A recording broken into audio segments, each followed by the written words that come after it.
Well, the sim just crashed a couple times. So we'll see how this stream goes. A little, I'm not sure. A little worried. It ran great yesterday. And at night, pretty much was flying a lot of the day and everything was great. So it's just crashed a few times now. So we'll see how it goes. One of the reasons is probably because of the analog caravan. So I took that out for now. And I took out some, I didn't take out, what else did I take out? A couple things that I'm just not using at all, like the Warrior 2. Just a little worried that maybe it'll render in a plane that has an issue with Sim Update 10. But what's weird is during the beta, I didn't have any issues at all. The beta was great. I didn't even remove any of my mods when I was doing the beta. Now let me take that route out of there. Here we go.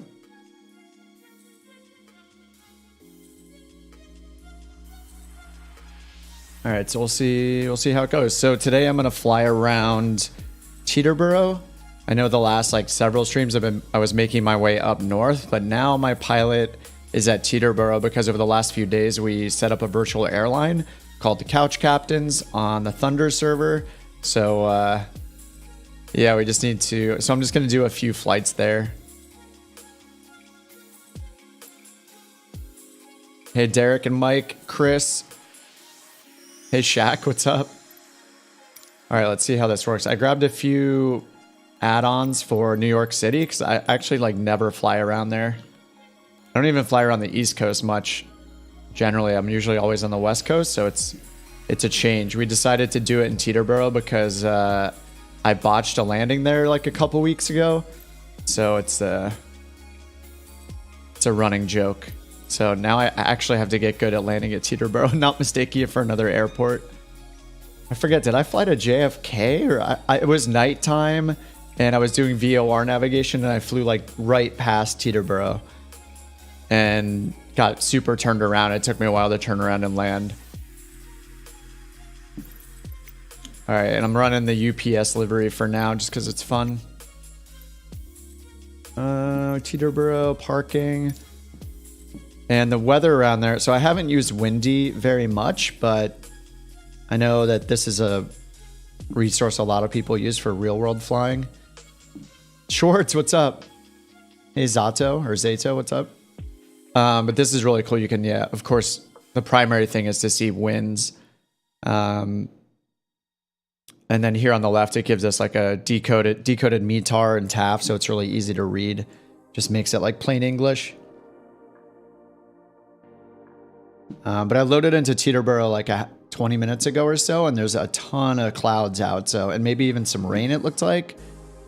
So if I go to rain, thunder, yeah, the rain's off to the west here. It's kind of skirting around the outside of the area. So we might run into it if we go. I mean, we'll probably go west to do a few jobs around there and then just keep returning to Teterboro as home base, stack a few missions, earn some money for the airline.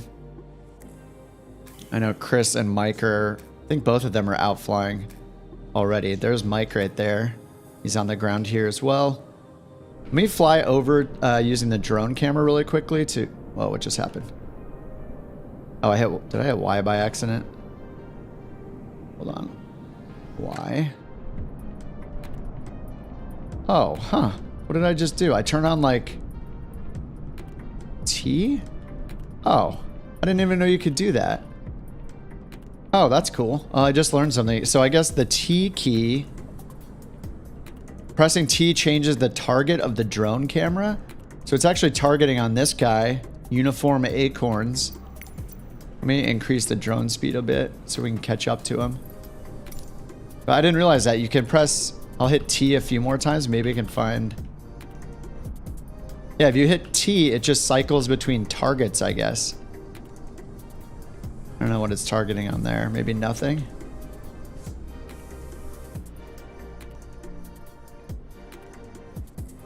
I think this target is targeting on Mike, probably. It's a little, oh no, it's targeted on me. That's so weird.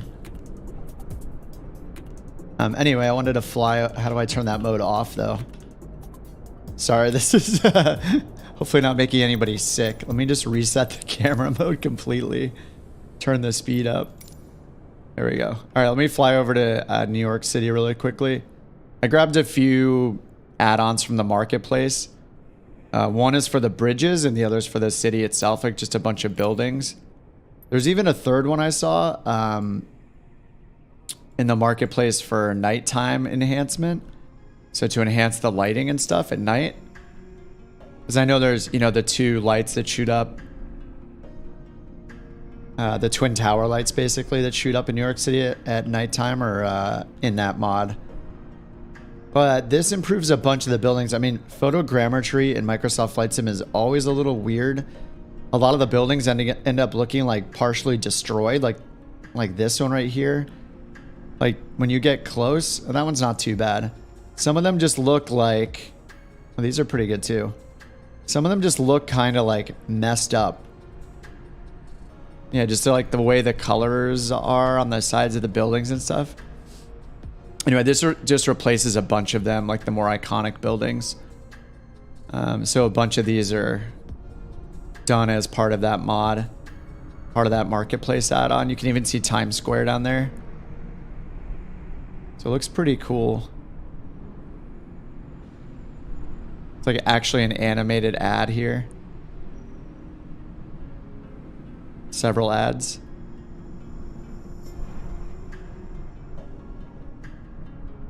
And then the other one I got was for the bridges. So I think it was just called New York Bridges. So they improved some of the bridges here so they look better. And I assume they improved it. Oh, this one has a little like a cable car too. Wait, is the cable car?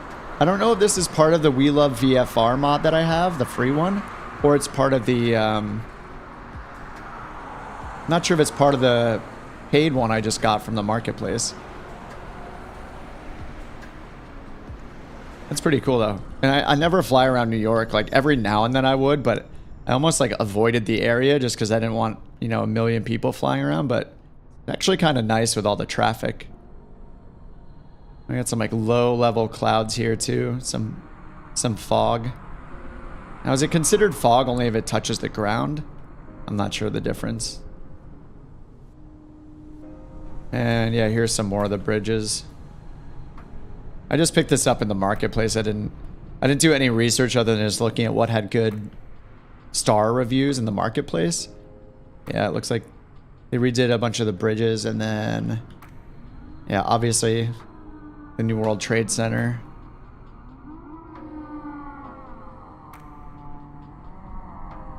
What is that? Is that a whale?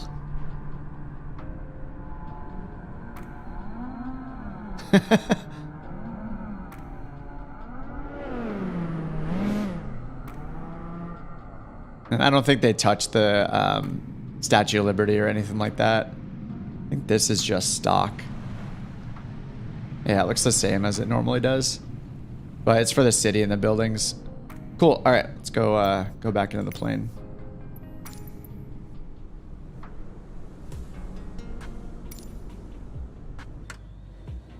All right, so I guess today I'm going to be using just a regular Grand Caravan with the G1000 just because, well, last stream I had issues with the 530, and then the Grand Caravan Analog Edition is buggy, so I'm going to need to wait for an update on that one. All right, and then since we have a VA now, we have two windows that we need to use, so one of them, it took a little getting used to, but when you own a VA, all the jobs that the VA has done for it, like when you choose a mission, you do it in this kind of separate window that has a green bar at the top, the virtual airline console.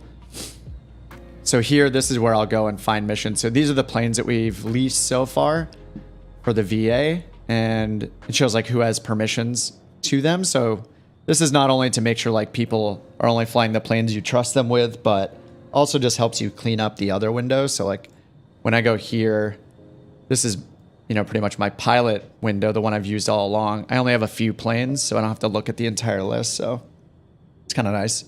Hey, aviation. So the thing to get used to that's a little weird is you need to, if you want to fly a mission or a job for the VA, then you need to use the VA console to choose the mission. So I guess some VAs that are bigger, kind of really hardcore, they might have people that all they do is go in this management console and they figure out which flights they want their pilots to fly for the day. So you have like a dispatcher basically who's just doing all the planning, looking at like the live map, figuring out where to bring people. So you can like zoom out and see everybody that's in the VA. You can see where all the planes are, what flights are ongoing.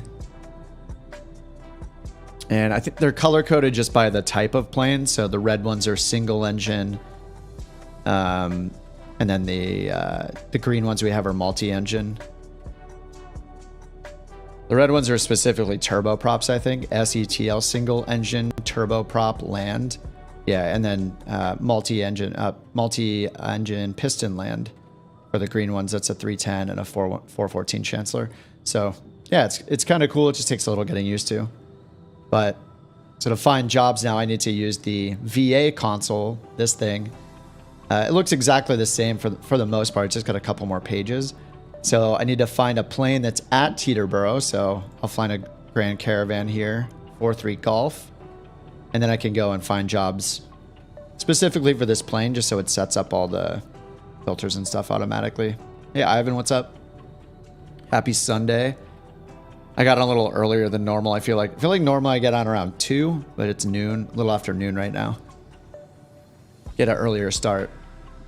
All right, now it's just the usual. I could just choose the jobs from here, and then when I switch over to my pending jobs list, it'll be assigned to me automatically. So it's kind of neat though. Like if you have a bigger airline and you want to establish like certain routes, or you have a pilots that are you know, specific for your jets or something, you can actually assign them the job. So once you pick the job, right now it auto assigns it to who picked it, but then you can change the assignment over here. So I can see like there's a pending job here that's not for me.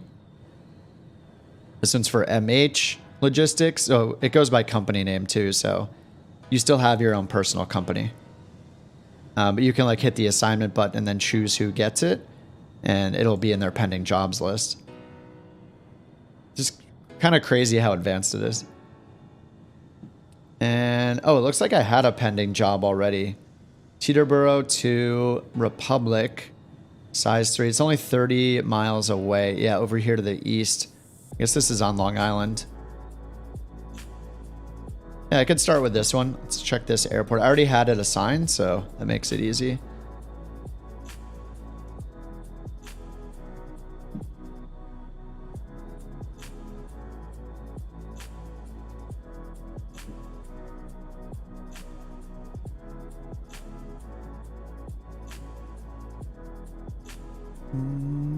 Hey, Parandis, what's up? Flying which one? 43 Golf?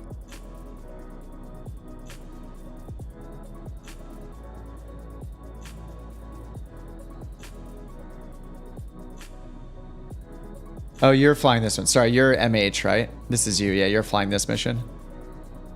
And then I can go to like the multiplayer map over here and see who's flying what in real time. Yeah, right here.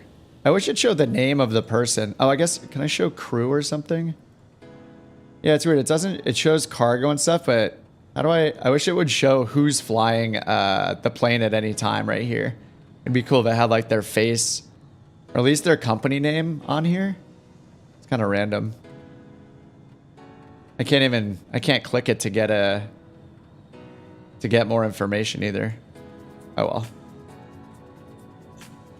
All right, so I'm gonna do this one. I think I picked this one up yesterday and just didn't end up flying it last night. So it's super short, 800 pounds of cargo, 30 miles, and it looks like it just started raining. So we have some IFR, we have some IMC in our hands. It's gonna be good. That's what I want anyway. Yesterday we were flying around and it was pretty clear like all day. Oh, it only shows AI employees. I see. All right, so I'm going to go to the planes and get this thing started up. So we're just going to, because the weather's so bad, I should fly IFR. I mean, we can listen to the ATIS really quickly and get the plane started up here. Let me just check the METAR on the VFR map. This will be faster.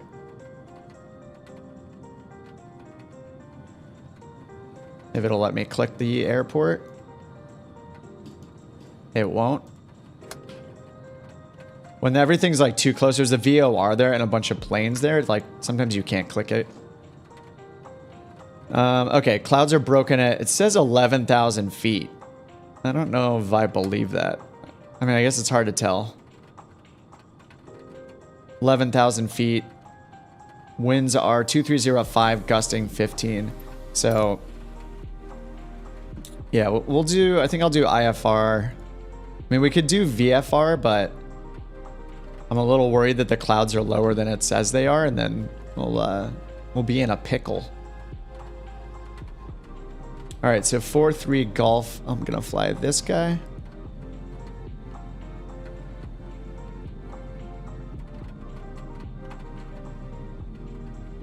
All right, and let's check SimBrief just to see. I mean, it's such a short flight. It's just gonna be direct anyway. Just gonna do this just in case it pulls up any VORs or anything for us to use. KTEB to KFRG.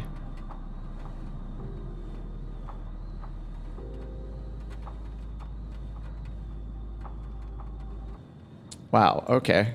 It's giving us a lot of waypoints. What? So this, well, this makes no sense. Why would we do this?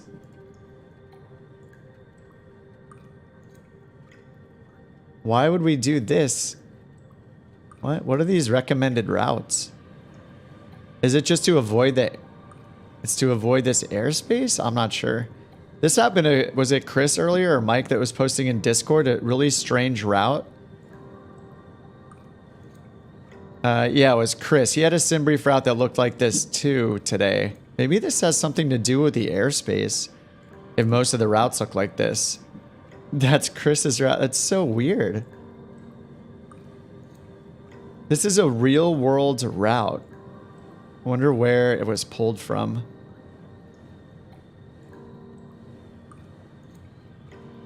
SimBrief still drunk. 30 nautical miles, yeah.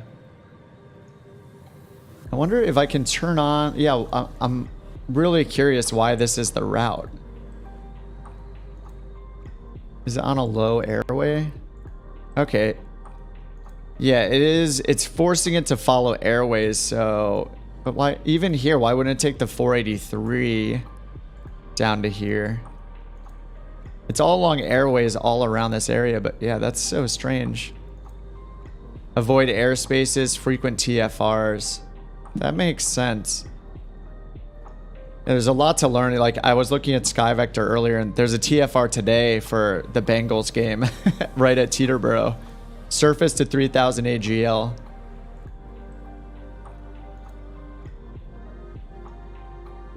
Oh, that's on right now, isn't it? Yeah, that must be on right now. It says kickoff at 1700 Zulu. It's 1920 Zulu right now.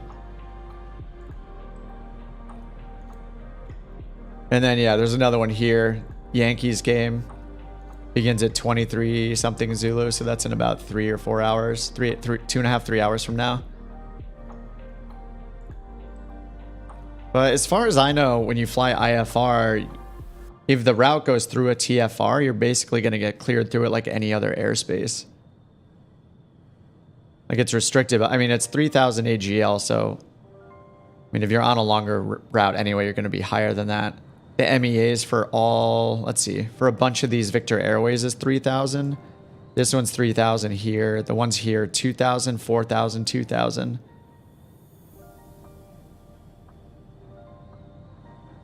Interesting. Yeah, there's a lot to learn about this airspace. I have no idea, obviously, about New York airspace. So that's new, but that's a... I do not want to fly a route that goes around like that if I can avoid it. I mean, of course, the sim is not going to, isn't going to restrict us from flying where we want to. It's not going to force us out of any airspace or anything like that. But I mean, here's the fourth one, is just using the LaGuardia VOR, going LaGuardia directly to Republic. So this is a nicer flight plan. And this one just goes all the way down south. Colts Neck VOR, then north again, pass over JFK, and then go to Republic. And let's see, scattered clouds at 2,400 feet at Republic. And then, yeah, we just looked at the METAR here, broken at 11,000 feet. And then if I go here and look at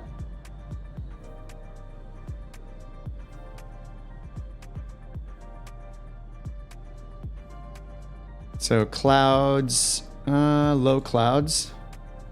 Okay. I wonder what defines a low cloud. I've barely used windy as well, but it's a cool tool. I mean, at least for winds, it's an awesome tool, but yeah, it also has, you know, weather radar and stuff like that here. And yeah, we have this crazy storm coming to the southeast. And if you hit play on the bottom, it should show us like a forecast of where it's moving. So I'm actually curious if this is going to come up towards us. Oh, yeah. Uh-oh. Yeah, that's not great. So that is... Oh, no, this is where we're at now. Sorry, this isn't a forecast. This is history, but yeah, this is showing where it was an hour ago and where it is now. So this isn't predicting. This is showing, yeah, it's showing the history. So yeah, that's why the rain just started here. And then these areas of like pink are showing. Oh yeah, it's showing lightning right there too. It's showing between 50 and 200. Wait, that's not. That's got to be like pressure or something.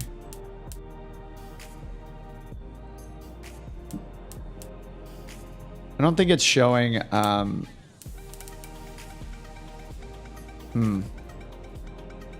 I have to learn more about this. I'm not sure what it's showing with it. Obviously, like the intensity of the storm, but I'm not sure what the unit is. MM/H.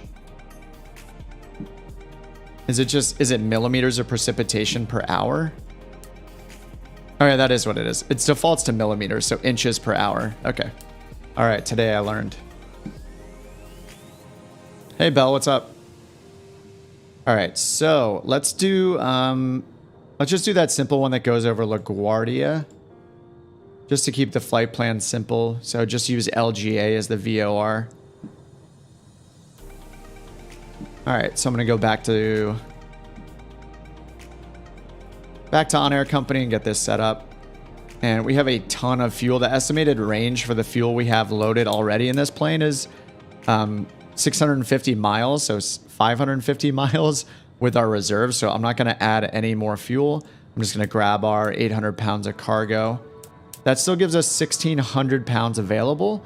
So I'm going to go see if there's any more cargo I can pick up that's going to the same airport. So that's KFRG. In 4-3 Golf is the plane we're going to grab.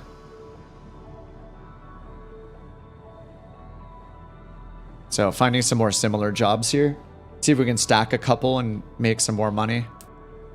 And for the VA, it looks like the default for opening the virtual airline is that every pilot gets paid 30% of the cut and 70% goes to the VA, to the VA's bank.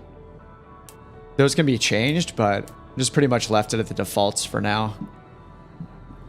I mean, ideally we'll earn enough money and then we can start buying some planes that people in the VA are able to fly, like jets and stuff, so we can really expand our operation. But a lot of us are, I think we only have small planes right now. Pretty much just we have a Kodiak, we have some Grand Caravans, we have a 414 and a 310 and a TBM. But we're just leasing all of those because we're just starting out, so we don't have much We can't buy anything like that. Hey Dexter, what's up? Oh, trying to up your flight game on Xbox. Awesome. Yeah, if you're on Xbox, I would highly recommend trying to find a mouse and a keyboard that you can install or that you can use. Because once you get into using the avionics and you start clicking all these buttons, inputting a flight plan manually and things like that, doing it on a controller is really tedious. So I would recommend using a mouse if you can. Sure you are. Sure you are, Belle. Okay. I have a feeling Belle, it probably knows me in real life and is trolling me. I think that's probably what's happening here.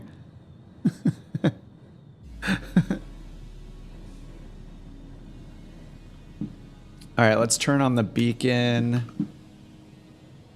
And let me find more jobs here. So, is anything else going to Republic? Use mouse and keyboard on your Xbox. You wish all games supported it. Yeah. I remember like years and years ago, I was playing on PlayStation a lot, but I'm not good at a controller for shooter games, so I was using mouse and keyboard on my PlayStation. I couldn't believe that it was allowed either. It was awesome. I was like, I feel like I'm hacking. But it's cool. I mean, people are so good with controllers nowadays too, that it's just like, just pick what you like. How can you join the airline? Oh yeah, please do shorts. In Discord, we made a new OnAir channel for it, a VA channel, but it's just called Couch. So if you're on the Thunder server, go up to VA and then look at the VA list at the top menu here, and then look for Couch, and then you can just apply. Then you'll have to get used to using the VA console separately from the regular one. But yeah, we can help out. We're all just learning at the same time, so. Yeah, if you want to hop on, feel free. It'd be awesome to have more people.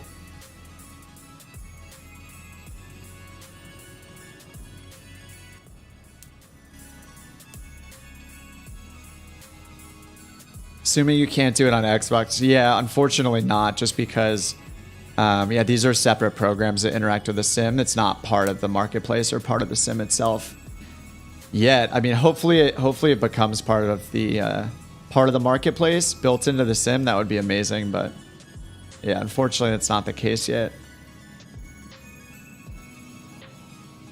All right, so I'm just gonna put in Republic here, search for the job list just to see if there's anything instead of scanning the list. I have a feeling there isn't any other jobs going there. Oh, this is one more, right? Oh, 9 passengers, 500 more cargo. That is pushing it. That we have 1,600 pounds available. Each passenger, I think, is considered what, 180. So that'll add 1,600 pounds right there, and then an additional 500 of cargo. Yeah, we can't take. I think that's going to be too much, unfortunately. But that's way better than, it's way more money than the job I have loaded. The job I have loaded is just 800 pounds right now.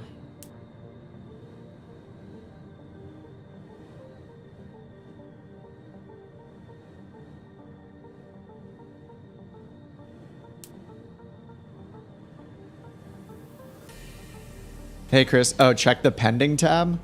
All right, what do we got? Oh, you're right. This one is a 2-leg job. Yep.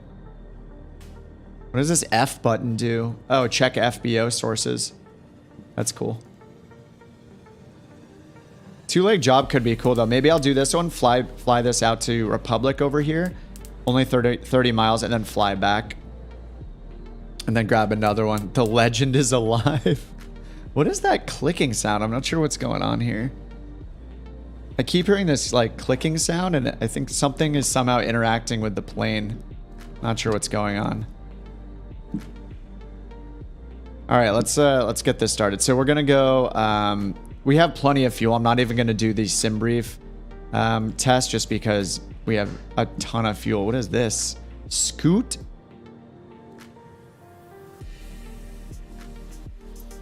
And my frame rate's getting pretty low, so I'm just double checking my graphics settings. Terrain level to detail is set to 100. Okay. Ultra clouds. Maybe I'll bring light shafts down to high. Since we're flying near New York, it's just so much more loaded in. Yeah, OnAir is a subscription. Yeah, unfortunately. Need to test if you could join streamers. What airport?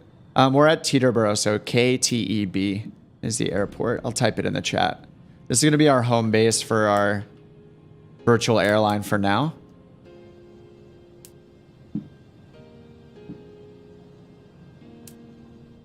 What is that sound?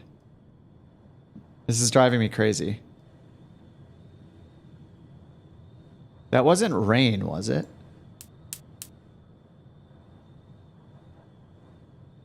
What am I hearing? I'm just hearing this constant clicking sound. It's driving me crazy. Yeah, New York City's a frame killer. Yeah, for sure. I have it in mostly high-end settings. Yeah, what is that sound? I'm gonna go crazy. It sounds like a switch is being.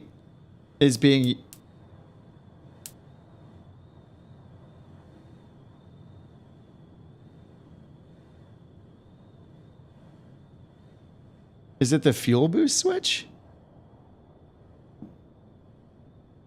It stops until I start talking. Yeah, it sounds like like a pilot light, like you're starting up your stove, a gas stove or something. All right, I'm going to ignore it for now and just hope everything's okay. If anything wrong happens on this flight, I'm just going to blame it on whatever that was. Oh my God, rainbow. Yeah, pilot light, yeah. Oh, it's from Windy. Droplix, you're a genius. Oh, right, it is here. It's showing the lightning symbols right here. This is it. Oh, man, I need to mute this tab immediately. Mute site. That is so distracting. Okay, awesome. Thanks, guys. I was just like... Because that's also the sound that can be made, like, if you have a switch set. So I have one for my pitot heat. Look, it's like exactly the same. I mean, it's a little lower pitch, but it's pretty similar. And then I think I have one for my pump. There are times when if you have like a hardware switch set to something, the sim is trying to turn it off or it's not configured right. It'll keep like trying to do the switch over and over again. So I kept thinking there was something wrong with one of my key bindings or something. Thank you. Thank you. I thought I was going crazy. All right, on with the show. It always takes me like an hour to get started, so sorry that I'm so slow. All right, here's this. Okay, let's go to the plane. Get it loaded up. I think I had it loaded up already. Let me make sure that this is me. This one here. They freaked me out on my phone because the phone app vibrates with each strike. Man, why do they do it? I mean, it's like, that's one of those things that I'm not sure why they put that in the app then and on the site. Like, do you need that sound to know that there's lightning? The vibration just sounds a little obnoxious.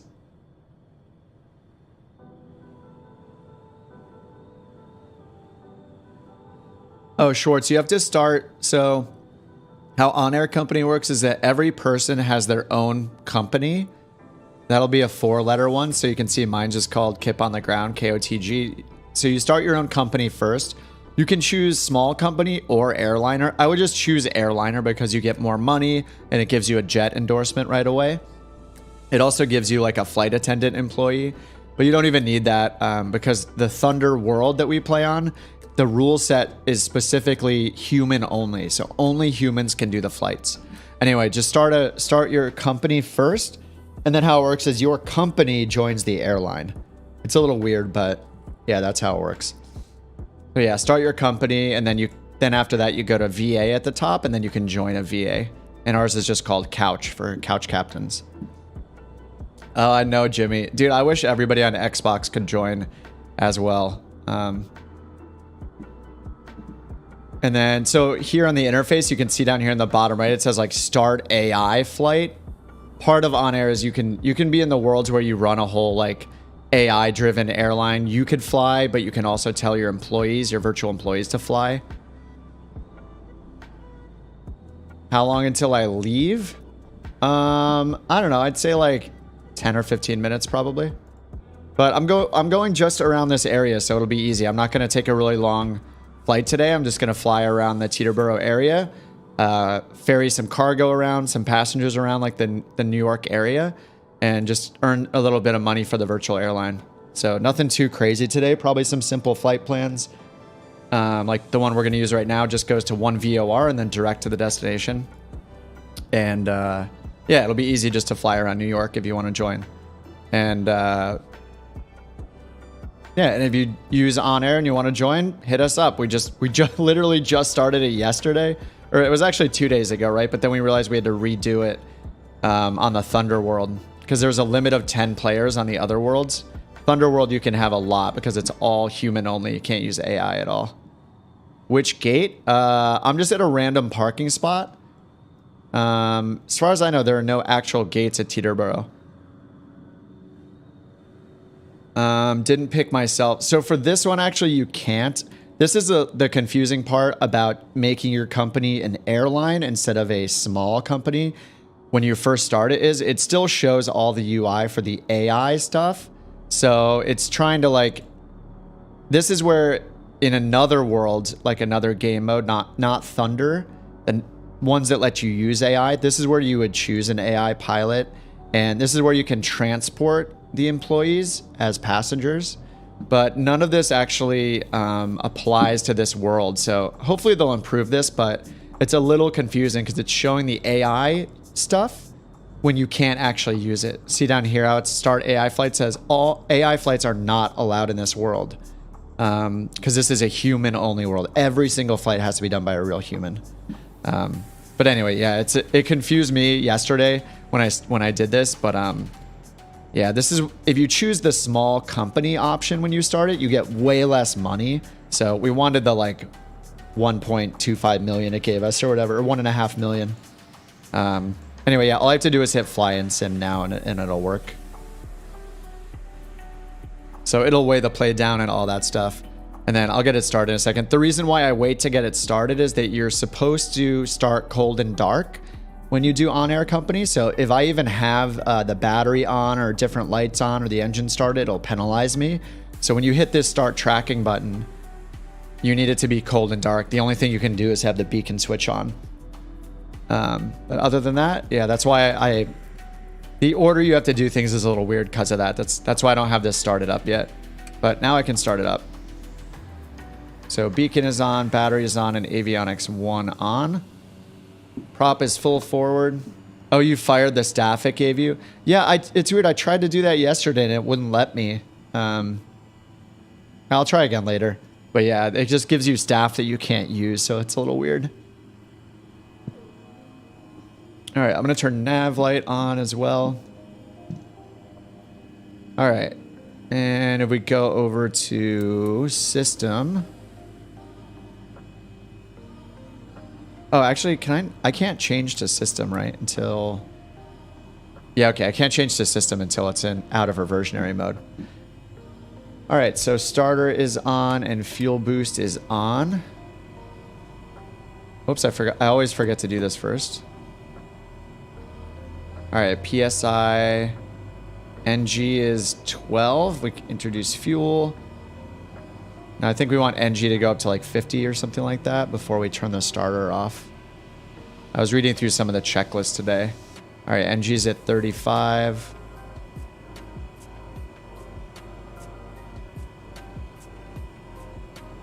Company, oh, Schwartz is company ID. All right, 52 on the NG, starter's off, fuel boost is to normal. I do have a fuel boost switch that I have set on my Bravo. Let me see what that does. Yeah, it turns it between on and off instead of on and normal, so I'll just have to manually hit this one for now. All right, I'll leave that there. And I noticed with the standby alternate power, I looked through the checklist and I don't think that you actually turn this on as part of the checklist. I'm just looking at the four-flight checklist.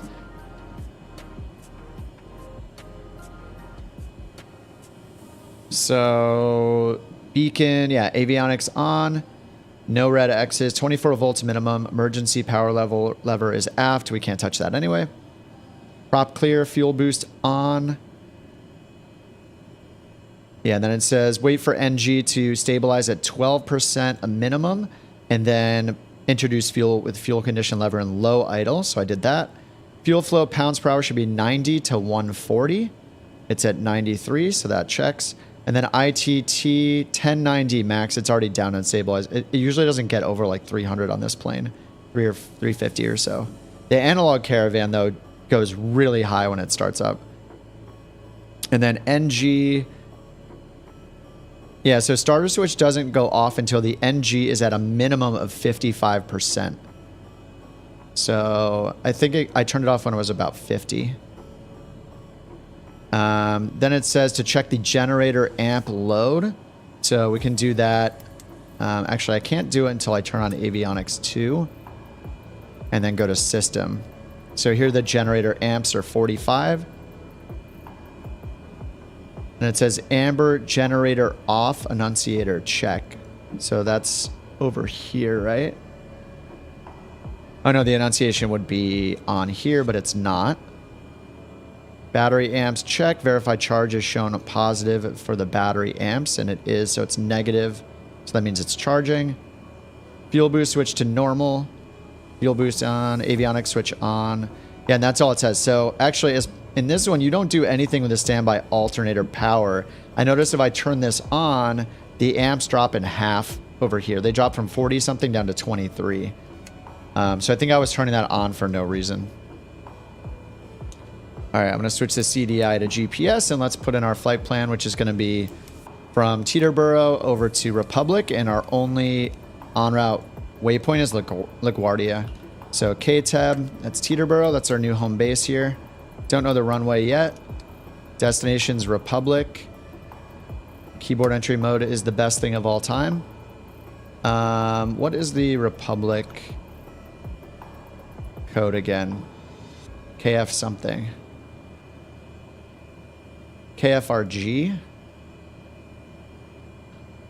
All right, KFRG. And then our route, we're just going to go over LaGuardia. I think it's just LGA. LaGuardia's VOR. Yep. All right, so we're going to fly over LaGuardia VOR on our way east.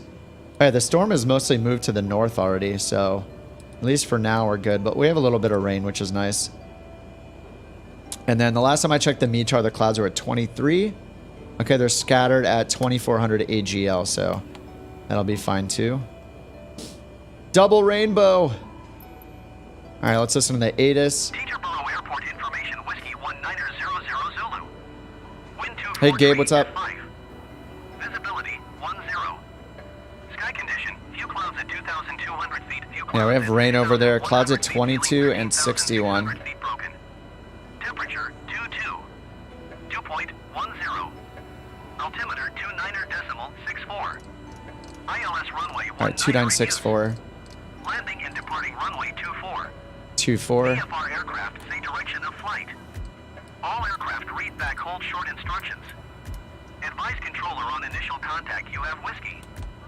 Yes, we have whiskey, which is the best thing to have. Yes, nobody has ever referenced having whiskey in a flight simulator. I am the first. All right, so it looks like we just go the direction we're facing. We'll probably just taxi all the way up here. Cross this runway. I'm not sure the that runway number. That is 19. So we're over here near the FBO on the east side here. So we're gonna. Looks like maybe they'll take us over here to Quebec. Quebec seems to make sense because otherwise we're just moving all this like. This is like a free movement area, right? So you can just kind of move around here. We would have to take this all the way up to Lima and then cross 19. And I am using the in-game ATC, the Microsoft ATC this time. I really did try the other ones. I tried to like them, but We just ran into way too many problems, I think. Oh, a member of FaZe Clan is flying? FaZe Goat. Spotted. Can't see what he's flying, but something. Going up and down 1,000 feet to 0 feet. And let's see, because it's raining, we're gonna do IFR. Teterboro clearance delivery couch 68 IFR to Republic ready to copy. Couch 68 is cleared to Republic Airport as filed. Takeoff runway 24 climb and maintain 9,000 feet. Departure frequency is 126.7 squawk 5234. All right, 5234. I'm gonna read that back. We're gonna climb to 9,000, I guess. To Republic Airport as filed. Takeoff runway 24 climb and maintain 9,000 feet. Can I see your CX Heck? Yep, I see you right in front of me. Yeah, I see your name right there. Couch 68 readback is correct. Contact ground on 121.9er when ready to taxi. All right, 1219 for our taxi. There is 9,000 feet on selected altitude. I'm going to set up heading mode, flight level change mode. I just set up the autopilot before I take off. Like I can just turn it on now. I'm not going to turn the actual autopilot on, but I can set up everything I'm going to need for the takeoff. So once I take off, we just hit the button and we're good.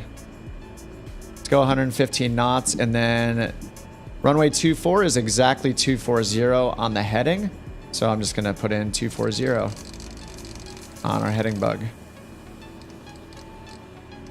240. All right, and then ground on 1219er. And request our taxi. Ground, couch 68 with Let's see what kind of crazy taxiways they tell us that aren't correct. Couch 68 taxi to and hold short of runway 24. Contact tower on 119er decimal. Oh, it just says when ready. taxi and hold short of 24. All right. It didn't give us anything about crossing 19, but you know. Taxiing hold short runway 24 couch 68. All right, sweet. Parking brake is off. Taxi lights on. Strobe is on. Low idle. And we're good to go. We already got everything loaded in here. I also have the custom Teterboro, scenery loaded. So we have our custom airport thing, which is pretty awesome. You can see the VOR on the field and everything. I mean, this is the bonus to having like a home base and doing the VA thing. And we could always move our home base, but I'm kind of excited about like potentially learning an airspace a little better, learning the nearby airports, learning this airport. And I do still want to do the Atlantic crossing. I just need to figure out how I'm going to do it now with the VA, because now my pilot is located here at Teterboro. But yeah.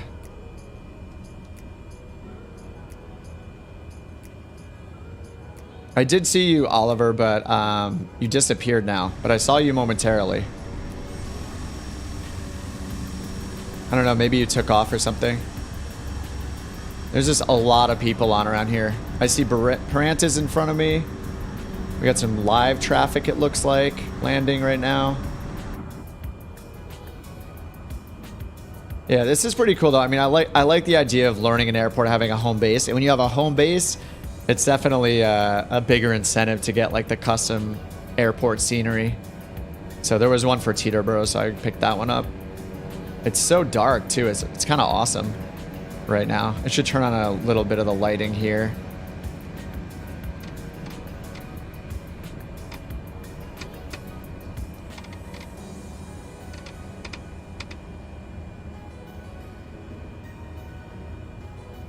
There we go. Got some lights on. We could do a group Atlantic crossing in several hops, cross Canada, Greenland, Iceland. Yeah, so I was... What's up, Thorn? I was doing that the last few weeks, like making my way to the east. I was like in North Dakota when I started. I mean, originally my pilot started at Van Nuys in California, like the LA area. Okay, we got a ways to go here. Let me close Navigraph here and open it up here. But yeah, we made our way all the way up to Goose Bay in, is that technically in Quebec still? So we did that, and then we decided to do the virtual airline. So I kind of relocated my pilot. I had to recreate my I actually had to recreate my company to do it because I switched servers real quick and then switched back, but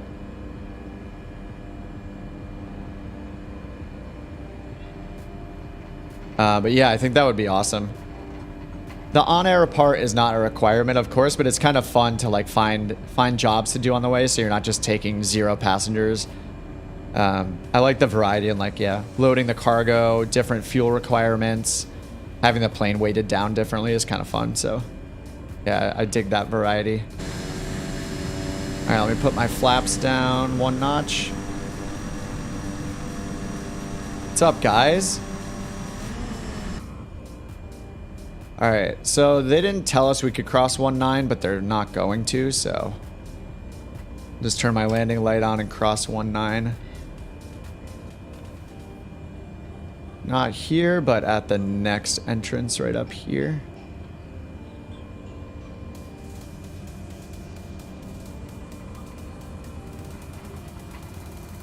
And here's a plane coming in to land on 119 right now.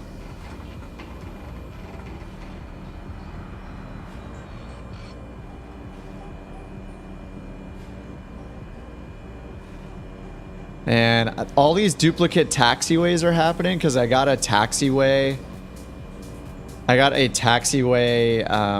Add-on, the Just Flight one that's super expensive.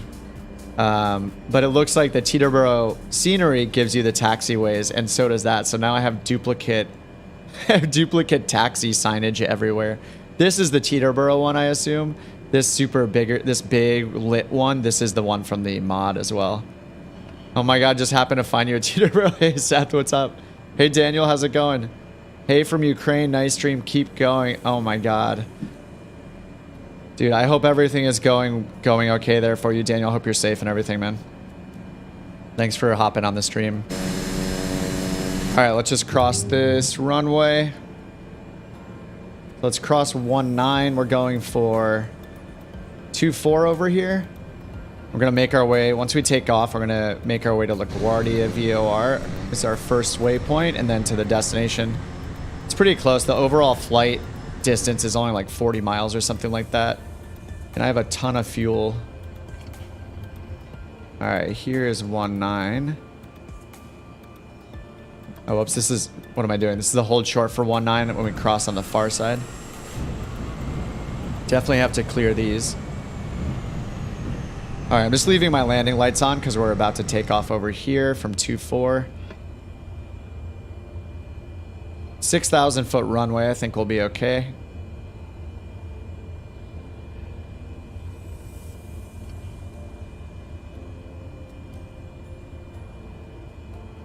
There's Mike up there running some cargo or whatever. It's cool just being at, like, what's cool about the virtual airline too is like when people are on, it's just awesome. Like, you just see the same people around, like flying their missions in the same area from the same home base, you know, our home airport. It's pretty neat. You gotta love it. Whoops, I forgot to contact ATC. What am I doing? Over to Teterboro Tower, request takeoff. Teterboro Tower couch 68 at runway 24 ready for departure IFR to Republic. Couch 68 altimeter 29.64 wind 24 tree at 5. 2964. Cleared for takeoff runway 24. 5 knot headwind, clear for takeoff. Cleared for takeoff runway. All right, clear for takeoff. 68. Daniel says he's doing notes for his future flights on Microsoft Flight Sim, thinking of which plane's better to start your way of aviation. Well, if you're just starting out and you're brand new, like I was brand new to simming 2 years ago.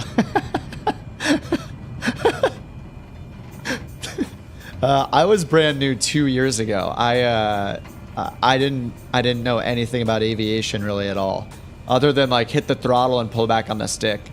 So I would just recommend not starting with an airline. Don't start with a jet. Don't start with an airliner. If you want it, it matters how much you want to learn, right? So there are so many things to learn about procedures and weather, and you know, I feel like I hardly know anything. So still after 2 years, so I would recommend using a small plane. Do like the Cessna 172. I would choose something with an autopilot. You know, because it can get annoying. I think it's annoying to hand fly in the sim for too long, so I always like using something with an autopilot. And it's very easy to learn that stuff. Anyway, let's take off. Anyway, yeah, I would start with a smaller plane. The 172, and this is the Grand Caravan. This is actually not very difficult to fly. I would start with the 172 if you want something. The 172 with the G1000, it'll have the same avionics I have right here. These like modern avionics. And they're just really, really nice to use. I like them a lot. Some people don't like the modern stuff though. Some people want it more old school. They want like what's called steam gauge or analog instruments. But I really like all the tech that's in here, especially because this got updated recently. Like, got improved big time. So it's really fun to use it. All right, they're switching us over here. Acknowledge the handoff. 126.7 for couch Yeah, DA62 is a good plane too. Yeah, DA40, DA62, those are great as well. But you know, no matter what you fly, if you're flying a light plane, then you're gonna. There's so much to learn about, just like planning the flight, learning about weather, learning about getting the weather in the sim, learning about using different tools to plan the route you're gonna fly. There's just so much to learn that if you do something like, if you hop in like a Boeing or something, you're gonna be so just confused. There's enough buttons in this thing already as like a simple plane. All right, this said continue to LaGuardia VOR as planned, so I'm gonna do my turnaround here. And yeah, we got a lot of clouds. They're having us climb up to 9,000, so we're gonna get into some cloud cover here. Pitot heat is off. It's warm out. It's raining, but it's 16 degrees Celsius, so I have pitot heat off still. And this is the kind of multiplayer traffic you get when you fly in New York. So I'm not gonna necessarily keep the nameplates on the entire time. And I just realized my flaps are still down because I'm sitting here blabbing away.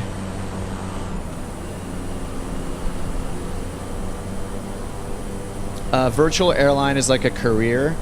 Yeah, the virtual airline is separate. It's part of a separate program and a separate app that you have to pay for called OnAir Company.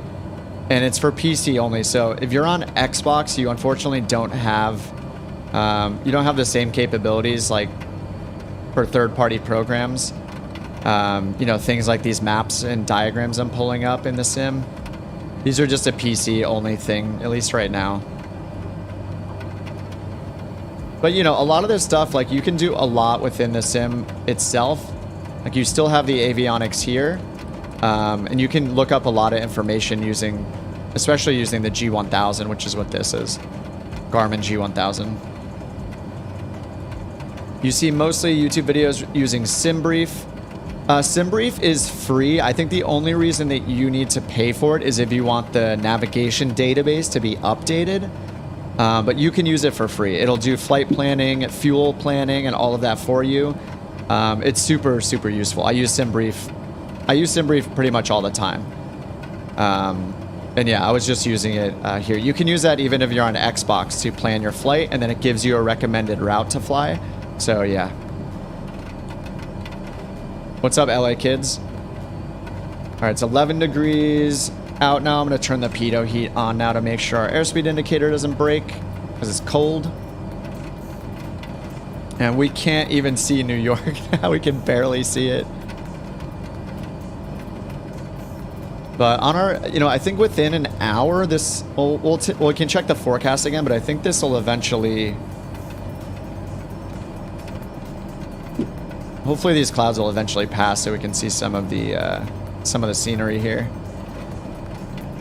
And then this is probably LaGuardia right here. LA kids, are you aware of any Microsoft Flight Sim related steam gauge tutorials? I mean, it just depends on the plane. I have a few tutorials from a while back that I did in the Cessna 172 steam gauge or classic edition. But yeah, it is going to be a little different if you're using steam gauge versus not. Just your instruments will look different. You know, the G1000, this is modern. This has all of your instruments combined into one interface. Heading indicator, your HSI, your altimeter, your airspeed indicator, your attitude indicator. Instead of having these all in separate instruments, they're all combined into one digital instrument, basically. So, but you know, the reason why, and I like both, but the reason why I think that, you know, the G1000 is just awesome. Like, there's been so much work put into this specifically that it's just really cool to learn it, take advantage of all the features. All right, I'm gonna start looking at our destination airport info because it's not very far. It's only 21 miles away. The METAR says winds are 210 at 12 and scattered clouds at 2400 AGL. Yep, they're already just sending us down to 1900 feet to prepare because, yeah, we're almost there. Couch 68. 1,900 feet. Get vertical speed going. Couch 68, you are 2 miles west. Maintain present heading and altitude. Expect ILS runway 14 approach. The Delta ILS. Kilo transition. ILS Clear to Delta 14. Papa Kilo. DPK, okay, is our transition. Maintain present heading and altitude. Expect ILS runway. Pull back on my approach throttle a little Delta bit. Papa Kilo All right, transition. Clear to procedures, Delta select Papa approach, Kilo, couch 68. ILS 14, Delta Papa Kilo right there. It's our transition, enter, and they cleared us to Delta Papa Kilo. So they're giving us an initial approach fix, telling us to go to the initial approach fix. So I'm activating, which takes us to the first point there. So it just changes our active waypoint. All right, so we're turning over. Oh my God, it's beautiful. I also got the bridges update. So a lot of these bridges are custom. I mean, they kind of look like they're custom, right? Like, look at the color change here. But they're supposed to be much improved from the defaults. They kind of stick out like a sore thumb, though.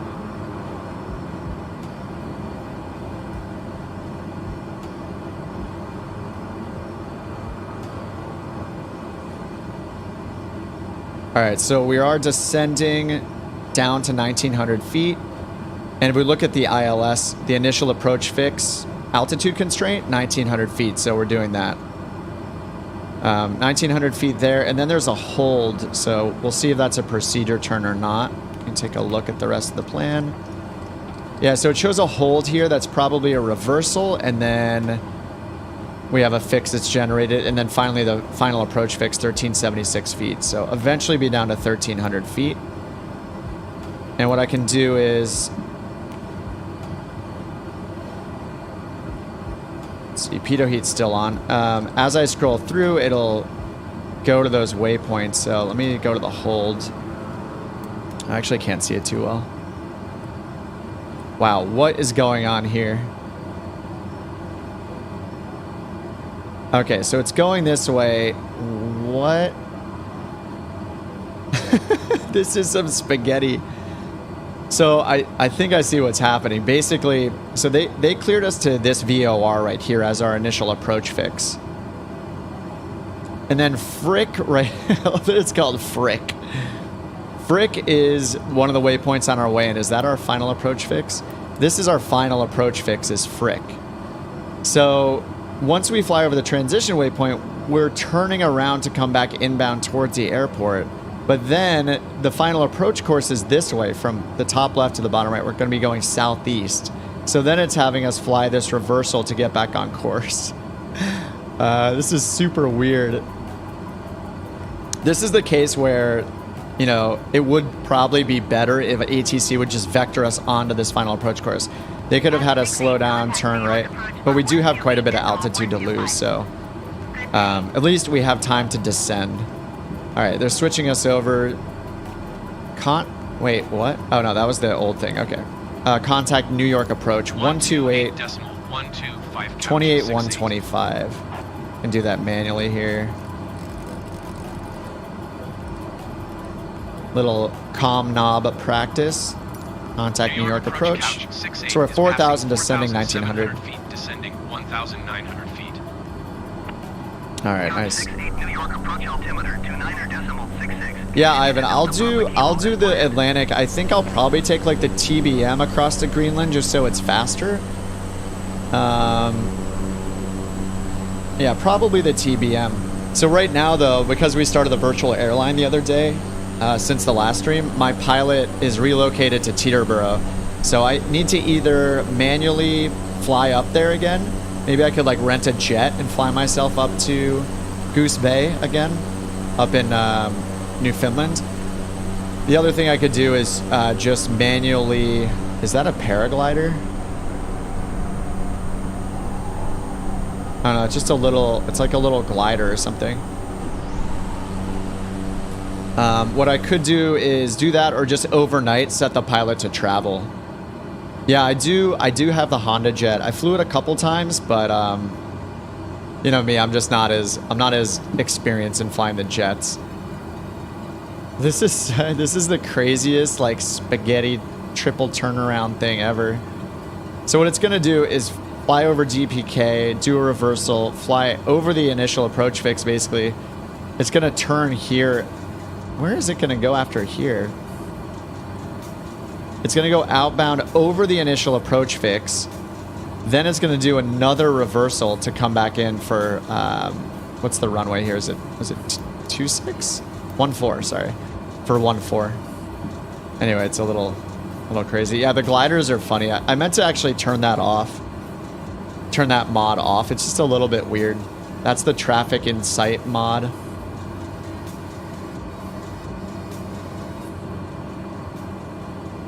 Just a little weird.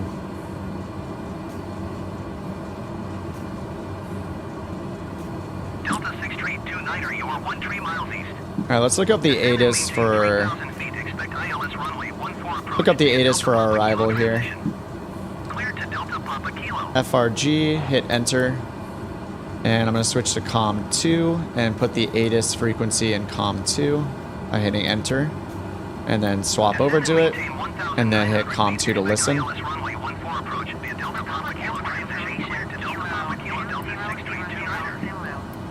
Let's wait until they're done talking on COM 1. Alright, let's listen in real quick. I mean, it's going to tell us the same thing. That 1-4 is active. But we should get it. So we're getting information Lima. Visibility 10.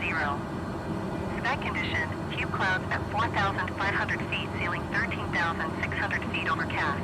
Delta 1621, you are 18 miles southeast. Dew point, Climb maintain 10,000 feet. Expect ILS runway 22 left approach via NRTO in transition. 2986. NRTO in. Landing and departing runway 14. Yep, 1-4 is in use everywhere. See direction of flight. All aircraft. She said 29 or 86. Climb and maintain 10,000 feet. Expect ILS runway 22 left approach via NRTO in transition. Clear to NRTO in Delta 1621. I wish I was able to put like COM 1 in my left channel and COM 2. Oh, can I do that with this button? Does 1-2 split it, I wonder? Republic Airport No. information, Lima 20. I think that might be what it's for. Wind 22 tree at 1 tree. Yeah, ATIS is real weather from the METAR. Actually, technically, in Microsoft Flight Simulator, the METAR data that we see down here is a different source than... I think it's the different source than the...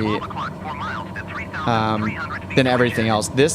Just this text is separate for some reason. They use like 2 different services. Delta 6329er traffic is 12 o'clock 3 miles at 1,900 feet, says the Caravan. Alright, we're down to 1,900 feet. We had some DHL flight dive bombing.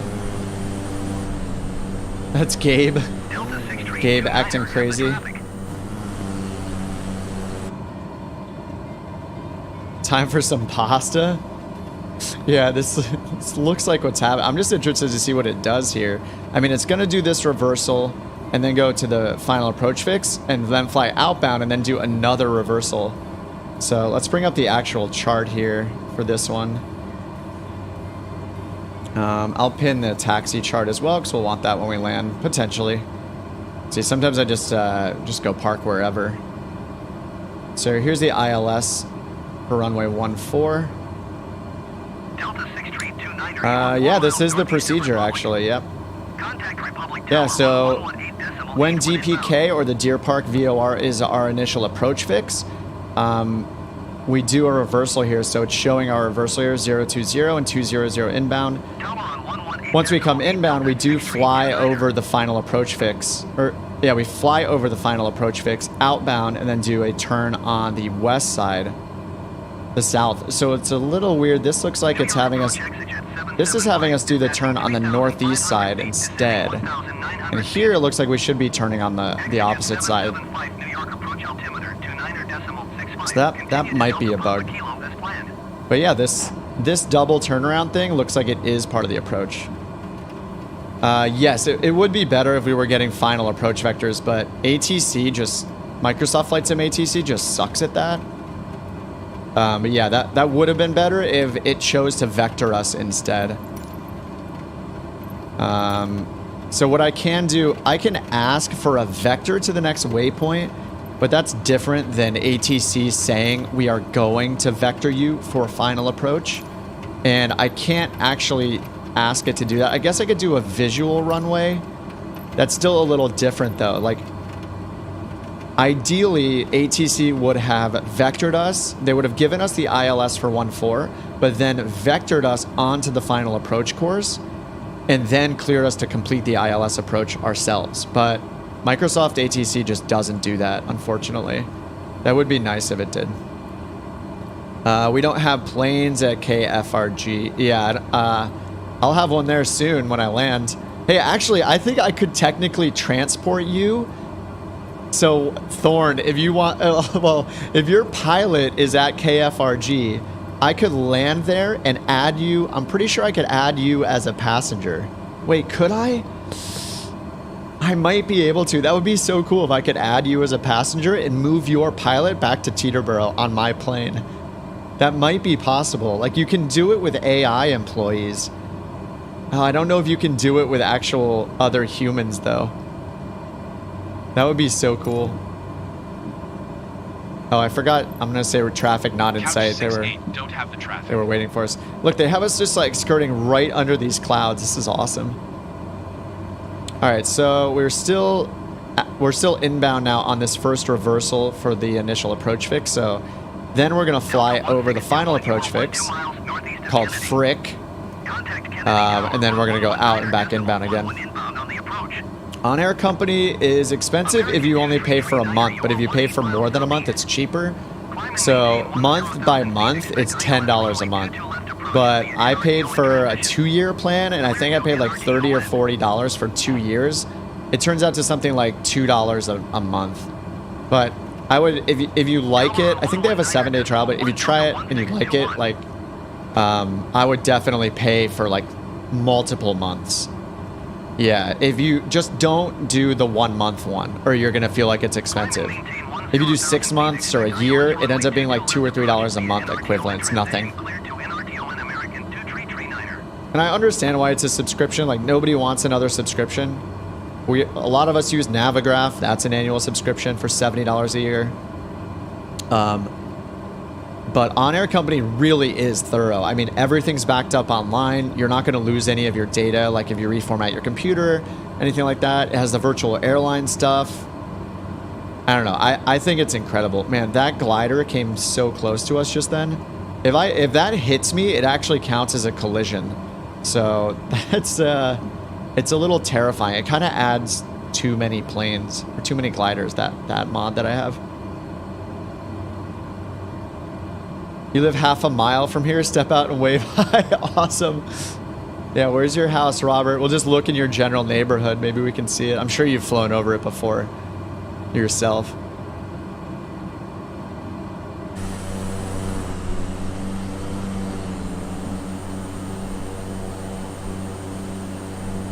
Couch 68, you are 4 miles north of Republic. Contact Republic Tower on 118. All right, they're switching us to the tower when inbound, so we're not inbound until we are completing that reversal. So we'll wait a little bit to tune over to the tower, but I'll put it in my standby up here. 118.8. All right, so that's ready to go. So we should be flying over the airport.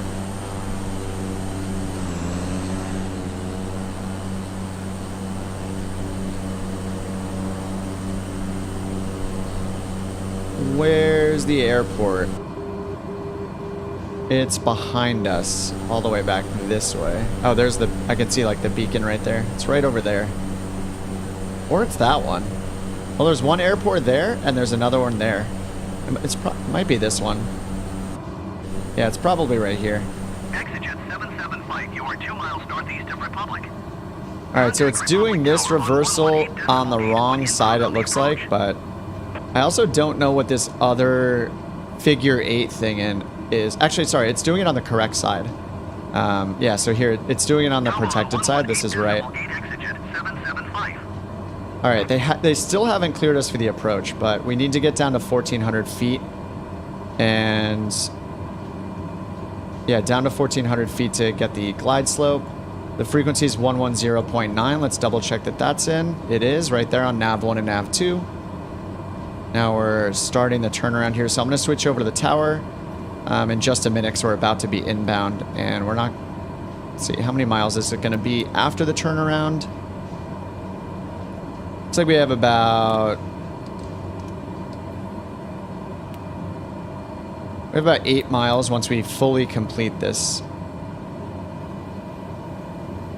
Alright, still doing our reversal here nicely. KFRG used to be the Republic Fairchild Airplane Factory. Built the A-10 Warthog prototype. Dude, that's awesome. That's crazy. Awesome. It'd be cool if they had like a Warthog there on display or something. Alright. We're on the far side of the reversal now, so I'm going to contact the tower. So I had that in my frequency on standby here, so I switched over. Republic Tower Couch 688. And then it should automatically switch over to use our VOR to use the ILS. Use the localizer, actually. Republic Tower. Altimeter 29.66122 at 1 tree. And we're at 16 outside. Alright, we're cleared for the approach now, so that means we can descend as needed. So we are going to need to descend down to 1376. So I'm going to put that in, and when the reversal's done, I'll use VNAV or vertical speed to get us down to that. This should switch over and turn green needles next to give us the VOR. Cleared ILS runway 14 approach couch 68. Alright, finishing the approach. I'm wondering what it's going to do now. Just because of this other weird figure 8 that's there.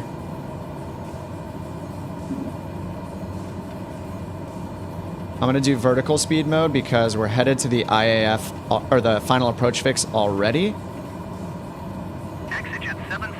And I'm going to switch to green needles by myself. Yep, there it is. Arm approach mode. We already have the glide slope coming in. It's coming in a little early, so we're going to end up capturing that before we're even down to 1,400. Alright, we're on the glide slope already. Alright, cool. So we're totally established. Oh, they gave us landing clears. Nice. Land runway 14 couch 68. Clear to land 14. There's the runway right in front of us, so I'm going to slow down. Check our missed approach instructions here. Climbing left turn direct DPK, 3,000 feet. So I'm going to, since we're on the glide slope, change this up to 3,000 feet. Just in case, sync the heading bug straight ahead. That's the outer marker, which is the final approach fix. So crossing over Frick right now. And we have 4 miles until the next waypoint.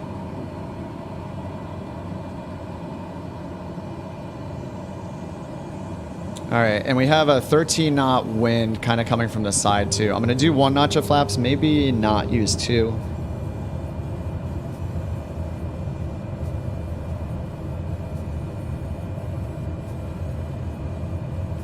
Alright, strobe is on, landing lights are on. Prop is full forward. We're on the localizer, 85 knots. And I forgot to check the minimums. Minimums 277 AGL. Yeah, this is going to be a little challenging. It's been way more challenging. Whoops, need to add some power. It's been way more challenging since the sim update because the wind physics on final are much different now. Apparently, like this whole time, there was basically a bug where when you're lower to the ground, winds drop to 0. 500. right, that's 500 AGL. We can go down to about 230. So we have 400 feet more to drop. We're at 6 right now. 600 feet. All right, our speed's looking good. I just have 1 notch of flaps. I'm not going to do 2 notches because we have 20 knots of wind.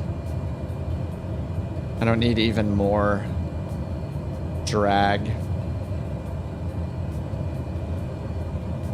Oh man, we're just speeding up like crazy right now. All right, we're still at 480, 380. We have 100 feet to go for minimums. Glide slope's a little bit underneath us. All right, it's caught back up now. All right, that's minimums there. Autopilot's off. And this is a... I feel like this is going to be a kind of a... It's going to be a fast landing, of course, because I don't have full flaps in.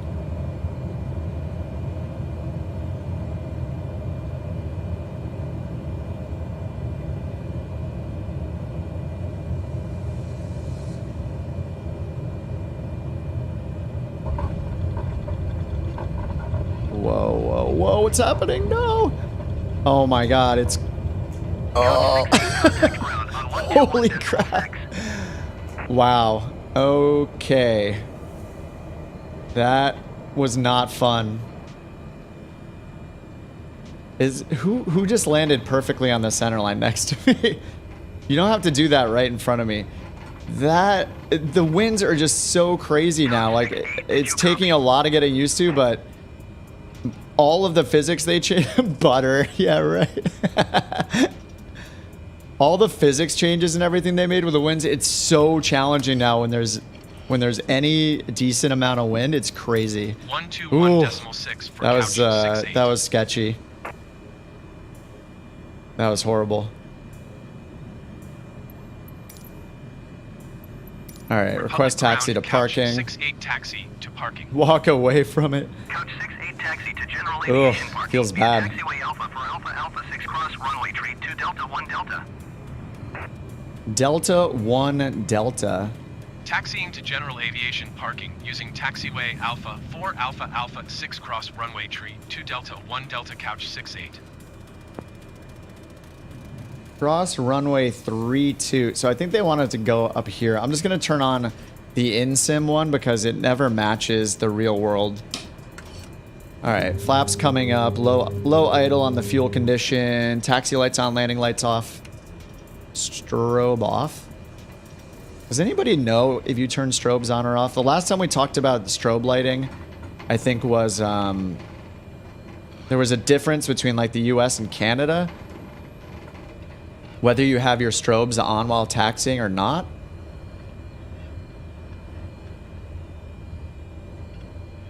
Great formation landing, except when you slide into the right. Oh, that was you, Schwartz. Yeah, yours looked good. You were right on the center line at the end. All right, they're having us go around this way and then cross the runway we just landed on. And then take Delta, I guess. Is it having us go all the way? Yeah, nice landing, Schwartz.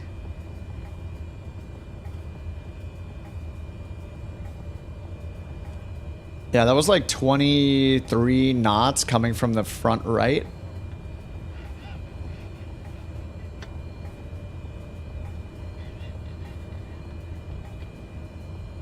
Strobes off after leaving the runway in the US. Yeah, I assume they would be off. I forget if somebody that was in the chat last time we talked about this said that where they were flying, I think it was in Canada, that they have strobes on during taxi. And then what about nav lights? Like, I have my nav lights. I usually turn on beacon, nav, and taxi is what I do. But I don't know if it's wrong to have nav lights on. I thought that you kind of turn nav lights on right away as well. Like, once you get the engines on. OnAir on Xbox? Yeah, that would be awesome. There goes Schwartz slicing off some treetops.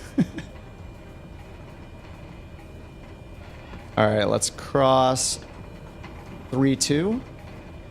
They said we can cross already. I hope some of the first improvements they do to the... Wait, why are now we're taxiing on the runway. Why would we taxi on the runway instead of just... Like, there's a taxiway right here. Yeah, the taxi instructions are a bit weird. Probably because it's that's for oncoming. I guess that's probably for planes coming this direction to use the runway. I'm not sure. Yeah, nav and beacon. Yep. Schwartz is back. I guess it's having us go down to Delta 1 and then take this on Delta and then up where it says Golf 3 at the top of the map there. Oops, have my landing light back on here. There is so much wind that like, and the other thing is on the ground, the handling feels so different now. I have to use so much more rudder than I ever have. So they've just changed a lot of the characteristics when you're on the ground and when you're on final. Just like it's like a whole new sim.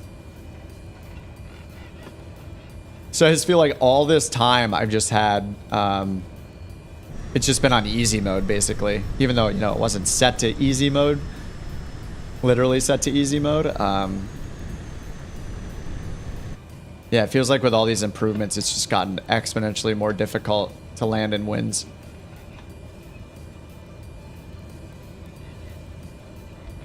Oh yeah, I forgot the yaw damper works on this on the 208 now, and I haven't been enabling the yaw damper when I get up and turn the autopilot on. Yeah, it doesn't come on with the autopilot automatically, so just testing that. Taxiways are messed up. Don't think they fix it. Oh, it changes at the airport in real life. Yeah, just all of the taxi instructions from Microsoft ATC is always wrong. Even if you import like Navigraph data, maybe that doesn't, I'm not sure if that has taxiway information in their data or not. Maybe it's just routing. Winds were rough even for the 320. Yeah, that was pretty crazy. All right, we're just gonna chop through this plane. Sorry, this is we're through this truck here.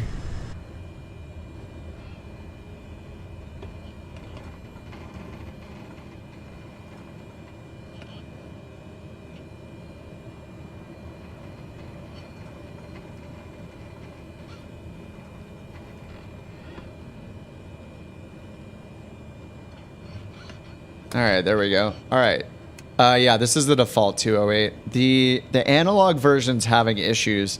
So it was actually crashing me when I was trying to load in using it. So I'm not using the analog today. All right, prop back and fuel cut off. Turn all these off. All right, sweet. Continue. And let's check. We got paid. Landing rate was regular, not great. Landing speed was, yeah, a bit fast. I didn't go full flaps. Landing Gs, those are a little higher than I normally have. All right, but overall positive. Got the money and gave 70% of it to the virtual airline. That's the way of business.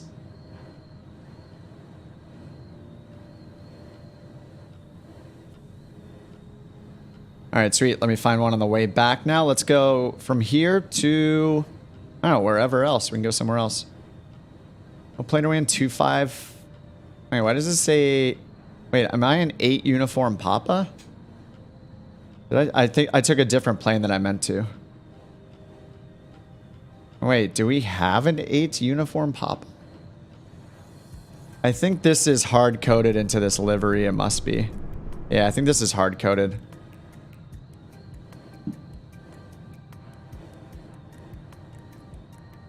I think I took 4-3 golf. That's confusing. We have a 4-3-2 golf and a 9-4-3 golf. 3-2 golf, 4-3 golf. Someone else is flying the other one right now. All right, let me find a new job. Love to see an introduction of a wingman cam in the streams. Yeah, it's just there's so much going on that like for me to also switch out to. You know, switch out to like the chase camera and find you, especially on a short flight. It's just another thing I have to do, so it's hard to manage all that sometimes, especially on a short flight. All right, let's see if we have anything going back towards Teterboro.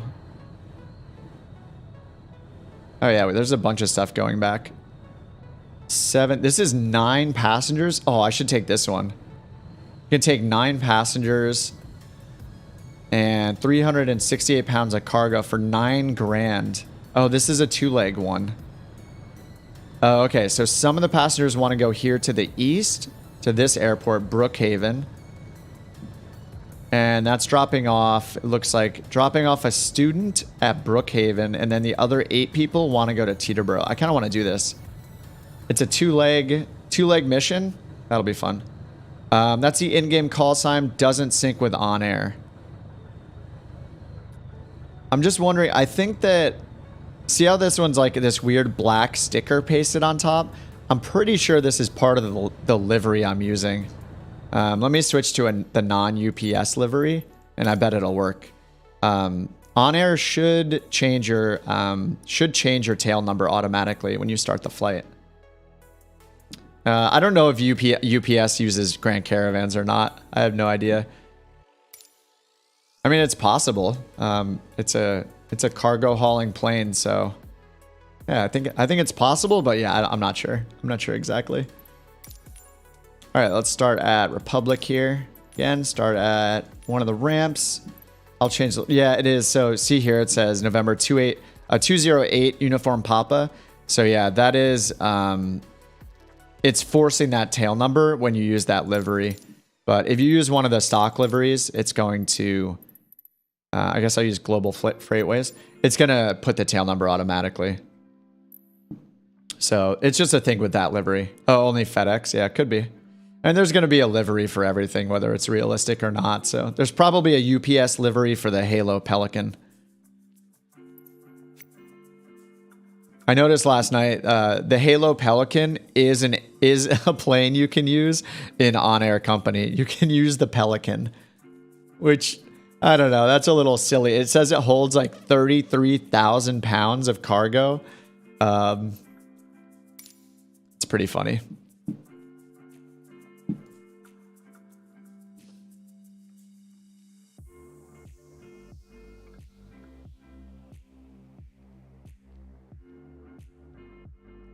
All right. So it looks like as far as real weather goes, yeah, there's still all this going over Manhattan and like the western part of Long Island.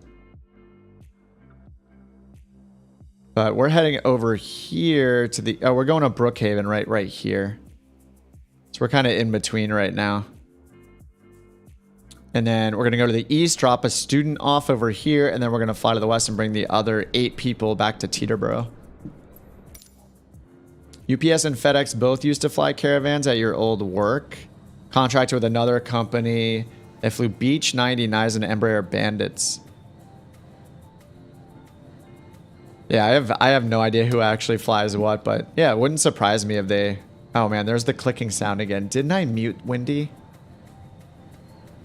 I muted it. How did I hear that? It's gonna give me the lightning sounds again and just confuse me.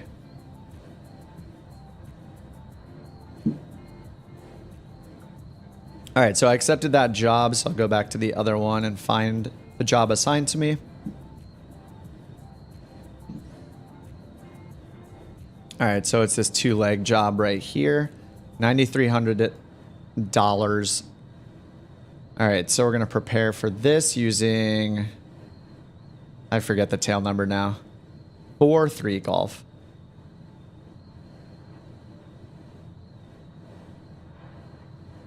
Hopefully it's VFR to the first airport. Okay, so with our current fuel, our current fuel range is still estimated at 450 with a 30-minute reserve.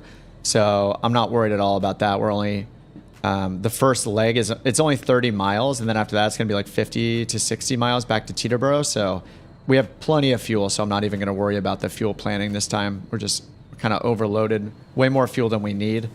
So we'll just validate and load that.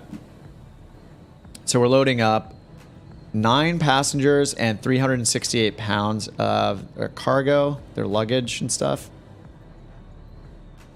Gives us almost 600 pounds available payload still. Change the windy overlay back to wind instead of radar. Yeah, I was just taking a look at the... I'm just keeping an eye on the storms, really. But yeah, the wind is the default. Yep, looks like... well, we'll see which directions the runways are at our first airport that we're landing at. Or I guess it's the second for today, but... yeah, all these winds are just coming from the south, so mattering how the runways are oriented.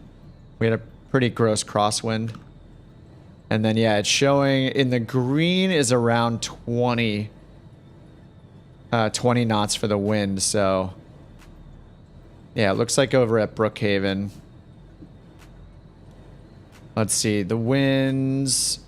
So is this right now is on the left then? 9 to 14 knots. Then there's 19 knots. So it's 11 a.m., 2 p.m. Later tonight, it's forecast for 19 knots. So right now it's still though like 14 or 15. We'll see how that lines up with the runway. Oh, that gets rid of the clicks. I see, Derek. I see what you're saying. Yeah, I just like muted the tab using Chrome. I can just hit mute at the top, so I did that.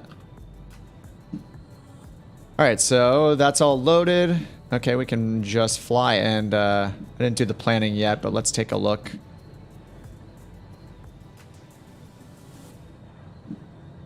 Just want to see what route it'll give us. Just in case there's like a VOR it uses for reference. So KFRG, and then our destination is getting lost between the two OnAir windows I have to use. KTEB, that's not where we're going first, so we're going to KHWV. So it's Hotel Whiskey Victor. Yeah, Hotel Whiskey Victor. Alternate is Boston. Okay, so it does use a VOR called CCC to the north.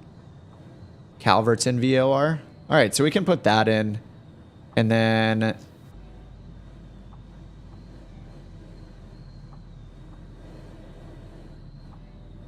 And then according to Windy, it looks like there aren't like clouds along that route. Like all the weather is to our west. Oh, that's not clouds. I had it on precipitation. So all the actual precipitation it's kind of coming towards us too, isn't it? We should do IFR again to be safe.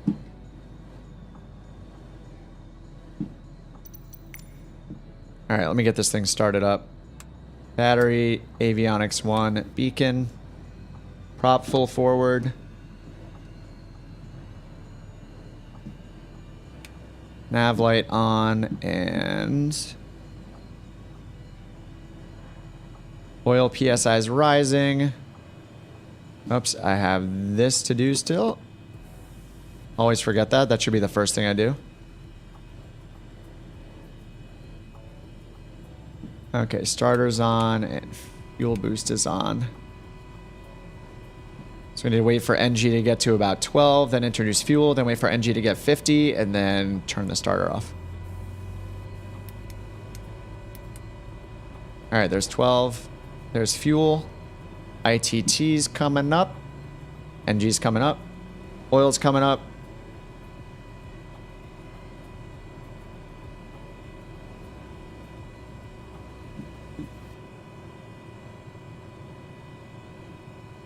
All right, there's 50 on the NG, 51, 52. All right, 53, starters off, fuel boost on normal.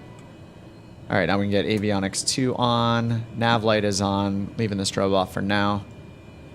And put the flaps down 1 notch so I don't forget later.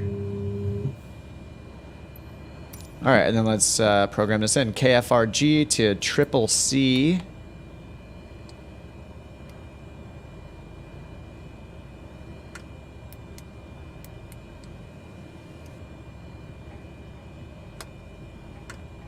Calverton VOR. And then our destination is, what did I say? Kilo Hotel Whiskey something. To double check that. KHWV Victor Brookhaven. All right, there we go. All right, so the METAR here says overcast at 11,000.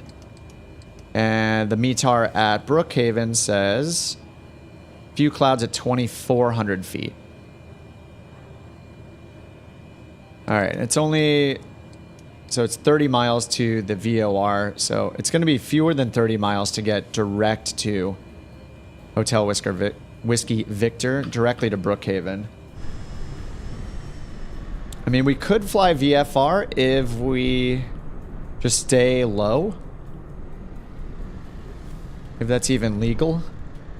I don't know about what we're actually able to do VFR-wise around this part of the world, around New York. Yeah, through all these airspaces. So there's so many different airspaces. There's a Charlie airspace here. Yeah, we would fly past this. So we would need to be over 4,000 feet in this area. And we have some deltas, 2,600 feet, 4,100 feet. So to not go through Charlie airspace. And then there's more deltas all over the place. 2,600 feet. Not really any obstacles to worry about. The minimum sector altitude. All these sectors are 800, 1,000, 700 feet. So we could be at like 1,500 if it weren't for this airspace around Islip.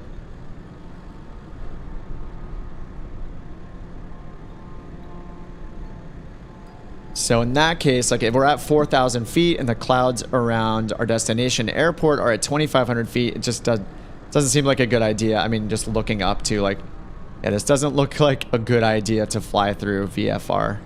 So we'll just do IFR again. All right, so we're going to CCC and then there. So we'll tune into ATIS, get the weather, set our pressure. Information kilo. 22 tree at 1 tree. Visibility 10. Sky condition, few clouds at 4,500 feet, 13,600 feet scattered. Temperature 4,500 feet, few clouds. 10. Altimeter 29.66. All right, 29.66. 14 in use. Landing and departing runway 19er. DFR aircraft say direction of flight. All right, landing and departing 19er. So we have kilo. All right, we have kilo. Let's get our clearance. Public clearance delivery couch 68 ready to copy. 29.66 to Kilo Hotel Whiskey Victor. Couch 68 is cleared to Kilo Hotel Whiskey Victor Airport as filed. Takeoff runway 19er climb and maintain 13,000 feet. 13,000. We're not even gonna get there.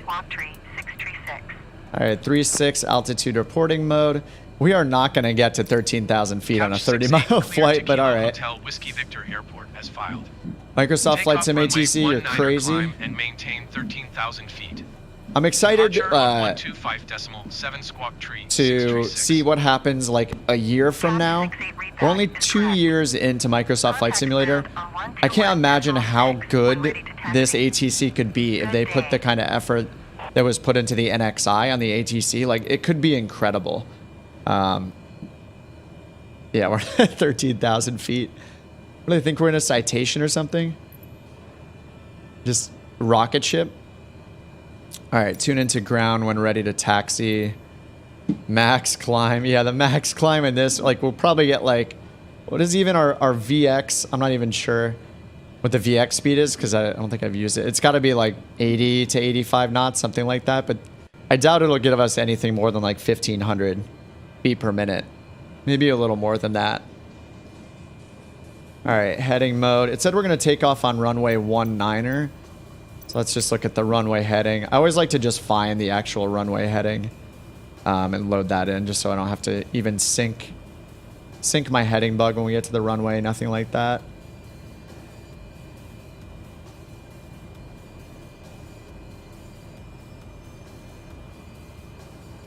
I'm not sure why the pinning isn't working. There's something wrong with this. It's not letting me pin. All right, so runway 19 heading is 193. All right, so I'm gonna put in 193 right there. That's good. Flight level change mode. Sweet. Let's set it for 95. I'll just do our VY speed. And then winds, they said, are 223 at 13. So that means we're going to have a little, the winds will be out of our right just a little bit, 13 knots, but overall that's going to be great. We're going to take off super fast. And then few clouds at 4,500. So the METAR here did not show few clouds at 4,500. So the sources are different. All it shows here is overcast 110. So it's 11,000 feet. It doesn't say few, but the ATIS did say few clouds at 4,500, which looks like that could be right. Taxi to and hold short of runway 19er using taxiway Bravo 4 Bravo cross runway 14 Bravo Charlie. Happens all the time flying around Long Island. Just end up turning ATC off. Oh, like getting just getting those kind of instructions. Yeah, a lot of people turn ATC off. The only real reason I still use it is just for the approach assignment. Like it is pretty good at giving you an appropriate approach. It's not going to vector you onto final. Even when it says it does, it doesn't give you vectors. It gives you one and then it just doesn't say anything. But anyway, I think overall my experience is still better with Microsoft ATC, as limited as it is, even over like Pilot to ATC and Pro ATC. I just had way too many problems with those apps like the last week that I've been using them. It's just not worth the frustration. So yeah, I'm just sticking with Microsoft for now. All right, so we got all that. We got our clearance to climb to 13,000. We got the squawk code in, 2966 on the altimeter. And yeah, that's it. So all we have to do is taxi over to runway 19.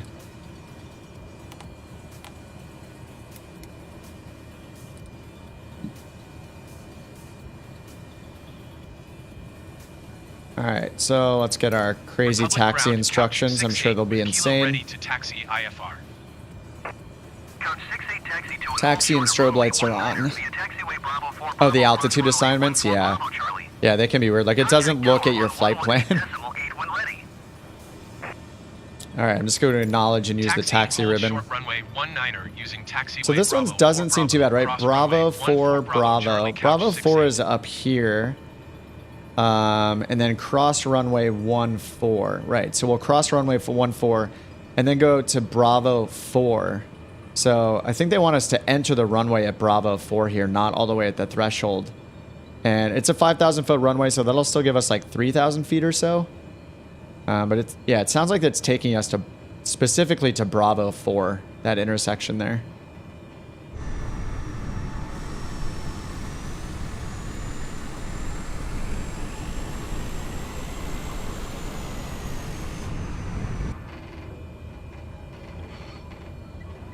Oops, I turned the wrong way. We want to go this way.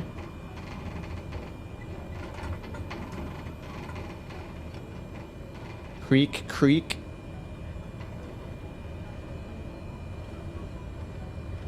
Nice, classic. Classic. I mean, we're not playing Microsoft Flight Sim if we don't see this.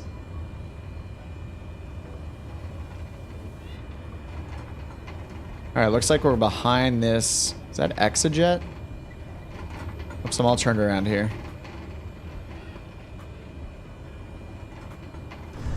Yeah, there's some... Yeah, XOJ. It's Exejet, right? I don't think there's a... They're an Exejet livery. I've heard that on ATC, but I don't think I've seen one, or I don't know anything about whatever Exejet actually is. All right, kind of a long taxi here. So we're just staying on this, on Bravo. Crossing runway 14, and then on our right at Bravo 4 is where we enter the runway. So that actually might make sense. So if this plane in front of us is taking off on 19er as well, which it probably is, it does make sense that ATC would have us go to Bravo 4 instead of all the way up to Bravo 1 and get the full length. So then it can sequence us in and we can take off before the jet, because the jet will probably still be taxiing and we don't need that long of runway, and we don't want to have to wait for wake turbulence taking off right after a jet. So in this case, it actually makes sense for it to be, if that's actually what it's doing, for it to take us to Bravo 4 instead of going all the way up to the threshold of 19. Yeah, Bravo 4 is right here. Right where my mouse is, so yeah, instead of going the full length.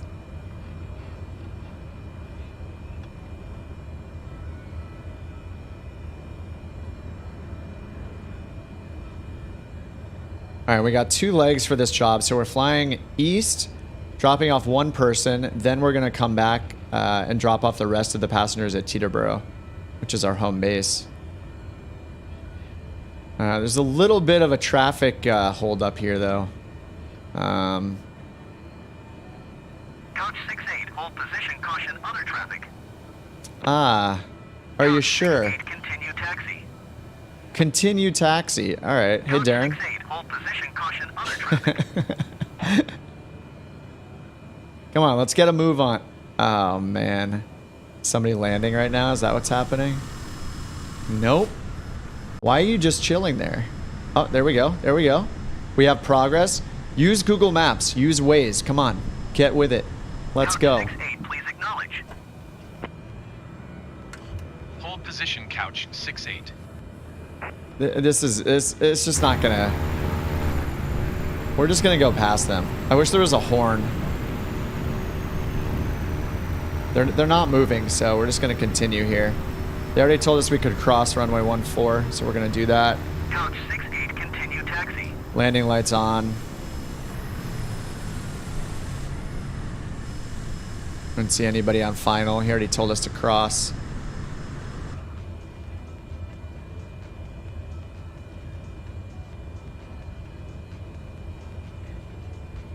Couch 68, please acknowledge.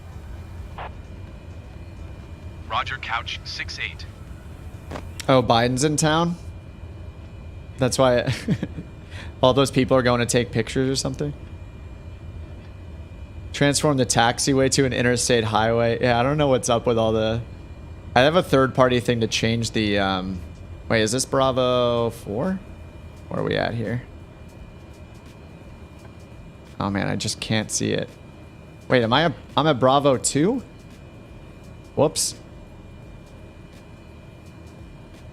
No, this is supposed to be Bravo 4. Oh no, it says Bravo 2. I think this is where we were meant to get on. I think this is what ATC was trying to get us to go to, so I'm gonna stop here. Go to the tower. Whoops, my brakes are on. There we go. Alright, we take off before the before that jet takes off. Runway 19er. Couch 68, altimeter 29er decimal 66122 tree at 1 tree. Cleared for takeoff. Yes. Runway 19er. Alright, landing lights on, taxi light Republic off. Tower exojet 750 Parking brake off. and runway 19er ready for departure IFR to Atlanta. And they're trying to get on the runway. We got it Exojet first. 750, hold short runway 19er. Yeah, that's right, hold Traffic short. Cessna Caravan on the runway. Ah, there's another plane taking 750, off. line up and wait. They got line up and wait. That's pretty cool though. It actually does line up and wait because we're on the runway. So I mean, Microsoft ATC is not the absolute Line up and worst. wait, exojet 750. Am I on the runway? Just almost doesn't feel like a runway with all those hold short bars that are there. That is the runway. All right. Couch 68, acknowledge last transmission. Whoops. Cleared for takeoff runway. Yes, 19er, clear for couch takeoff. 68. My bad.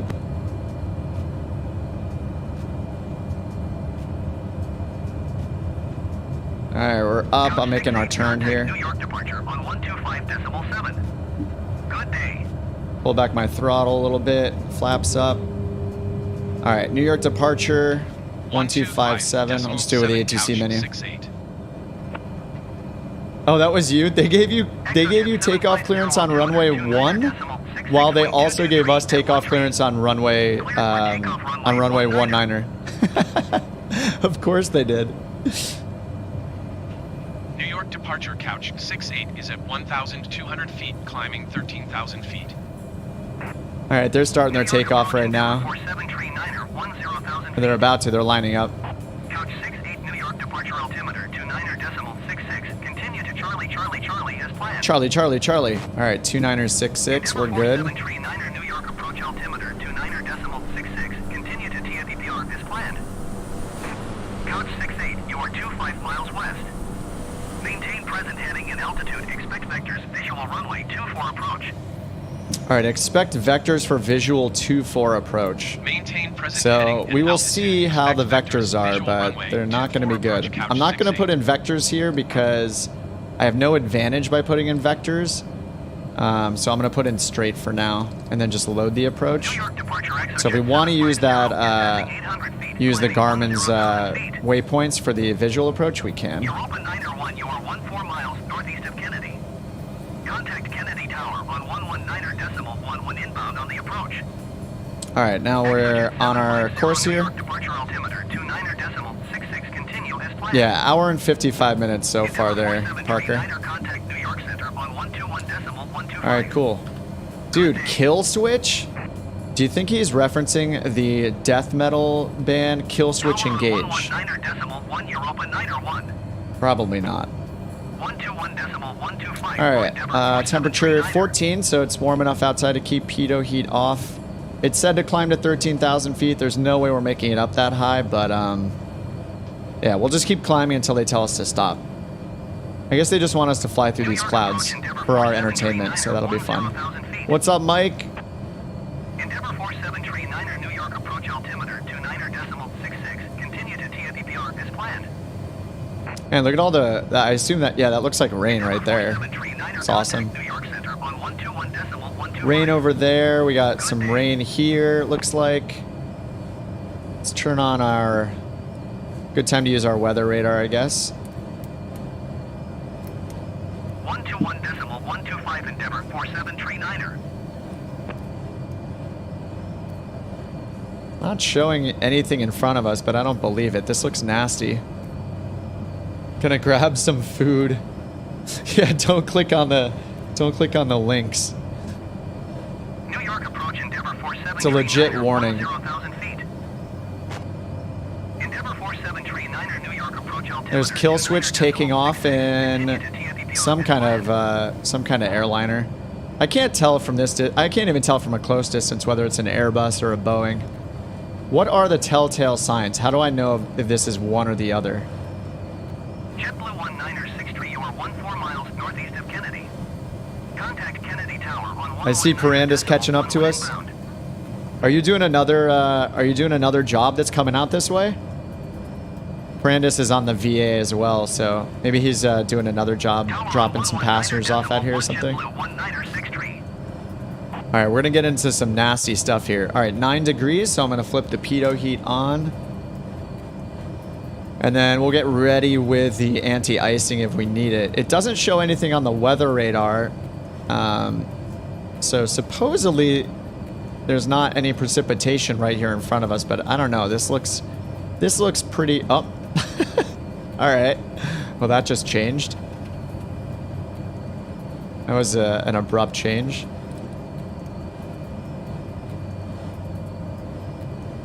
And now it's gone again. What did we just fly through? It's gone. All right. Weird. Endeavor 4739er traffic is 4 o'clock 3 miles at 11,000 feet. Oh yeah, you're doing a job. That's so cool. This is why the VA is pretty awesome. Like, you have a home base.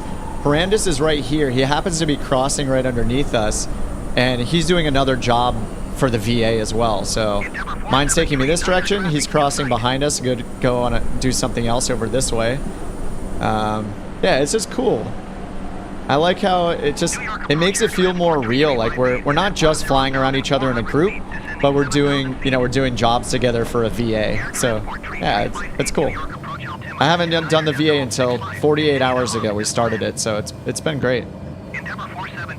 Darren, this is just the 208 Grand Caravan. It's the stock one for the G1000, so nothing special going on. Stock livery. This is one of the additional liveries that Microsoft provides for it. If you don't, something to keep in mind, or I had to remember when I reinstalled the sim the other day, kind of just started from scratch. These liveries, all the additional liveries are part of the content manager. So you need to go into the content manager, and you could just search for the word livery and then hit select all and install them all. But to get all these that come bundled with Microsoft Flight Sim, you do need to install them using the content manager. All right. So 4 degrees. We might ice up here. We'll see how it goes. New York approach, Endeavor 4739er is at They're letting us 9,600 feet, ascend up into the descending clouds, 6,000 and then we're gonna have to go right back down. Endeavor 4739er, New York According to the approach, weather, the altimeter onboard weather radar, 29.5. there Continue to isn't reverse plan. precipitation detected in these clouds. So Air transport tree I mean, that doesn't mean we're not gonna New York ice up, Center on but 121.125. Good day. Endeavor 4739er, dude, this looks contact so New York Center on cool. 121.125.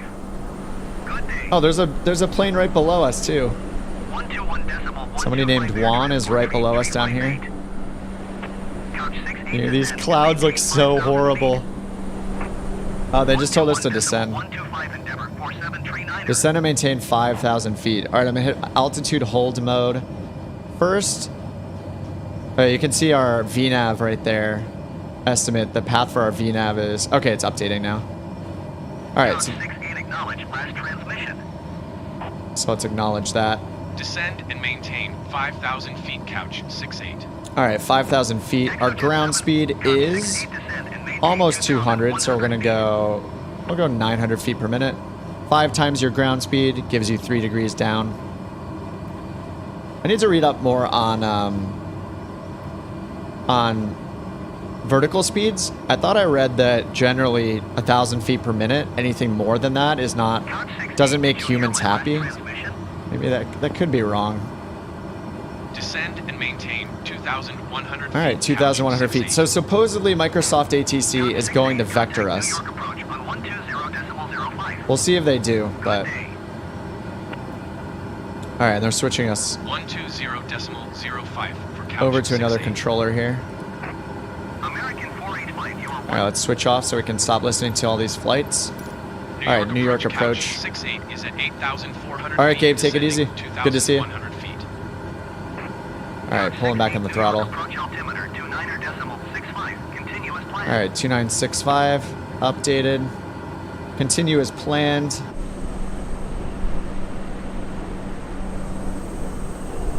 Dude, that is just...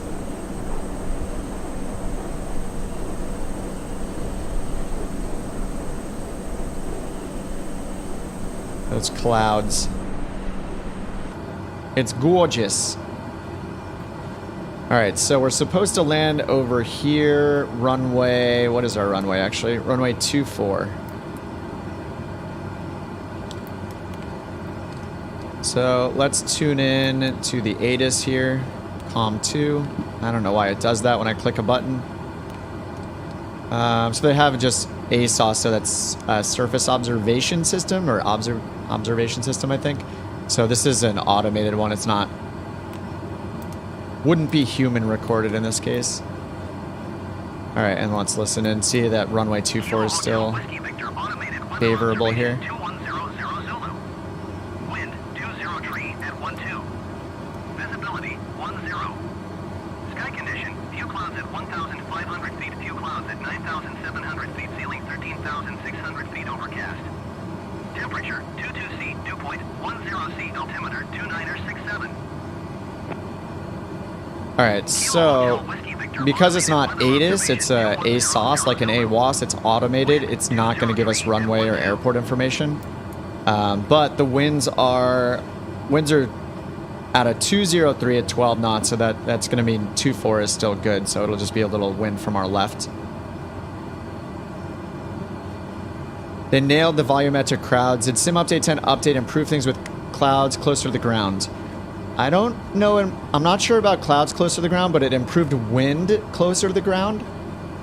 So the way the winds work when you're coming in on final and when you're handling on the ground are totally different now. It's just like on my last landing, I had trouble on that landing because we had like a 20 knot wind from the nose, off the nose to the right, like 45-degree angle. So we probably had like, I actually don't know how to estimate that, but you know, there was probably a non-insignificant crosswind component, probably 10 knots or more, and that really affected my landing. So they did a bunch of improvements there. They did improve the clouds too, like and the lighting.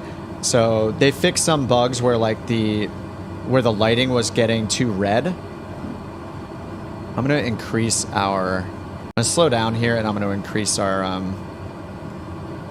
vertical speed a little bit. So they said they were going to vector us onto final, which should be any moment, but we have quite a bit of... I'm just going to pull my throttle out to idle. We have quite a bit to descend of altitude to lose still. So we still have to lose like 2,500 feet. Couch 68 Airport is at your 12 o'clock flight miles. Maintain present heading and altitude. Yeah. Report runway in sight. All right, runway's in sight, but we're not going to be able to land there at this altitude. Maintain present heading and altitude couch 68. What's cool is the G1000 is actually turning us to lose altitude, it looks like. So it's been modifying this. And I think I'm gonna activate this. Just activate the approach to go to straight. This is gonna give us like a 360, so I'll be able to lose the rest of this altitude. Then once I turn around, I'll report the runway in sight. I mean, I can report it in sight now and then switch over to the tower or CTAF. So there's the runway right over there. Air Nostrum Niner Flight 06, contact Boston Center on 132. All right, let's switch over to heading mode while we lose the rest of this altitude. Let's try to get in a word here. Couch 68, I have the runway in sight. Couch 68, you are 4 miles northeast of Kilo Hotel Whiskey Victor. Maintain present heading and altitude. Why would we maintain our present heading and altitude? That makes no sense. Going to 132.3 Air Nostrum. All right, we're just going to turn outbound directly away from the course. And then we'll turn around to the left, and then we'll be lined up with the runway. Yeah, I just, man, I really, really hope that... Oh, yeah, Darren, I guess you're right then. Okay, yeah. Couch 68, please New acknowledge. cloud layer system that'll provide more vertical precision at low altitudes. Maintain present Awesome. heading and altitude. Oh, and thickness. Yeah, I Couch noticed that 68. like the density of the clouds like this when you're flying through this stuff, it's way less pixelated than it used to be. So even graphics wise, they've improved the clouds too, not necessarily just where it's rendering the clouds, but they look better to me too. All right, so they told us maintain present heading and altitude, which is weird. So we're just gonna turn around here. All right, we're at 3,100 feet. Turn all the way around here. And then prep nav mode, give it a little more throttle. And then we can actually use this to do a descent with VNAV, so on the straight. And so down to 442 feet eventually. And we're above the VNAV profile. We can see that right here. But what's cool about the... Oh, there's also a glide slope available, or a glide path for probably an RNAV approach. But they gave us the visual, so we're not going to be using that.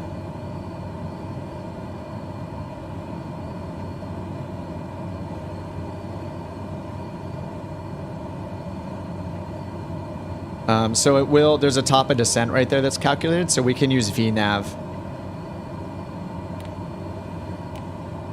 Which is awesome.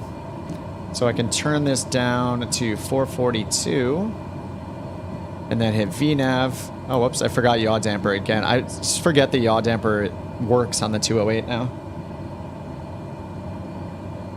All right, we got the runway right there though, so we are fine. And what's the airport elevation? 81 feet. So call it 1,100 for pattern. But we see it right there. We are on. And how many miles out are we? 4.5 until we get to final. So I think that's, yeah, that's 1 mile. So it calculates this little final waypoint, 1 mile. And you can use these visual ones at any runway in the world with a G1000, so it's pretty awesome.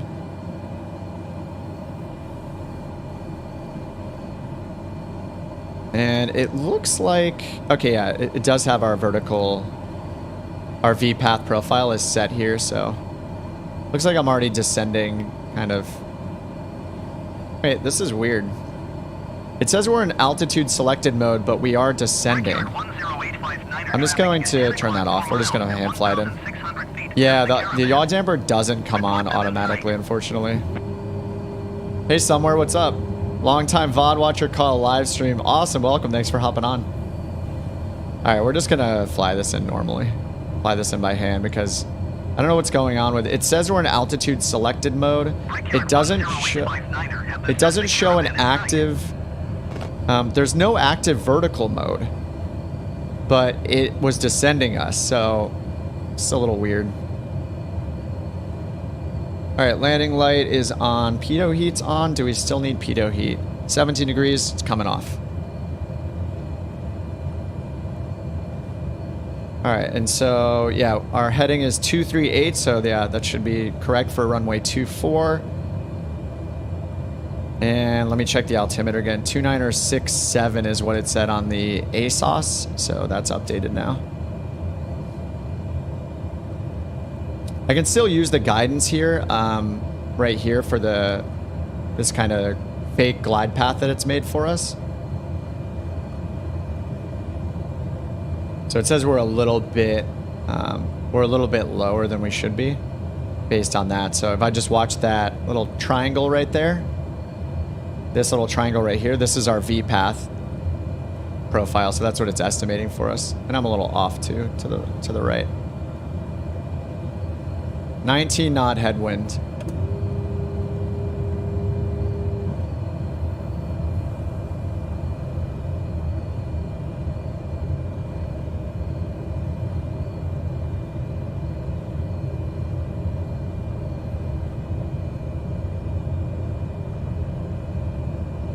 Oh yeah, I'm not sure actually. I'll turn the yaw damper off. I don't know if it works independently of the autopilot or not. It's possible. I think the one in the Kodiak does work independently of the autopilot. And man, without the yaw damper in the Kodiak, it's pretty crappy to fly. So the winds just completely changed. We're getting a huge gust from the left suddenly, which is not fun. And now it's straight again.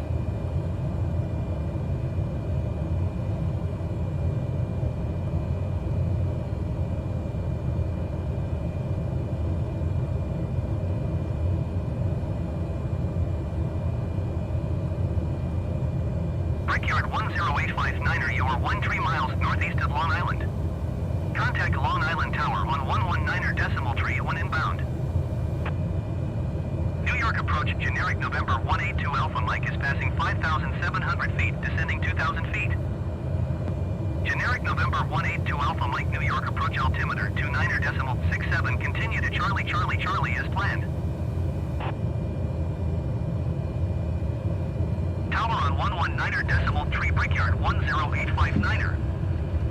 That was better than the last landing for sure. Man, the gust came in like crazy. So we had a headwind of like 20 knots and it suddenly shifted to be coming from the left, to the left of the plane. So it was pushing me really hard to the right. So I had to correct for that at the end there. All right, and this is an untowered airport. There's someone waiting to take off there. Let's go to the other end. Yeah, I need to learn about the yaw damper in the 208. I know in the Kodiak it's independent of the autopilot, so you could turn it on and have it helping you out. But yeah, in any case, yeah, you want them off on landing.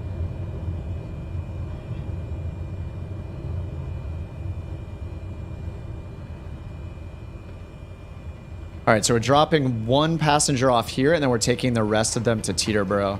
So we'll also see if there's any like cargo or other passengers I can pick up here, because we can still hold at a good like 400 or 500 pounds extra.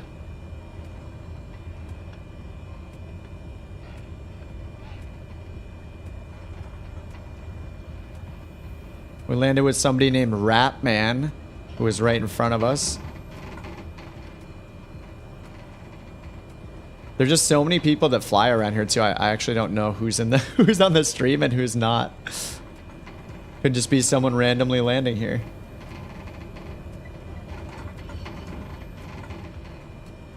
All right, sweet.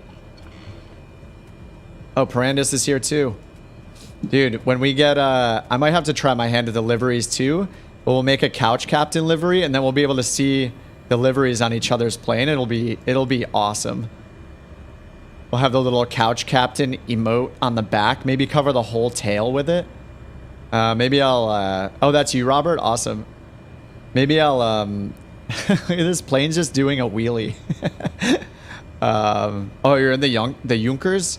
Wait, really? Oh, I must not have it installed.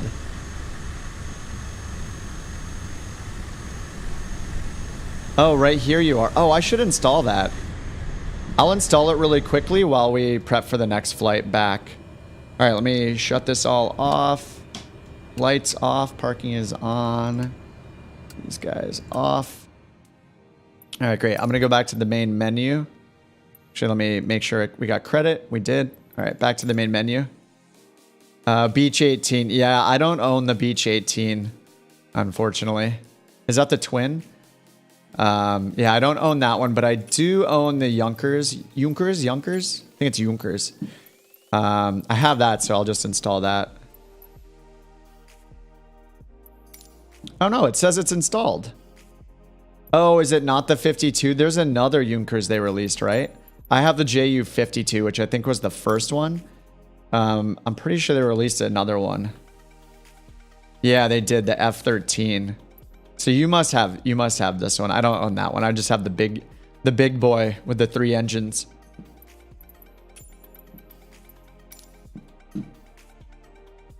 All right, so we got credit for that. So we're dropping off 1 passenger here, and now let's see. We're gonna go back to Teterboro because the rest of the passengers need to be dropped off there. So we just need to make sure. Let's see. 4-3 Golf. Just need to make sure, or just check if there's anything else I can bring along to Teterboro. All right, right. So we have construction supplies, and then we have. So this student is off here, right? Yeah, I can't board him, so they should be. Yeah, they arrived, so they're good. So then here we have 6, 7, 8 more passengers on, or 8 remaining. We're just dropping 1 person off here. We still have 900 pounds we can take. Our fuel is plenty because it's even estimating we're good for like almost 400 miles, even with reserves. So I'm not going to mess with the fuel still. And we're going to go to Teterboro. So let me check if there's another job that goes from here to Teterboro.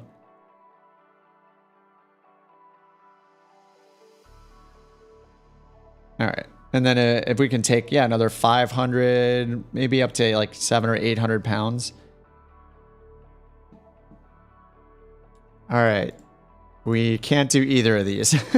So the first one is 5 passengers. We're already full. We can only bring 1 more passenger.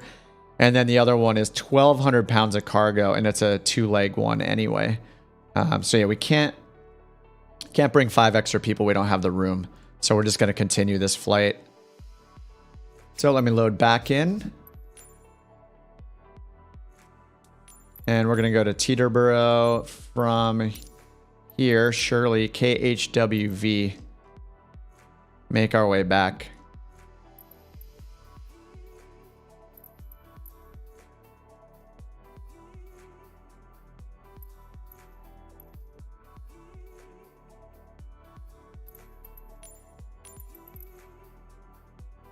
Oh, those, I guess, aren't technically parking spots over there. All right, hit fly, and then let's go ahead and get this job going. Okay, it's already, yeah, everybody's still loaded, so we don't have to wait for anything. I can just wait until we're loaded in, then hit fly and sim.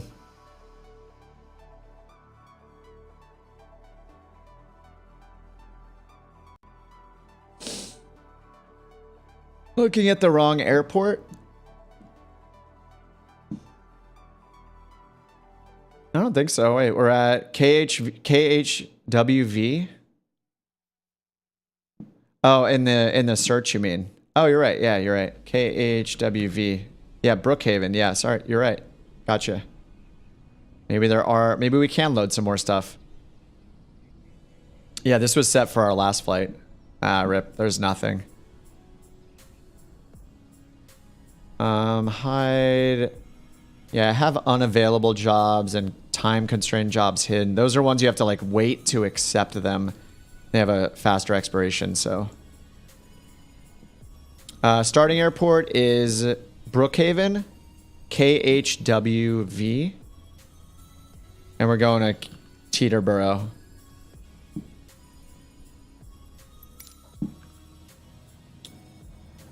All All right, fly in sim.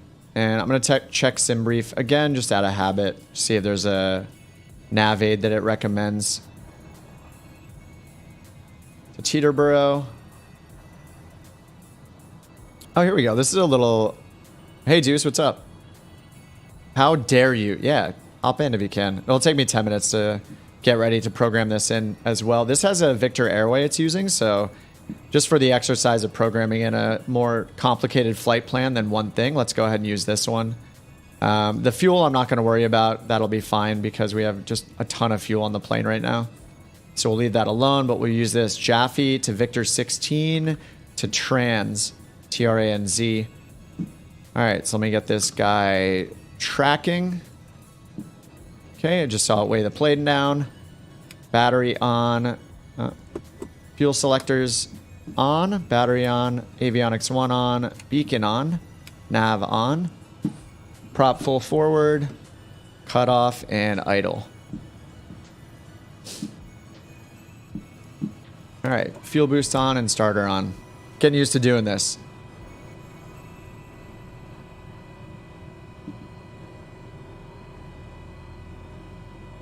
All right, we're just waiting for NG to get up to 12. There we go. Introduce fuel. It's kind of crazy how long you leave the starter on. I was looking at the real checklist, like the 4-flight checklist for the Grand Caravan. And yeah, you leave the starters on until NG gets to 55 at a minimum. So it turns green at 50. Right here, it's about to turn green, or 51, the NG percentage. And once it's up to 55, it's at 53. It's like stabilizing, so all right, I'm gonna turn that off. And then fuel boost back to normal. Avionics 2 on. Change this to CDI. All right, let's do our flight plan. These are already in there because I chose them on the world map, so that saves us a moment. And then let's load an airway. Oops, I need to put in the first waypoint first. So Jaffe, J-A-F-F-Y, onto the 16 and then exit at Trans. All right, let's put in Jaffe. Keyboard mode, magic. Jaffe, then hit menu, load airway. We're gonna choose the 16. That's the only one available, Victor 16, and exit at Trans. Wait for it to load those exit points. Come on. All right, there they are. And then find Trans here.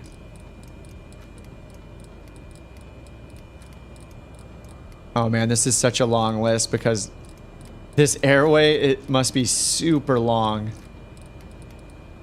Oh my god, this has got to be the longest list I've ever seen. This is crazy. There's Trans right there.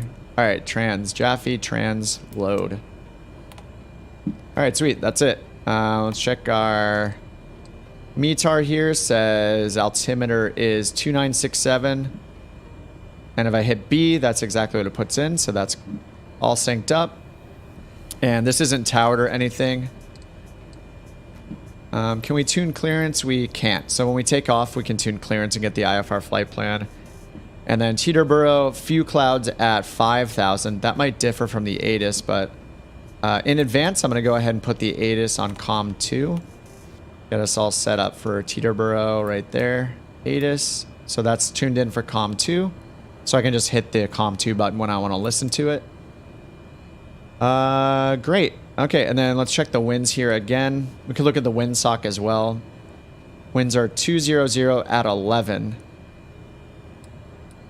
And then for runways, yeah, we'll do 24 again, which is where we landed. All right, so put that in. So runway 24 is up there. So we'll do 24 again, and then we'll contact New York Center when we take off, and we'll get our IFR clearance. All right, sweet. Taxi light on, strobe light on, parking off. Yeah, West USA, always for me.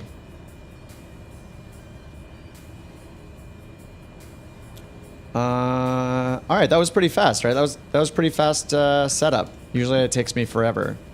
I'm getting faster. I'm evolving, arguably. All right, so we're gonna turn right, cross that runway, and then continue on to that other taxiway on the farther side. Let's bring up taxiway diagram.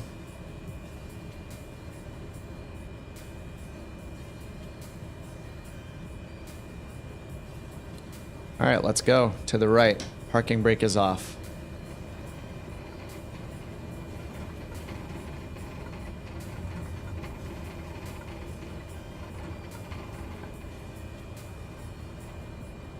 All right, looks like we're taking taxiway Lima, cross runway 21, and then taxiway Zulu to runway 24. All right, let's put our first notch of flaps down for takeoff position. Lights and everything are good.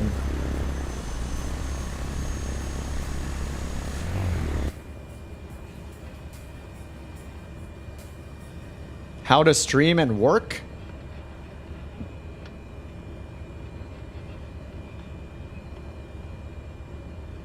You mean like how to watch a stream while you're at work? Who doesn't do that? I don't know if that's what you're saying, but...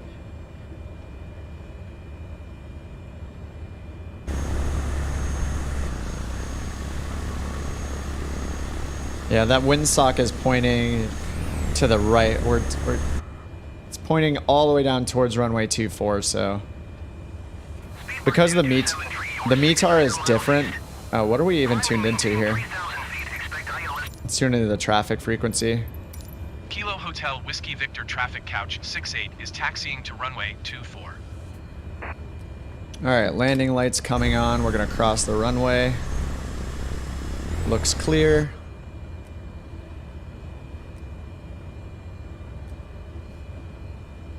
Alright, this is runway 15. Wait, no, that's not right. This is runway 6. What is that 15? I think that's 15. What was that 15 there? There was a sign that just said 15 on it. Oh, there is runway 15, which is going to start right here next to us. So yeah, we're going to cross... If we turned right there, we would have also crossed runway 15. Oh, that's weird. So the start of runway 15 is also like the start of runway 6. They just go right against each other. Right here. So yeah. You actually have to get on taxiway... Or sorry, on runway 6 in order to line up for 15. Interesting.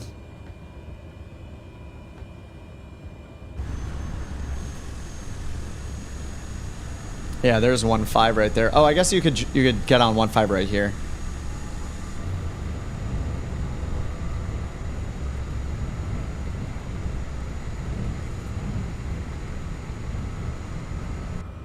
Dude, the weather looks so cool. This is great. The Northeast is kind of awesome just because the weather is just so dynamic. I mean, it was totally clear yesterday. Like all day we were flying. A bunch of us were flying VA missions yesterday and it was just clear the entire time. And now it's just like a storm. There's just a crazy storm happening basically. It's awesome.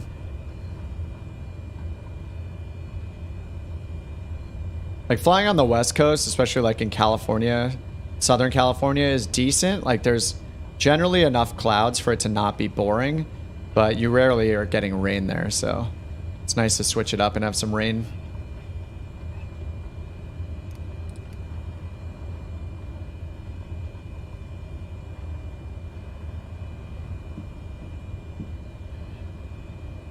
All right, let me check the route really quickly. I didn't look at our altitudes. Okay, 1900. I think that's the minimum obstruction altitude there. And then 2000 over here. So we need to at least climb to 2,000 feet to start. So I'm going to set that up. And then we'll talk to ATC and they'll assign us another altitude. So let's do 2,500 feet for like a VFR altitude. And there is some airspace to our west, I think. So hopefully we'll get our IFR clearance in the air quickly enough. All right, heading mode is on. I'm setting up flight level change right now while I'm finishing the taxi.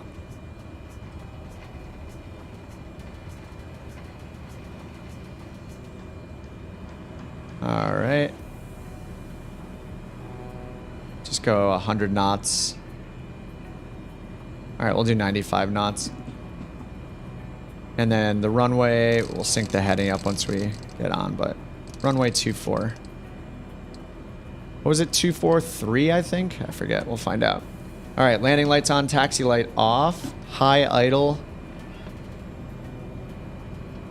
Ratman, I see the Junkers now. Oh, you're in the big one. Were you in the same one before? Dude, that thing is so crazy. Whoops. Getting distracted. Getting distracted zooming in. Is that the same thing you were in before? Because I had it installed. Maybe you were in the other Junkers, the smaller one.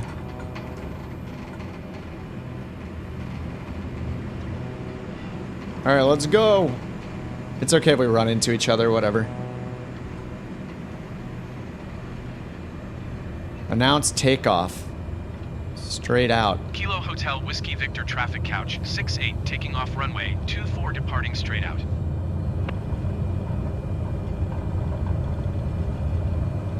Oh, it comes up so easy when you have like 10 knots of headwind. It's beautiful.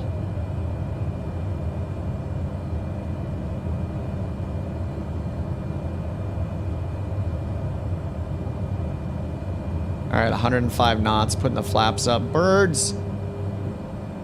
Trimming that out. All right, then we're gonna make a right-hand turn in a second.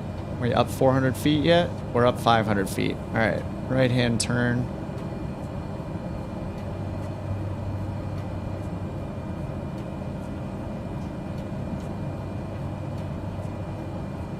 Let's contact New York Center, or New York Approach, I guess. I have to do flight following first, and then we'll switch over and do... We'll switch over and ask for IFR clearance so we can get up over these clouds, go through these clouds. Couch 68 New York approach. Squawk 5674. All right, 5674 down here. Altitude reporting 5674.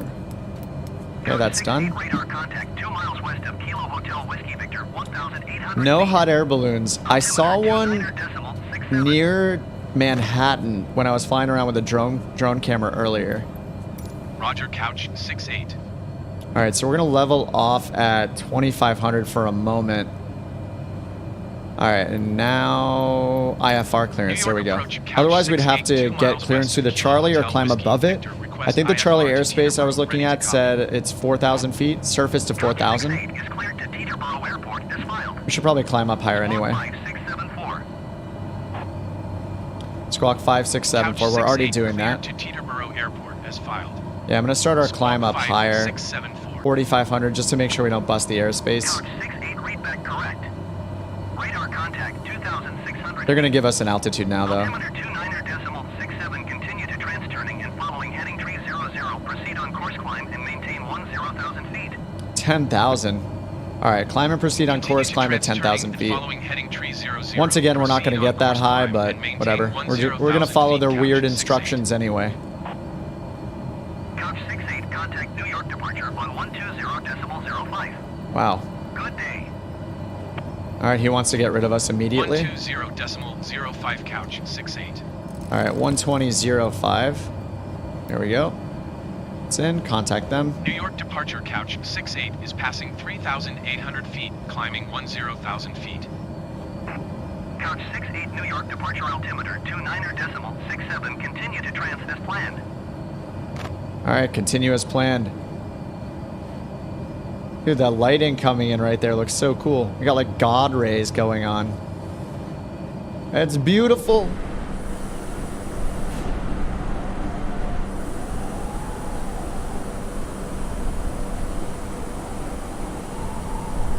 Scandioian is here. Scandioian.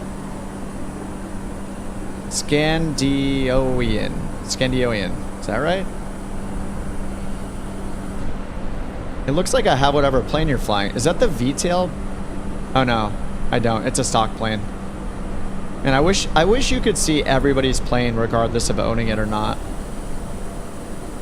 Just like we see Ratman's, I mean, I own it, so I see Ratman's Junkers, but and that thing looks awesome. Yeah, I hope maybe they'll make that improvement someday. Which airport is this?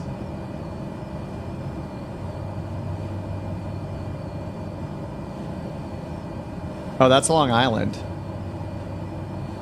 Long Island, MacArthur. 2 ILS approaches.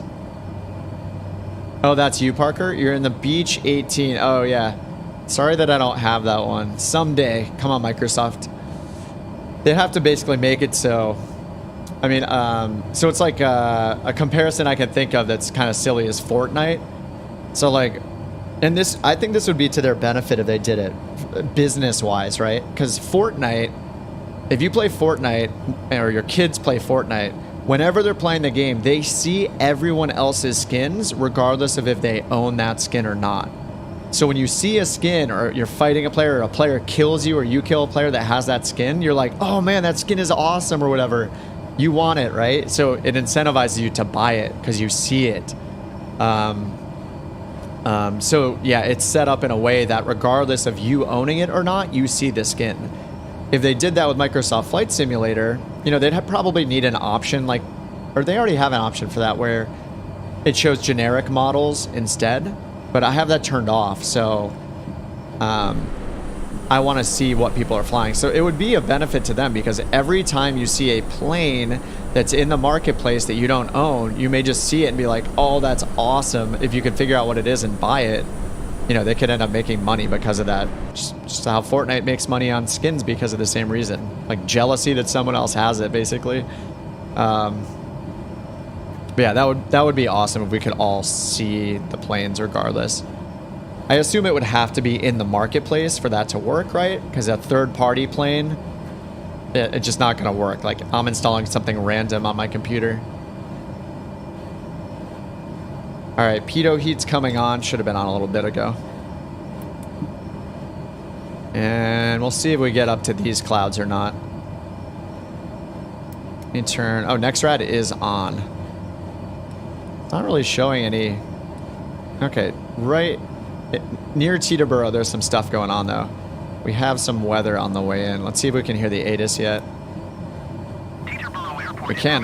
Whiskey 2100 Zulu. Still on whiskey. 275 at 7. Visibility 10 in heavy rain.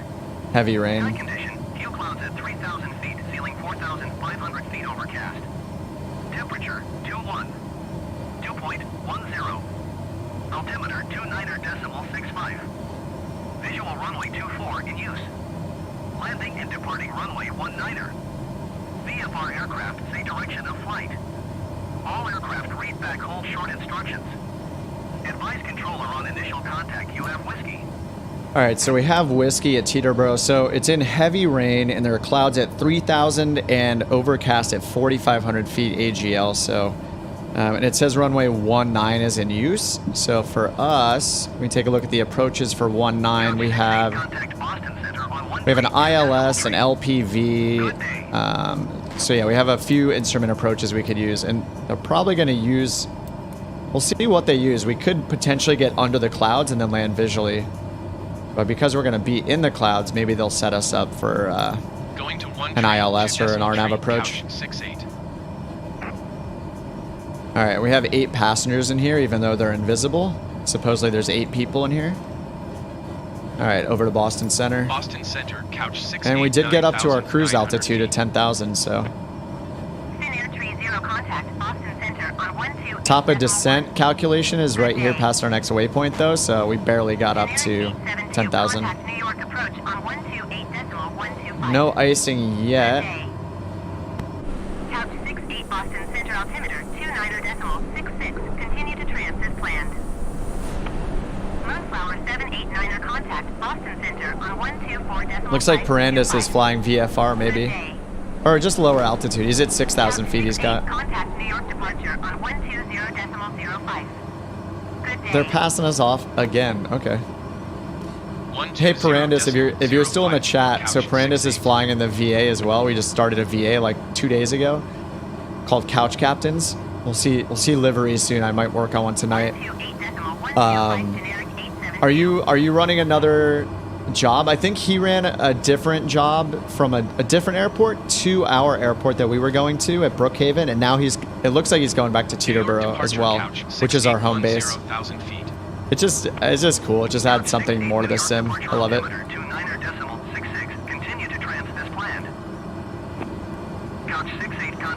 Boston Center on 1 tree, 2 decimal They're tree. switching us again. Good day. Make up your minds. 1 tree, 2 29er decimal tree, 66, couch so let's 68. update our altimeter setting. Your IFR, oh, you got cleared at 6,000.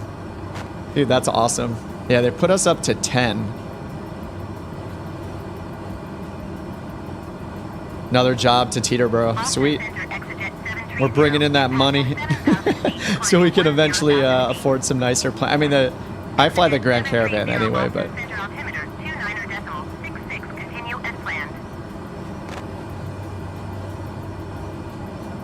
no icing on the wings from those clouds, so we're all good. Cruising at 10,000, and they're probably going to give us our approach soon.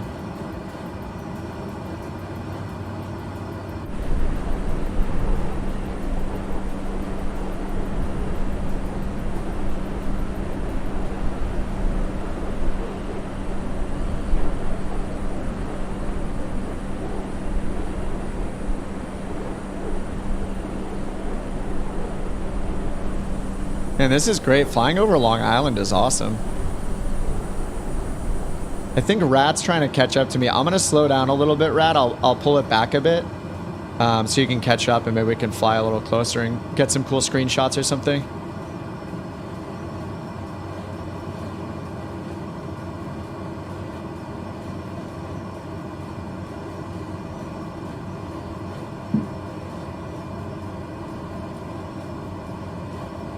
And once we get towards this next waypoint, I'll try to remember to switch over, check the ATIS again. Because I thought it was on Whiskey when we departed from Teterboro, so it should change soon. I think it's been more than an hour, right? Since we left. So we'll see how that goes. All right. Boston Center, couch 6810,000. Forgot to check in with ATC. Couch 68 Boston Center altimeter 29.66. Continue to trans as planned. All right, 2966.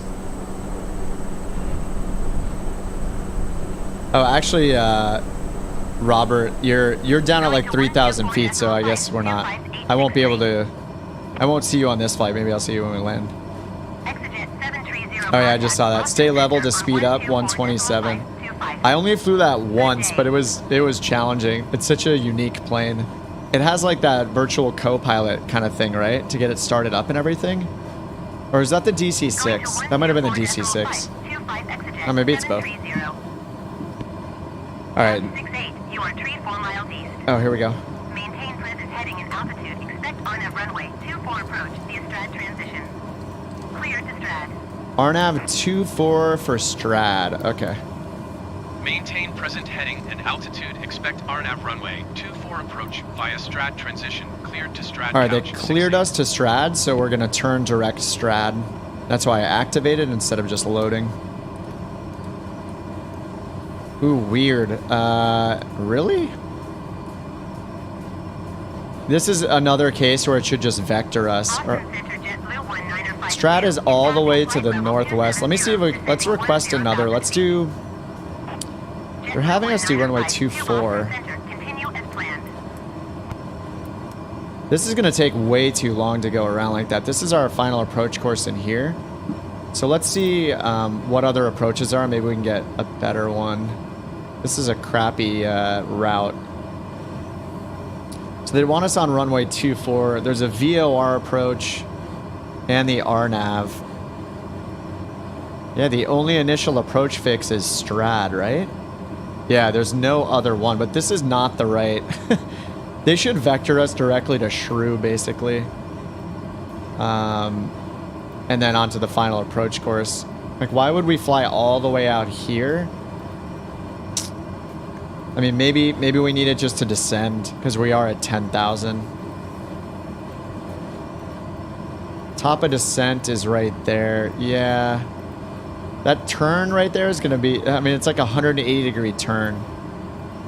It's not ideal. All right, I'm going to keep it just because we do need to lose altitude, so... The route is not great, but for losing altitude, I guess it's fine. Top of descent's in 7 minutes. But I mean... Traffic is 7 o'clock 4 miles at 12,800 feet regional jet. Report them in sight. 7 o'clock at 4 miles. 421 traffic is 10 o'clock 4 miles at 10,000 feet Cessna Caravan. I guess right over there. Delta 853, contact New York Center on 121.125. Good day. Alright, we have them in sight. Express 421 have the Cessna Caravan in sight. Alright, traffic in sight. Couch 68 have the traffic. Toyota 445. Are they talking about that flight? I don't even know. There's so much traffic. They said 7 o'clock, so that would be back here. And I did see these guys over here, so it must be one of these.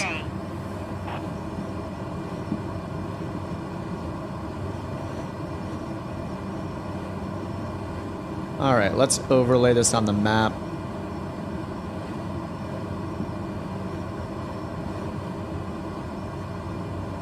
Alright, I don't know how they're going to have us do this. I mean, this 180-degree turn seems weird. But it's what they want. You always listen to ATC. Let's check the ATIS again. See if it's on... okay, it's still on whiskey. So it should read the same exact... Yeah, it's the same as before, so nothing's updated there. We'll stop listening to that. Yeah, it said, it's weird, it said runway 19 was in use on the ATIS, but they gave us, maybe we should do 19. There's an ILS for 19, isn't there? Let me see if they'll, I mean, I think they will let us do whatever we want, right? So I think the 19 makes, ILS 19 makes more sense. Or we could even do the GPS. Let's see, this is an LPV approach. Yeah, WAS. LPV down to almost 200 feet, 213 feet.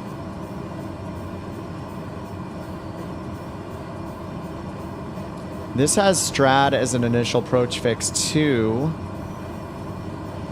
but it's for runway 19. So we're still going to Strad, but we'd save a little time, so we don't have to fly as far out this way for runway 19.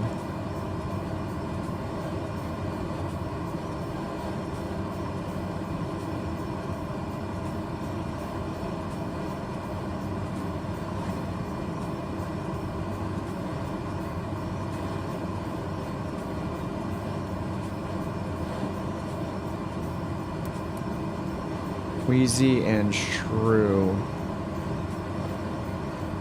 Yeah, so pretty much after Nippy here, or Nipi or whatever it is, we would go south to here and then go straight down. So we would cut off this whole corner. It should save us some time. Austin Center Brickyard Tree 626 is passing 13,000 feet, descending 10,000. So we would do the RNAV Yankee approach. Let's check the runway differences really quickly. So 7,000 feet. It's even a longer runway. I mean, we don't need that. Displaced. Yeah, it's got a long displaced threshold. Left approach via Delta Papa Kilo transition. Clear to Delta Papa Kilo. Avion Express 421 contact Austin Center on 1 tree for decimal tree. Good day. Yeah, we're gonna go to Strad, so it's gonna. 3,000 feet. Expect ILS runway 22 left approach via Delta Papa We're gonna end up Kilo taking the transition. same transition waypoint. So. 610. All right, no icing. Pitot heat's still on. All right, let's see. Select another approach. Couch 68 traffic is 12 o'clock 4 miles at 13,000. RNAV Yankee 19. Report them in sight. Brickyard Tree 626 And- traffic is 2 o'clock 4 miles at 10,000 feet Cessna Caravan. Report them in sight. Yeah, we could just ask for vectors. It doesn't usually work well, but let's see if they do this. It should be faster. Oh no, they're switching us. Couch 68. You know, we don't have enough time to descend. Like our time of descent's top of descent is right here, 3 minutes. So we would have had to have been descending for a while, I think. New York approach couch 6810,000 feet. But we can still request 19 instead. That'll give us 2964. Continue to Strad as planned. We'll still go to Strad. We'll just yeah, do. Oh man. Oh my God! Again, come on. So frustrating how often it passes you to someone else. I can't even get a request in.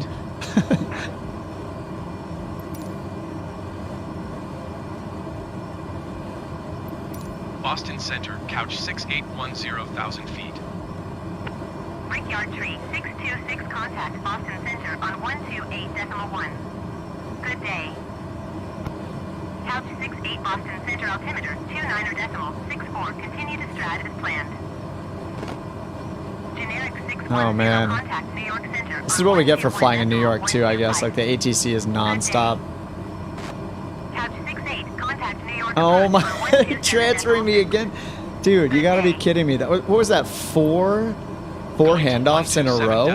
6 couch 68. Oh man. This still isn't as frustrating as using those other ATC programs though. At least they're giving me an initial approach fix.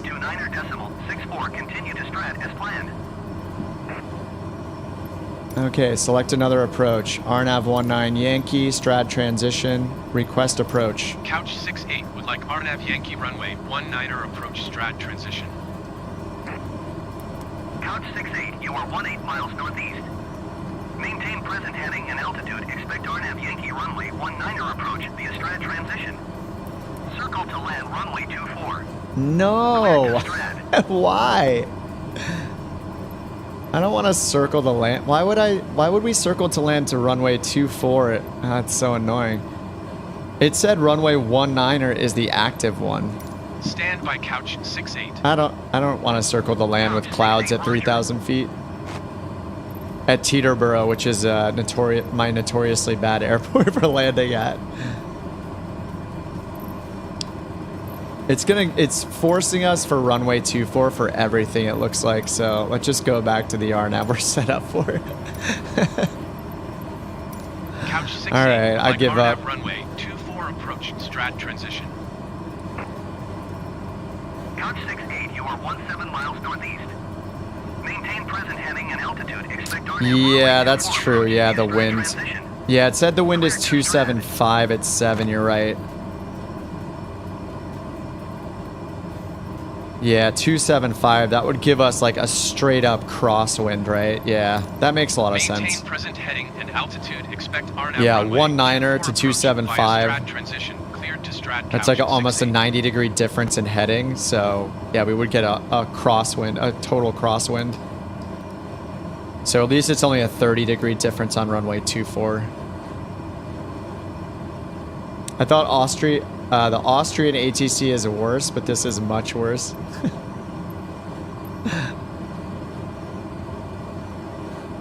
Yeah, this storm is kind of nuts. Let's see what's going on. Do I have weather? I need to turn weather radar, our next red on over here. There we go. Looks like it's moved away a little bit.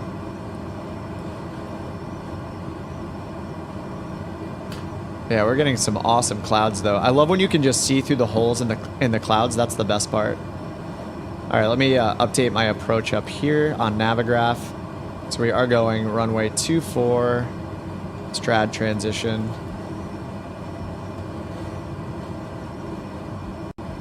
And it's having us go direct to Strad, which is why we're off the green course. We're going direct Strad, then doing a crazy 180-degree turnaround.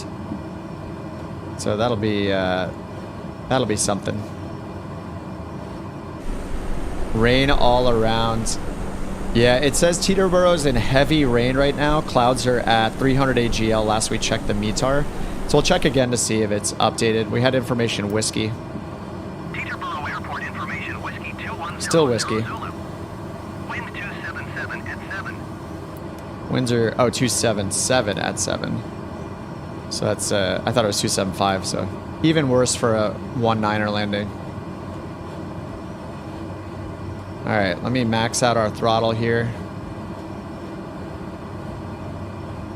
What's our fuel flow? 563. Should be around 400, I think, is normally what SimBrief has us at.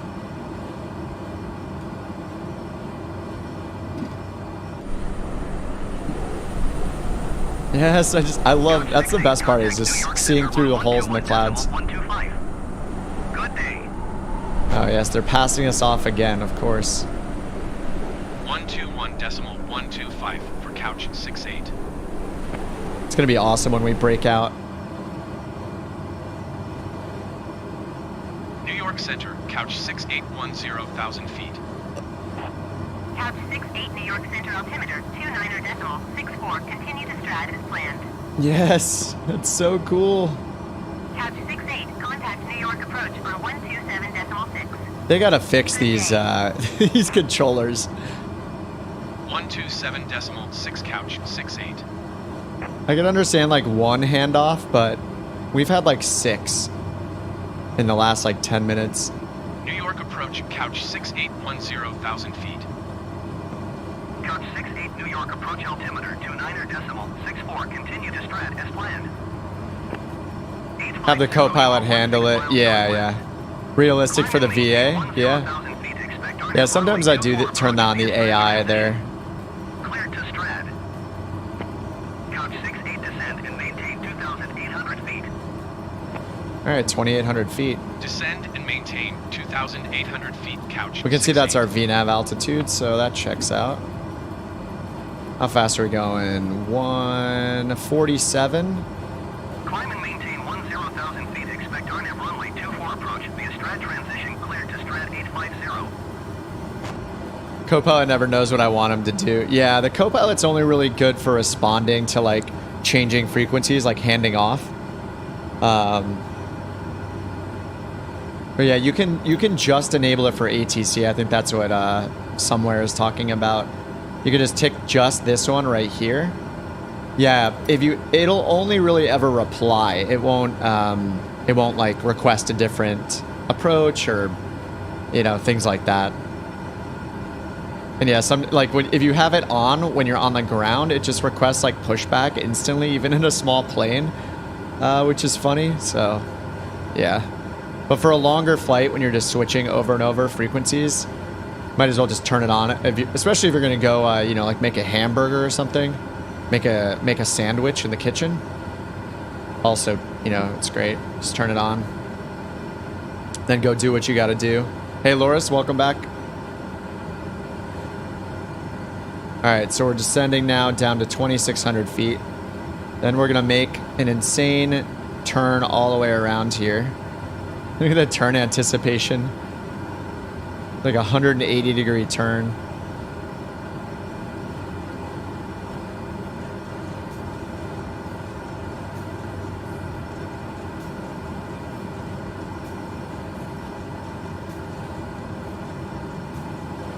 All right, well, we haven't iced up at all. It's 2 degrees Celsius, but apparently not enough like moisture. No icing going on. Maybe if it was a little colder, we'd be icing up more. Sometimes you get a little bit even when it's above 0.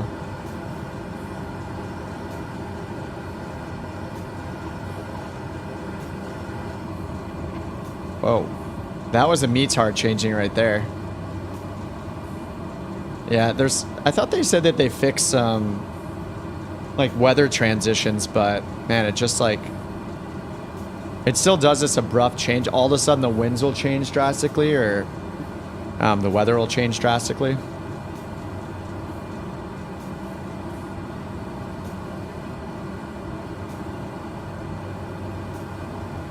Need to get back into OnAir. Hey, if you do, you can join our VA and fly around New York. It's like less than 48 hours old, so it's been fun already so far. It's cool. We could always change like where we're operating out of, but we just chose Teterboro as a kind of a joke because I messed up a landing there. Dude, these clouds look so good. Top of the hour update. Well, we're going to Teterboro. We have 8 passengers on board. We're descending to Strand, which is our transition waypoint for the RNAV 24 approach into Teterboro. It's an LNAV approach. Whoa. What is going on? Dude, the weather is crazy right now. I have no idea what's happening. Oops, I have the yaw damper off as usual. That wasn't because the yaw damper was off. 7,200 feet. Expect ILS runway 22 right approach via AGNSS transition cleared to AGNSS brickyard. Tree 4 tree. Oh, for the METAR. I thought you wanted like a top of the hour news report. Yeah, all right, let's check the METAR. Good point. Teterboro Airport information. Whiskey 2200. Still whiskey. Yep, still whiskey for now. Crazy weather changes? Yeah. We're gonna all just like just rain everywhere. Rain here, rain here.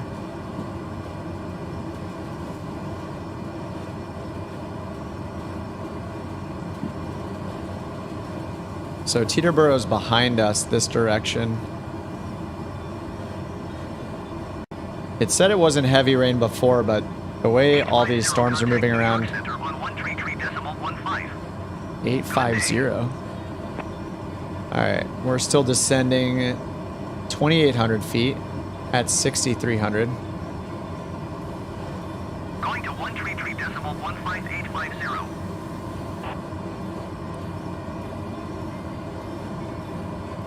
Alright, here comes our crazy U-turn. Hey kid, for the Caravan you don't.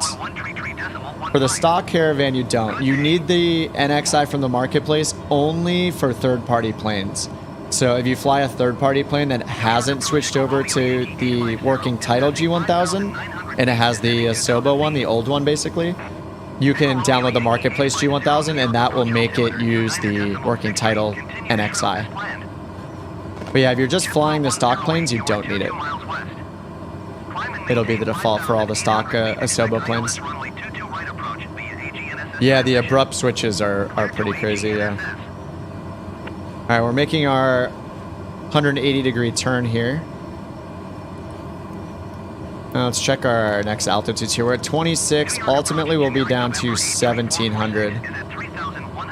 But they haven't cleared us down just yet. We're not even down to 26 yet, so...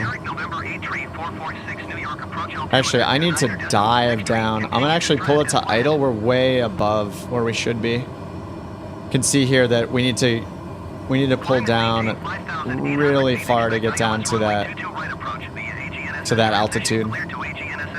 I should have used VNAV to descend because I wasn't descending quickly enough. But we can make up for it with a crazy dive here. 1,500 feet per second is probably frowned upon, but we only have 8 passengers in here. They'll be fine. Couch 68, please acknowledge. The ladder somewhere. We started the VA there. I actually had to recreate my account because we had switched over to Stratus temporarily, so I'm on a brand new account and a brand new VA. Kind of had to, because you can't switch from Stratus to Thunder. We didn't realize that Stratus had a 10-person limit on a VA, so we didn't want to have to deal with that. So yeah, we made that mistake and then we switched over. 133.15 for couch 68. New York approach exigent 699er is at 4,000 feet, climbing 5,200 feet. Exigent 699er. I can't even get a word in to switch because of all the traffic here. New York approach couch all right, 68 is passing 3,300 feet, descending 2,800 feet. All right, so we'll ultimately be down to 1,700, so I'm just going to set that up. All right, continue as planned. They haven't cleared us for the approach yet. They only told us to go down to 2,600. I'm actually going to, stop us at 26 for now. But we need to get down to 22 next. Our top of descent is right here, 1 minute. So hopefully we hear from them right now.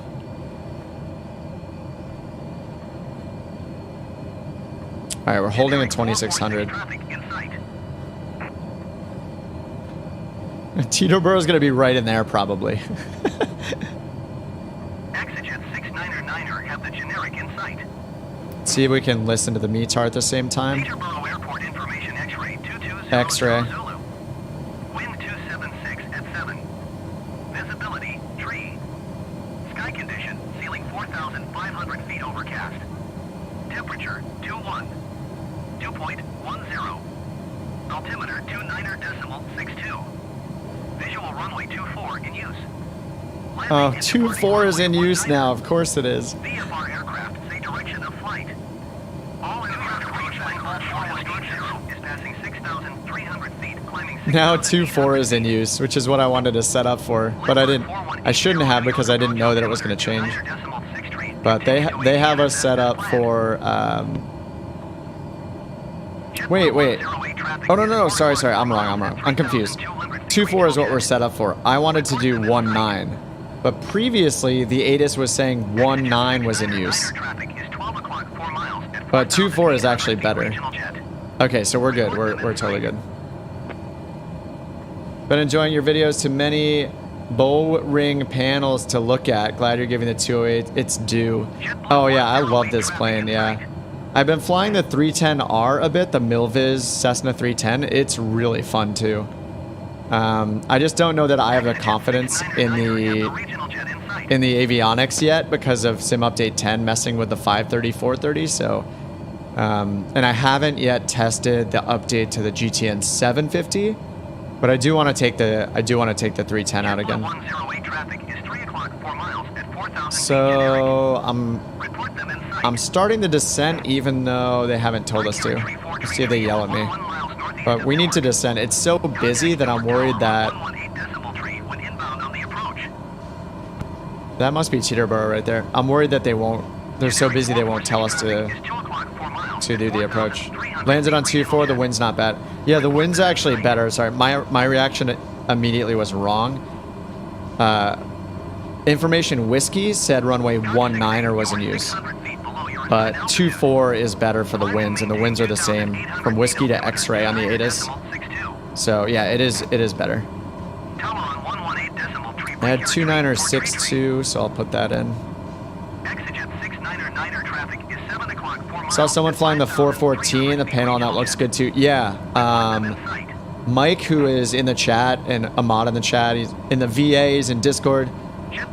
We've been flying together quite a bit. He like wingmans a lot of the time. I think he's probably doing a mission right now. He flies the 414 a lot and loves it. And I think Chris does too. Two of the guys in chat. But yeah, they seem to love it. And the 310 as well. The 310's great. Alright, so we're at 22. Our next top of descent's going to be here. We're going to go to 2, and then we're going to finally go to 17 for angle, which is our final approach fix. So I have it set already, pre-selected for 1700. And then I think this is an LNAV approach, so we're going to get advisory VNAV for this. Let me do the overlay chart.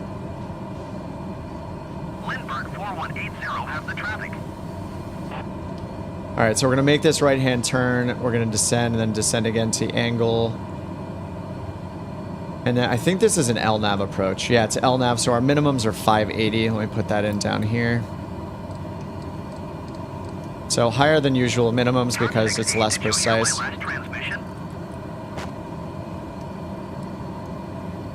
Climb and maintain 2,000. No, we're not going to climb. We're on this approach. They're wrong. All right, 580 on our minimums. They want us to climb because they don't realize we're like on final almost. So it's getting a little confused. All right, 580, 1 mile visibility. It said that there's 3 miles visibility, so we're good on the minimums. And then we'll see if the MDA holds true. I think it's over 1,000 feet AGL.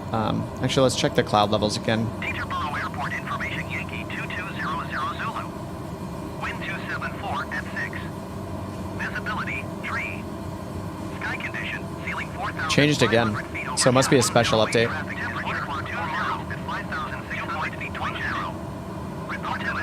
I can't hear because it's someone else is talking. Oh, we can see. I mean, we can see that. Yeah, we can see the runway right there. We're on final. We're not listening to them because yeah, that's crazy. I'll reply, but we need to be landing right now. I would love to change over to the tower. 119 or 5. I'm just gonna change over and see if we can get clear to land. 119 or 5. New York approach Echo Romeo Yankee 850 is There's just too much traffic. Yeah, they're not giving us anything. We're just not going to get over to tower because it hasn't cleared us for the approach and stuff, so. All right, we are about to start descending to the final approach fix to 1,700 feet. We will get advisory VNAV on this, so we can actually, something that's cool about the G1000 is we get plus V, so it gives us an advisory glide path. I'm actually going to turn approach mode on. Yep, and we're right at that already. So even though we're before the final approach fix, we're a mile out from that. It's giving us this fake glide path, basically, which is what plus V is. So it's giving us it's giving us vertical guidance when we don't normally get it. But this doesn't guarantee obstruction, clearance from obstacles. So we have to watch that ourselves. And it looks like this is going to be offset slightly, right? So, yeah, we're going to have to make that right turn to land on that runway.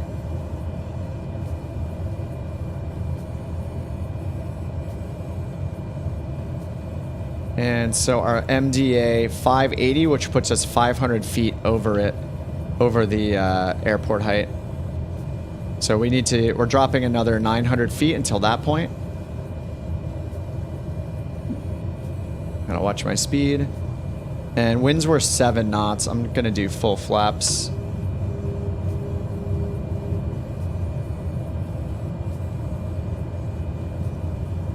And we can already see the runway, so we're looking good.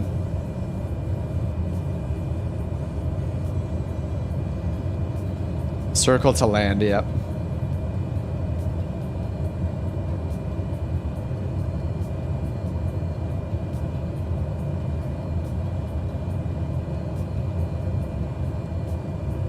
I mean, I don't think it's not technically a circling approach, right? It's still technically an LNAV, but yeah, we do have to manually fly this last part here.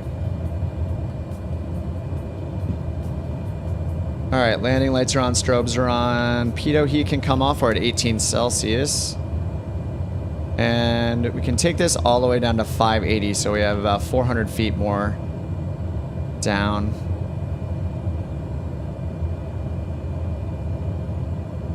And we can't contact the tower or anything because it didn't successfully put us onto the approach.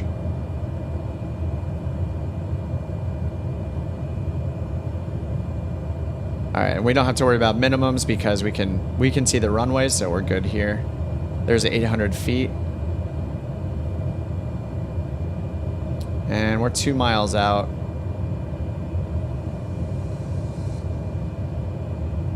All right, I'm gonna turn off the autopilot, turn off the yaw damper in case that does anything in this plane.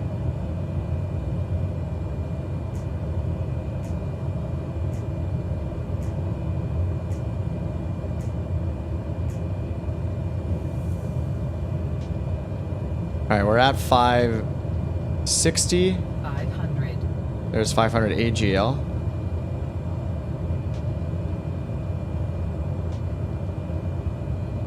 All right, missed approach procedure is climbing right turn to 1500. Direct BubG. Exit 69er Teterboro Tower. Altimeter 29.62, wind 271 at 6. And we got 245 on the heading, so this looks like 24 to me. Got full flaps. We got a strong headwind. We got like, it said 7 knots on the ground. It's gusting like 10 right now. A little bit from the right, so I'll need to keep it aimed to the right just a little. There's a bunch of birds.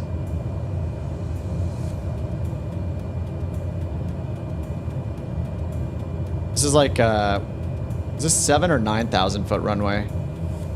I think it's like 7,000 feet.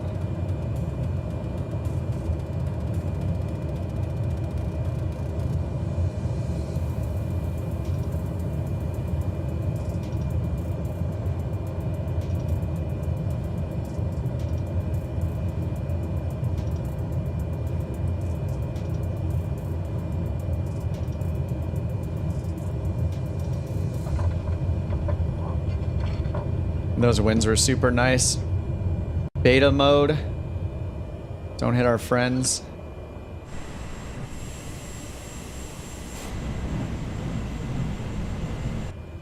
Dude, right at sunset too. The lighting, it's just epic. Taxi lights on.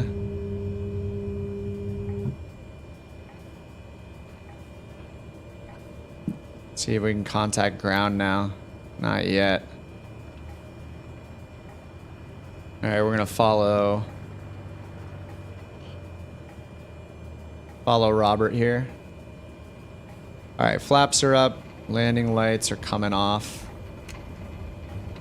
Whoa. As I go off into the grass. Alright, that was a much easier landing than the last one. Or the last one was decent. 2 landings ago was difficult. Beechcraft sounds good in multiplayer. I think, yeah, a lot of the engines sound pretty good. Alright, we're just gonna go park right over here. Here are all these FBOs. Which one's this one? Atlantic? Oh, there's a guy right here. Oh, hey, what's up?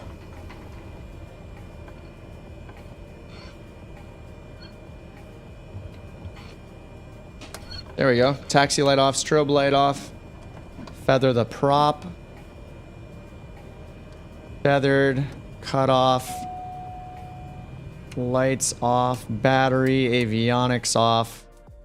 Sweet. 43 minutes in the books. Got credit in OnAir Company. Sweet. What do we got here? 0.65. Sweet. $9,000. Yes. I feel like I normally do like one to 2,000 for a job, but since this was a multi-leg with 9 passengers, it was quite a bit more. All right, sweet. Airframe condition, wear and tear, all that stuff's going down every flight. So we'll actually have to be maintaining our planes. I mean, we're leasing the planes that we're using in the VA right now, so that's no big deal. All right, sweet. Let's check the multiplayer map. I think at least, well, I feel like 2 or 3 of us are flying right now, or we're just flying. Which airport? Just landed at Teterboro. KTEB. KTEB. All right, Loris. Thanks for dropping by. Oh, you have school? Nice. All right. See you on the next one. Yeah, how long has it been? 3 hours. I kind of want to do another one. If I don't, I think I'm going to do another one off stream anyway, so I might as well keep going. All right, so we had, yeah, smooth landing. Very smooth on everything, so feels good. Let's see if we check our planes. Looks like none of them are flying now. I think at least 2 of us just landed. I just landed, so this is our fleet so far, but we're leasing all of these, so I think a couple other people just joined too. We're growing. It's a good thing we switched to Thunder because we would have had too many. We would have hit the limit already. 1, 2, 3, 4, 5, 6, 7, 8, 9, 10. So we just hit 10 already. I forget if 0 is Mike or it's hard because I forget who is who because for the most part, like Nightwolf named his same username, so I know who he is, but like I think 0 is either Mike or Chris. I'm pretty sure MH is Perandis. Anyway, somebody's already got 13 flights done. I've only done 7 so far. It looks like we got more shareholders. Sweet. Yes, give us the money. Accept all the shares. I actually don't know how the shares work. Like, there's a button where you can like pay dividends out. So I think over time, like as you accumulate money, I think there's a dividends line in the book or something. So when you pay it out, the money goes back to the shareholders in the percentage that they own of the VA. I think that's how it works. So money will actually get kicked back. But I have to read about it, but I would assume that's what it does with dividends. All right, Robert, thanks for flying along. But yeah, the VA has been pretty fun so far. It's taken a little bit of getting used to. What time is it? It's 3 p.m. here. All right. I started at noon.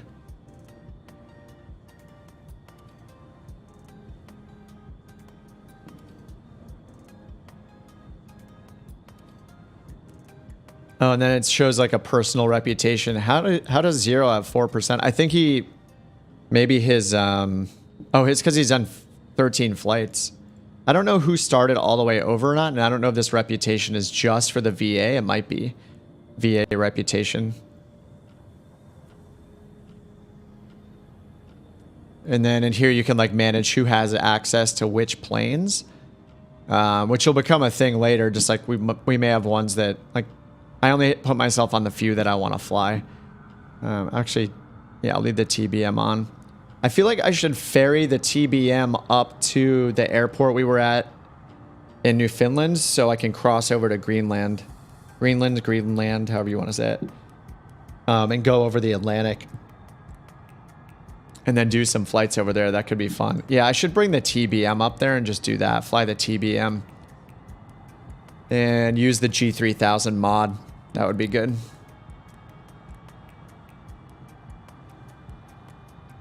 All right, maybe I can do one more short flight. I feel like I should go eat lunch, though, at the same time. You're Zero. Okay, yeah.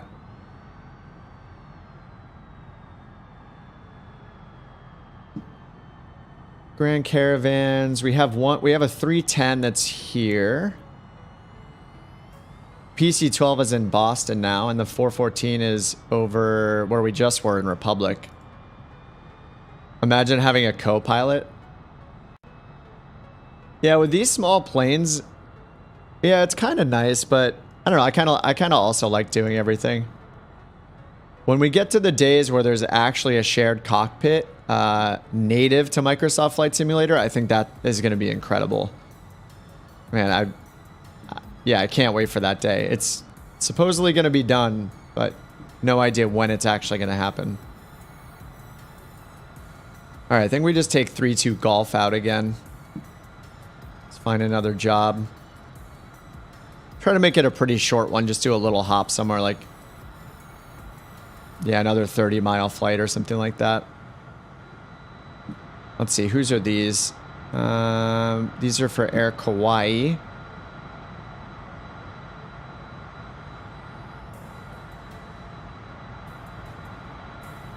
Whoa, a 20,000 two-leg job? It's executive transport, right? Executives. For 20K, though? That's awesome. Take 8 people. One of them wants to go over to Republic, which is where we went already. And then we go up here to the north to Stewart. And it doesn't expire for 93 hours. I kind of want to do this one. To go to the north. That's so much money. This is the #1. It's the best pay per distance.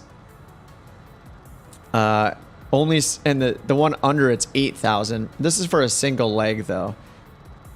This is kind of cool too though. Go along the coast up here. Is this into Connecticut or something? This is going to Sikorsky Memorial, Igor Sikorsky Memorial, KBDR. Is this in Connecticut? Let's take a look. Sky Vector. It is, yeah. Bridgeport, Connecticut. All right, let's do this one. But I think tonight after I end the stream and take a break and have a snack and stuff, I think I'm gonna go take the other one, unless somebody does it before me in the VA. But there's a 20 grand right here. The multi-leg ones are pretty cool too. All right, let's do this solo one first. So let's go fly up to Connecticut. All right, so that got assigned to me. Let's go refresh my jobs here. All right, up to Sikorsky Memorial, size 2 airport. Oh wait, now it says 51 hours. Oh, this was a separate one, sorry. 51 hours to complete this one. Okay. 7 passengers, 46 nautical miles. All right, so let's get the plane ready. 4-3 Golf. I have to do the fuel calculation on this just because we did a few flights without refueling at all. We're down to 600 pounds. That's probably enough, but we will see. All right, 7 passengers, first class seating. Very important in a Grand Caravan. And so let's go check our fuel. All right, sim brief time. Teterboro to BDR, Bravo Delta Romeo. All right, breezy to Victor Airway. It's taking us pretty far north, though. Let me see what the other options are. All these are going to breezy as the first waypoint, which is north. What is this doing? This one's pretty nice. 74 nautical miles. Oh, the first one is actually less distance, 68 nautical miles. And we'll probably have a tailwind going northbound here.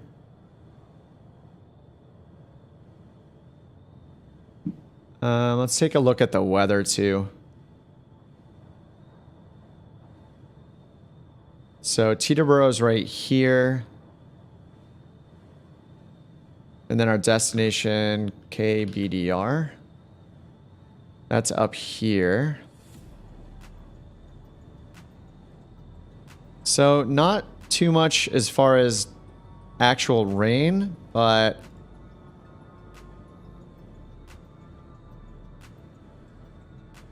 maybe the clouds aren't too bad. Can we just do direct?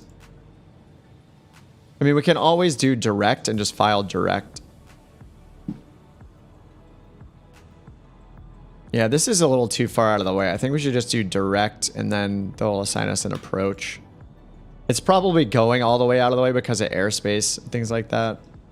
But if I want to save time, just do direct. Our alternate is JFK. Okay. And then passengers were taking, how many was it? 7? 7 passengers. Load that up here. And no extra, just people, no extra cargo. 7 executives. VIPs. Now let's just go direct. Maybe there's like let me see. No, that's fine. Yeah, let's just go direct. All right. KTEB to KBDR.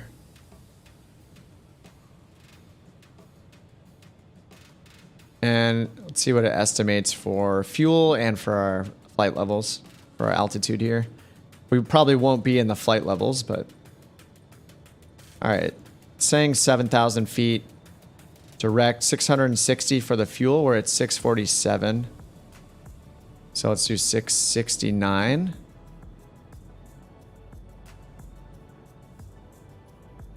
All right, cool.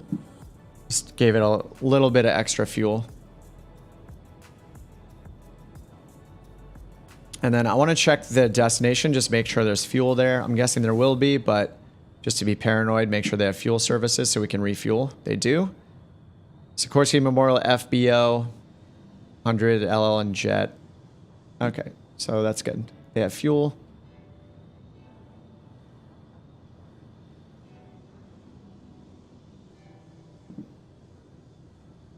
And it's still loading in. Hey, Steven, what's up? Can you bring your rented plane into the VA? Yeah, so how it works is your company is still separate. When you fly for the VA, you can use the VA planes to fly VA jobs. But you still have your rented plane. You still have everything you have on your company when you join a VA. And you can still do flights just for yourself, like as a freelancer pilot, whatever, and not even do them for the VA.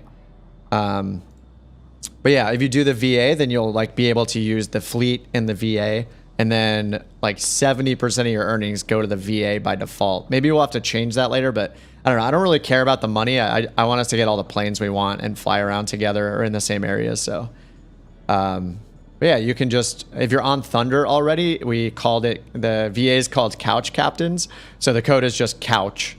And actually, that's what I should do. Instead of a flight after the stream, I'm going to look at making a livery. And I'll post those in Discord and stuff if you guys are in there. And here's a link to the Discord. And try my hand at it.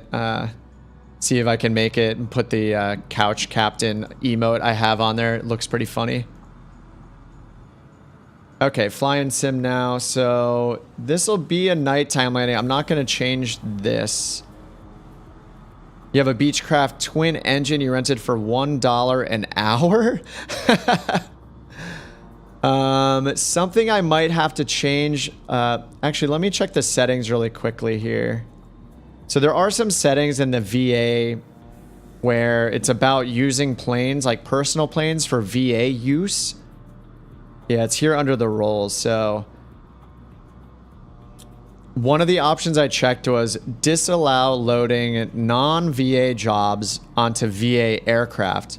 So yeah, you can use a personal aircraft. We did this one mainly because we wanted people to understand when they're working for the VA or not, if they're trying to do VA jobs, because it can get a little confusing. Like personal jobs, there's basically two windows. Like, look, I'm going to switch back and forth. This is my window. See how there's no green at the top? And then here, this is the VA version of the window. So you get two on-air windows. And for basically, if you're working for the VA, you need to find and accept the jobs using this interface that has the green bar. This window, the VA window. And then when you accept it, you switch back to your normal one and go to your pending jobs. So the VA assigns the job to you. And somebody's entire purpose could be like not even flying. They could just be somebody that sits on this management thing and manages all of the pilots, you know? Anyway, yeah, I can just accept you right away if you want to join up and fly with us. Frantic Air. Okay, cool. Yeah, if you want to hop on the Discord too, there's a new channel. We literally put it together 48 hours ago, so I think you'll be the 11th member already. Yeah, it's been fun, and you know, basically, there's no like super extreme goals or anything. The only thing I want to do with it is I want everyone to have the plane that they want, you know? There's a pool of planes. We have a bunch of Grand Caravans leased right now. We don't own anything. But yeah, I just want people to have the planes that they want and just, you know, be able to chat. And it's very casual, but it's been fun so far. So we may need to like pool money and figure out like how to buy our first jet or something once somebody wants a jet and can fly it and prefers flying jets. I'm sure we'll all get there eventually. All right, Somewhere, thanks for hanging out. Yeah, thanks for dropping by. Enjoy your grub. I'm going to do that after this next flight. All right, cool. So let's go back to this. So I can fly this in the sim. I think I'll just leave it. It's going to get dark. Let me double check our destination just to make sure it has lighting. I assume it does. But always good to double check. Oh, I got you, Frantic. Let me accept you really quickly.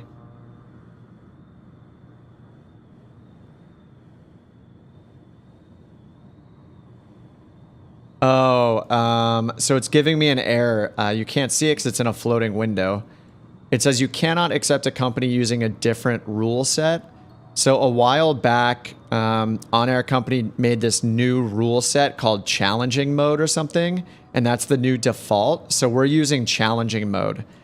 And someone else in our group had to contact their support to get them to fix it. But they fixed it in like an hour. It was on the OnAir company Discord. I forget if it was Chris. I'm not sure if it was Chris or Mike that had the problem, but they had to contact the support for OnAir company and ask them to fix it for them. So unfortunately, I can't accept it until you do that, and it changes you over to the new like challenging mode. Oh, you switch to classic. So here's a link to the OnAir Discord in case you're stuck and you can't fix it yourself. That's their Discord, and that's where one of the people in Discord, I think it was Mike, Chris had them fix it for him. Anyway, contact them if they'll change it. 5 million in classic. Oh, I see. All right, well, yeah, hopefully they can help you out. It was Chris, yeah. Oh, you put in a ticket on the site, right? Okay. Sorry, I'm wrong. So don't use the Discord. They'll probably just tell you to use the website. All right, I'm just gonna fly at 0. I'm not gonna offset the time. Sorry, this is taking forever. All right, we got the fuel. VA operations, you know, it's important. We're running a business here. All right, starting tracking. We're just going to keep real time on. All right, cool. It's tracking. So let's get this started right back up. All right, battery. Actually, I had the fuel on already. Let's pull out our flashlight here for a second. Avionics on, battery on. Prop is full forward. Beacon is on. And all right, let's go starter and fuel pump.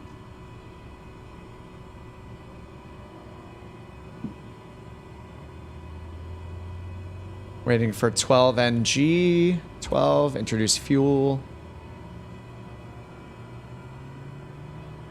All right, now we're waiting for NG rise to 50.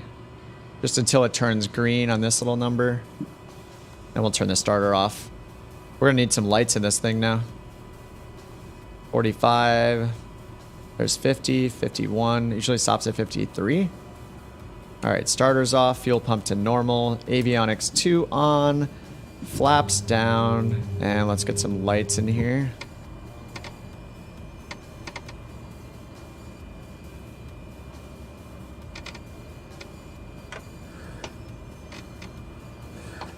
Leave the inertial separator alone. All right, turn my flashlight off. All right, great. Prop is full forward. Nav light is on, and let's clear out our flight plan. Menu. Delete flight plan. I haven't reloaded or anything, so we're just continuing without even reloading from the world map or anything like that. Departure is going to be Teterboro again, of course. Good there. Don't know the runway yet. We'll check the ATIS in a second. It's probably on all the way around to ATIS Alpha now. And our route is just going to be direct, so we're going to KBDR. Just to save time for the last flight tonight. KBDR. Igor Sikorsky Memorial, that's correct. Don't know the runway there yet either, just a direct route. All right, and I should have the ATIS in on COM 2 from before, so let's just listen in. Teterboro Airport information Yankee 220 Oh, Yankee. Zulu. Wind 213 at 5. Visibility 10. Sky condition, ceiling 4,600 feet broken. Temperature 19er. Dew point 10. Altimeter 29.62. Visual runway 24 in use. Landing and departing runway 19er. VFR Switched over to 19er again. All aircraft read back hold short instructions. Advise controller on initial contact. All right. You have Yankee. All right, we have Yankee. Am I using any improvement mods? No, I'm not. I was flying the analog caravan, but it's broken right now in Sim Update. Since Sim Update 10 came out, so I had to uninstall it. So I'm just using the stock 208 right now. No improvement mod on this one. I will go back to flying the analog one, probably primarily, but it looks like it's buggy. Might need an update. All right, so we're on Teterboro ground still. It sounds like. Load in our new direct flight plan here. Oh no, this is the wrong plan. So I'll just close this and reopen it. All right, load again. All right, now it's got the new flight plan. Get our charts here. Yeah, the pinning, something needs to be updated with the Navigraph one too. It's not letting me pin anything anymore. So I hit this little pin button here. Oh, is it because this is open? Maybe I'm doing something wrong. Yeah, I hit pin and it doesn't pin it to the bottom, so they have some bugs going on there. All right, we'll just open it directly though. All right, so Teterboro clearance is 12805, so let's go ahead and do that. That matches what's here. Get our Teterboro clearance delivery couch 68 IFR to Bridgeport. ready to IFR copy. clearance here. Couch 68 is cleared to Bridgeport Airport as filed. Takeoff runway 19er climb and maintain 7,000 feet. Departure frequency is 126.7 squawk tree 621. All right, so climb and maintain 7,000 feet. 126.7 is the frequency, and squawk 3621. And we're taking off runway 19. Couch 68 cleared to Bridgeport Airport as filed. All right, changing Take selected off altitude to runway 7,000 19er feet. climb and maintain 7,000 feet. Departure on 126.7 squawk tree 621. It's going to do our transponder for us. Couch 68 readback correct. Contact ground. Yeah, on so it just did that. 121.9. 3621 down here. I'm going to hit suspend because when you get to the last waypoint in your flight plan, it enters a suspend mode. And that's so you can choose to do the go around procedure if you want. So it was waiting on the runway as the last waypoint, basically. So if I didn't hit that, it would be stuck back at that. It's almost like using OBS mode in a way. It's like basically locked onto one waypoint. I'm going to clear out our minimums down here too. Got to clear everything out. Minimums off. All right, 1219er for ground. And then we can set over here, set our runway so we know exactly where it is. I mean, I'm going to use Navigraph so I know it's right next to us, but you could also set it here. And then that'll show us on the map, right on the taxiway diagram here, where 19 starts. All right, so we're going to climb to 7,000. I'm going to set up the autopilot really quickly with my shortcuts, heading mode, flight level change mode. Climb at 95. And then runway 19 is 195, so I'm going to set that on the heading bug here. The long way. 195. All right, we're good. Request taxi. Teterboro ground, couch 68 with Yankee ready to taxi. They're just going to say IFR. taxi to 19. Couch 68 taxi to and hold short of runway 19er. Contact tower on 119.5 when ready. Taxi to and hold short All right, runway 119er couch 5 for 68. tower. So I got that set up here. All right, cool. Taxi light and strobes on, and it's getting dark. So I hope we get a good instrument approach, or I might mess up the last landing of the night. We'll see how this goes. Can't see anything. All right, parking brakes off. Let's go to the right and go over to runway 19er.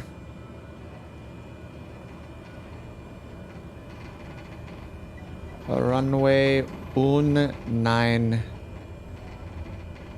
Okay. Let's try not to hit any other planes. Ooh.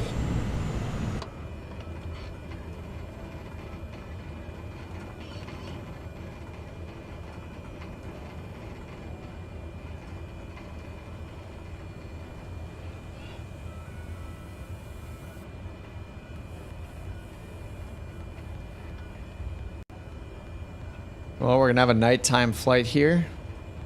Whatever, we did a few during the day, so we'll get some crazy night action here for the last one.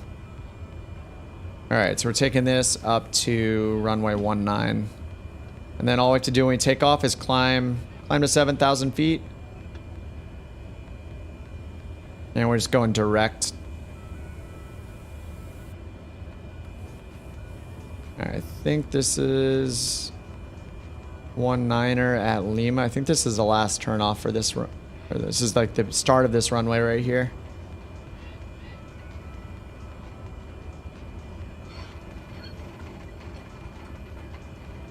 All right, let's switch over to tower. Teterboro tower couch 68 at runway 19er ready for departure IFR to Bridgeport. Couch 68 altimeter 29.6. You guys are still with me. Sweet. Cleared for takeoff runway 19er. All right, 29er62, which is what we have, cleared for takeoff. Cleared for takeoff runway 19er All right, landing couch light 68. on. All right, taxi light off, landing light on. Outside air temperature is 19. We'll leave pitot heat alone for now. Yeah, let's just roll all the way through this and just take off immediately. Just like Deuce is doing. No reason to wait. Already got the heading bug set up and everything. Whoops. I just, for a second I thought I didn't put my flaps down, but I did. So they were already down. So I toggled it down and then up again. But yeah, we're still on takeoff position for flaps.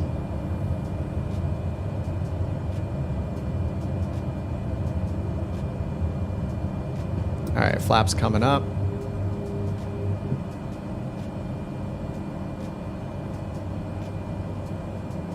Couch 68, contact New York York departure on 126.7. Good day. All right, autopilot on 126.7. Going to 126.7 couch 68. New York departure couch 68 is at 900 feet, climbing 7,000 feet. Couch 68 New York departure altimeter 29.62 continue as planned. All right, continue as planned, so we're gonna turn Couch around. 68, you are 47 miles southwest. They're gonna give us our approach already. Maintain present heading and altitude. Expect vectors. Visual runway 24 approach. All right, visual 2-4. Maintain present heading and altitude. Expect vectors. Visual runway 24 approach couch 68. All right, so we're gonna load, but not activate that. All right, sweet. Hey, Cyber, what's up? Hey, here's the plus side of flying at night, though. I mean, we get dusk. We get to see some of the city on our way out.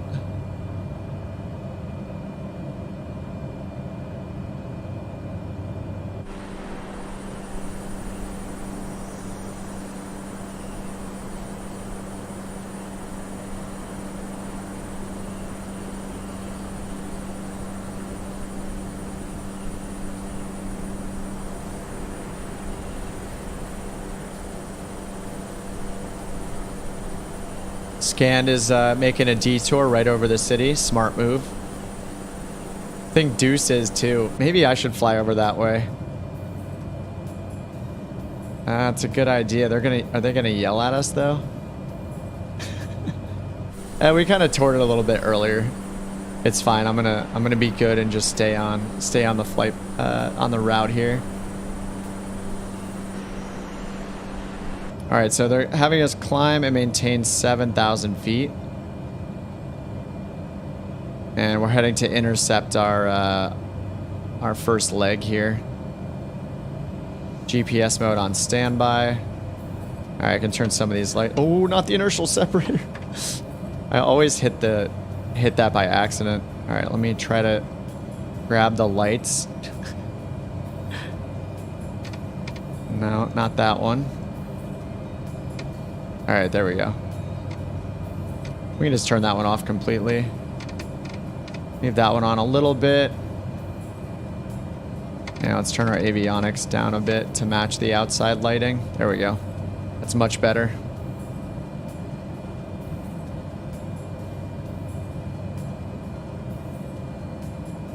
All right, turning on to our course now. We're just going direct to the other airport. They gave us a visual approach though. It's a really short flight. 53 total miles to go.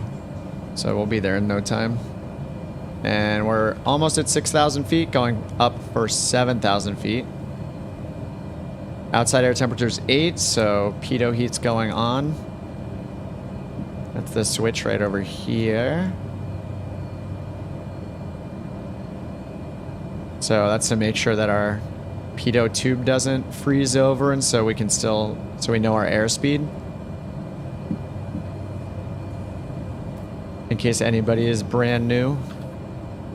I mean, I only learned this stuff like a year and a half ago, so it's all still fresh in mind for a newbie like me. All right, 7,000 feet, squawk 3621 is the transponder code. And maintain 11,000 feet. Oh, they're taking us up to 11,000. Climb and maintain 11,000 feet. All right, turn this up to 11.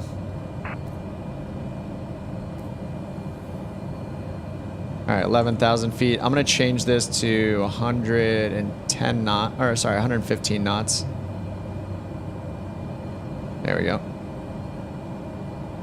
All right, we're entering some like light clouds here. Looks like. Nothing worse than having the pitot heat freeze over. Dude, that would just, yeah, in the sim, it's scary enough. I can't imagine having something like that happen in real life. It would just be like terrifying. Oh yeah, we're like going through some really light layer of clouds here. It's really cool. Whoa. Well, I mean, I'm not going to complain that it did that because this looks awesome, but what the heck? Look at it just changing in real time. All right, it's coming back.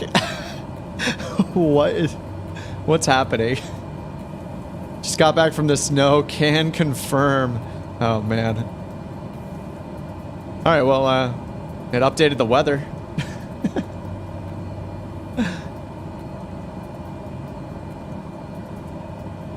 Looks awesome, though.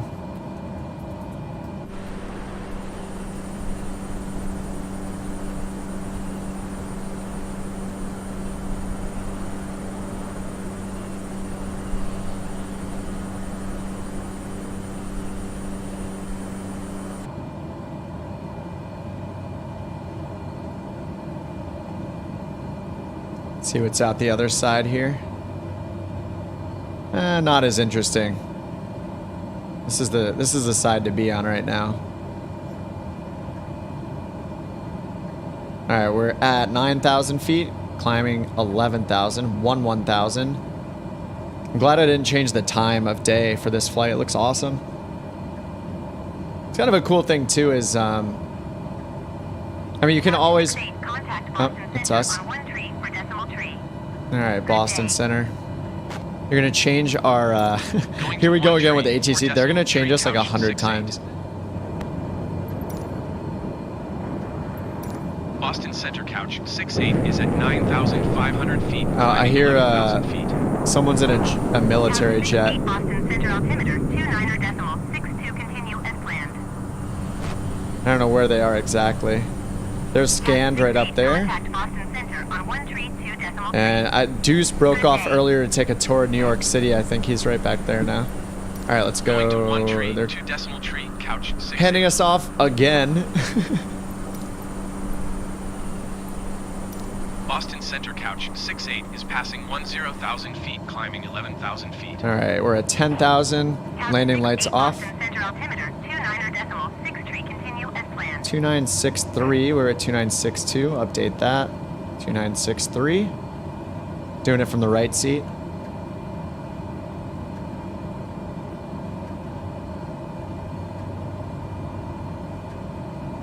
Dude, it looks so good. Man, I need to just take a screenshot and use this later.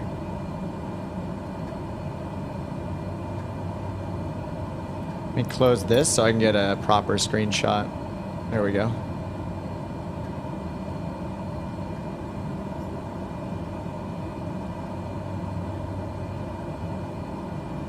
They actually toned down the amount of like red colors that are used in the sunsets and stuff. I saw some before and after pictures. This looks pretty red, but it's not quite as red as it used to be. Yeah, people posted a bunch of pictures on Reddit after Sim Update 10 came out showing the difference.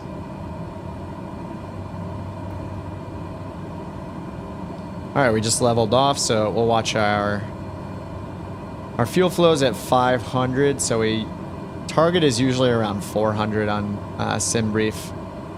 Actually, if we go over here, we can check what they put. Yep, average fuel flow, pounds per hour, 407.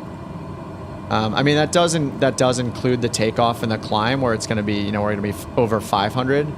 So our cruise fuel flow may actually be under 400 usually. But we're just going direct right here.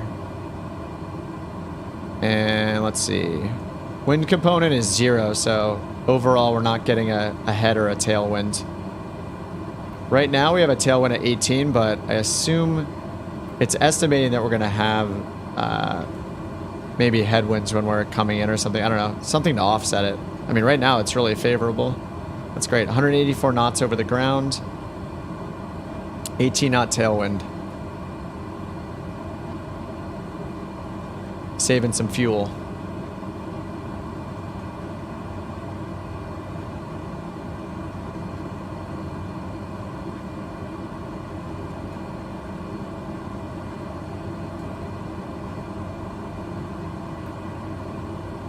Hey, Scanned. We see you.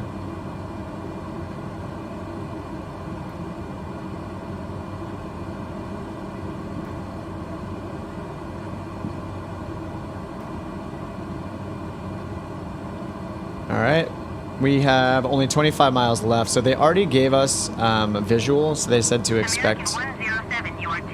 They said to expect visual for what was it? 24.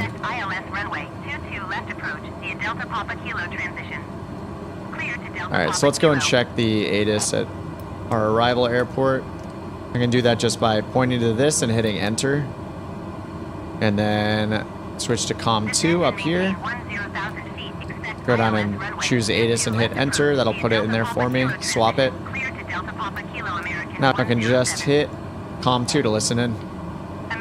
What up, Snakey? Yeah, the lighting looks awesome right now.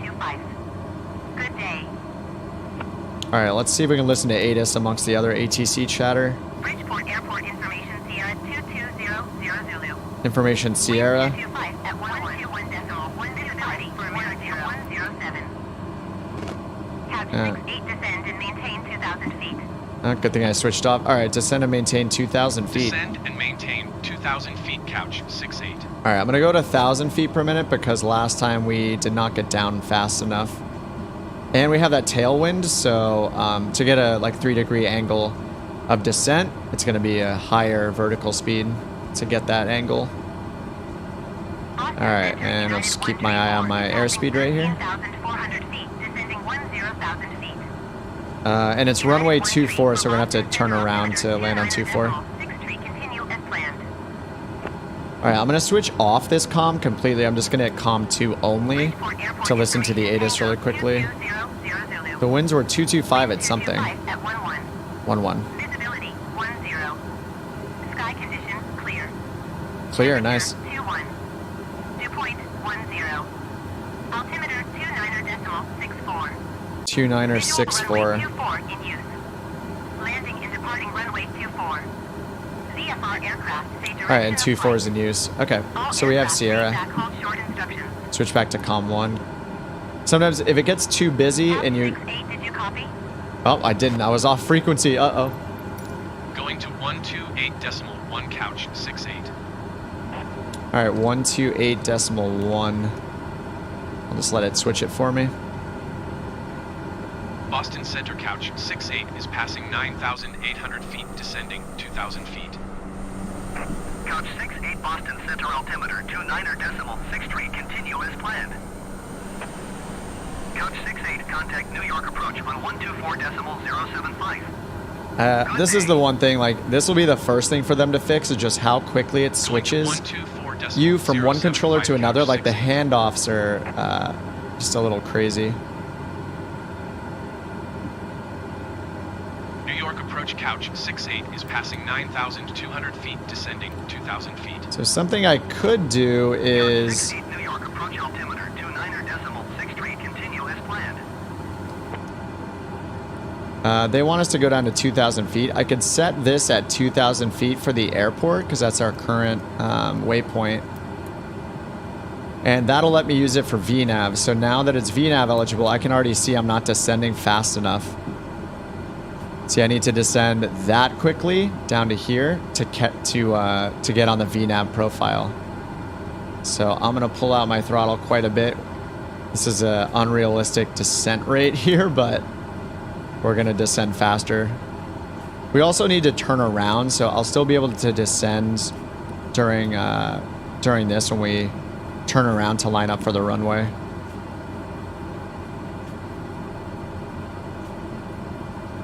And do I see lights? Yeah, there it is right there. So this is the runway. I think this is the runway we're landing on. Oh no, sorry, it's this runway. It goes this way. So over here is going to be where we touch down, right around here, coming in from this direction. So we're flying over. I should really just turn to the right, and then I'll just make a left-hand turn around and land. So to do that, so I'm using vertical speed. That'll get us down to 2,000 feet when we get to that waypoint, to the airport. So what I'm going to do is switch to heading mode. And once we get closer, I'm just going to use that to just visually turn us to line up with the runway. And the best thing I can actually do is go find the exact magnetic heading of the runway. So I can do that by looking at the real world info here, or at least, you know, Navigraph is basically a copy of real world info.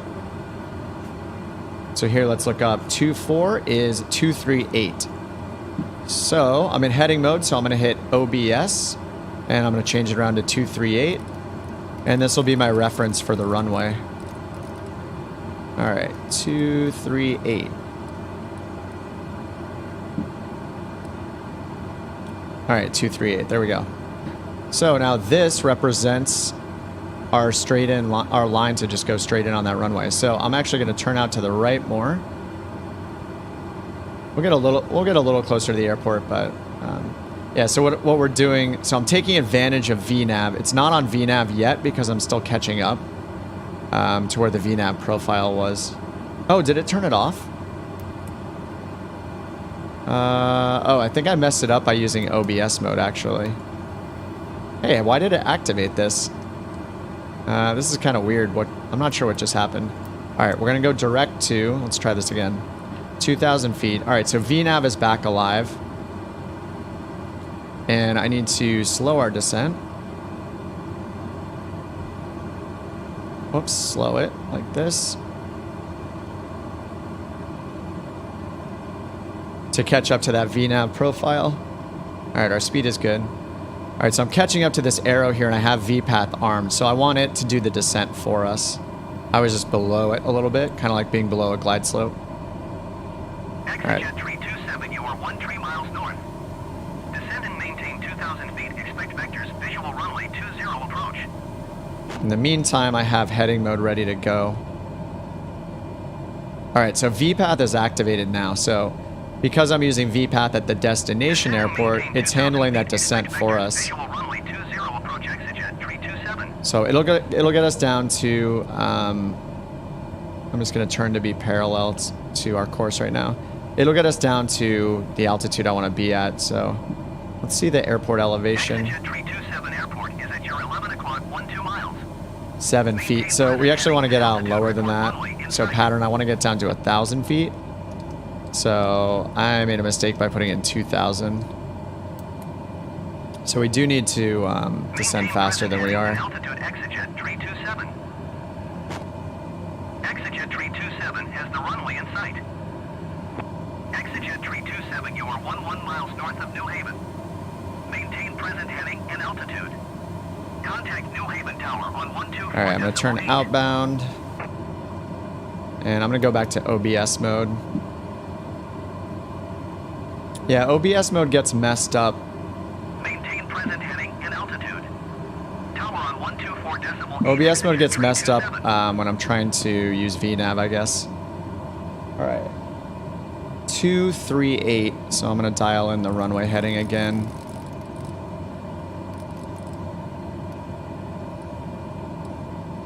All right, 238.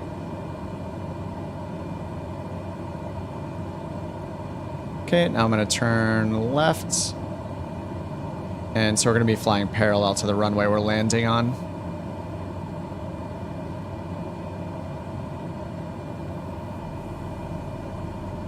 So there's the airport.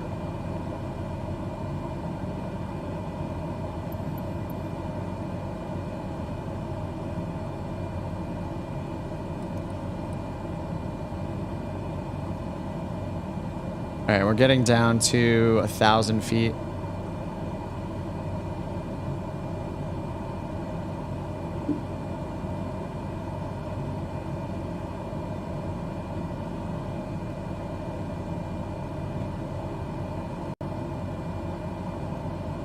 And I'm still 2 miles away from the airport, so that's where it says cross track right there. Should be a little bit closer than that. It should be like a mile out, not 2 miles. Couch 68, you are 900 feet below your assigned altitude. Climb and maintain 2,000 feet altimeter, 29er. I'm at the airport, dude. Climb and maintain 2,000 feet, couch 68.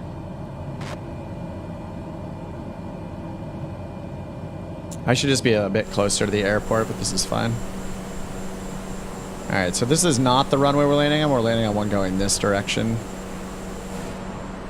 Runway is 24. So really, I'm just the VNAV stuff doesn't seem to work out with OBS mode. I'll have to figure out. I think that's just a limitation, but once I use OBS mode, dial in the runway heading. This gives us a long extended runway. All right, report runway in sight. Maintain present heading and altitude, couch 68. All right, we're gonna turn now to line up with the runway. All right, so let me report it in sight. Couch 68 has the runway in So it's sight. this one right here. Couch 68, you are 4 miles east of Bridgeport. Turn left heading 270. Contact Bridgeport Tower on 120.9er. All right, 120.9er. Turn left heading 270. Tower on 120.9er. And couch left heading 68. 270. Which is right. That's going to line us up with the runway using OBS mode there. Contact the tower really quickly. Bridgeport Tower Couch 68 3 miles northeast inbound visual runway 24 approach. Couch 68 Bridgeport Tower. Altimeter 29.62 wind 223 at 11. Cleared visual runway 24 approach. Couch 68 wind 223 at 11. Cleared to land runway 24. Cleared to land runway 24 Couch 68.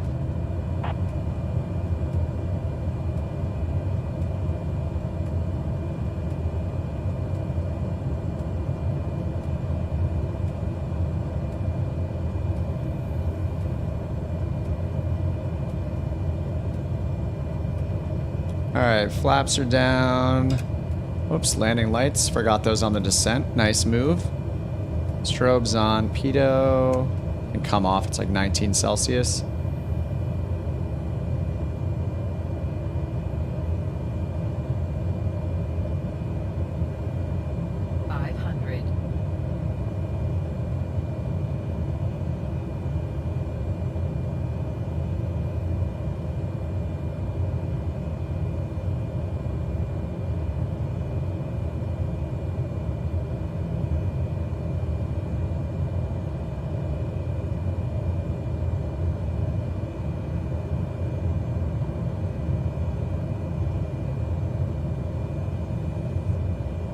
.11 wind from the front, a little bit to the left, or the wind's coming from the left a little bit. Looks like someone else is landing on the opposite runway at the same time as us, which is great.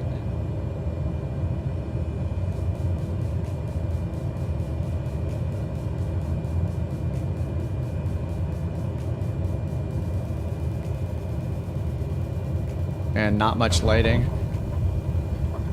It was a little harder than normal. Man, I really miss having those like runway lights that actually are on the center line. Runway when able. Or taxi line. It's so dark, and in my room it's dark, or it's bright in my room right now because of the sun.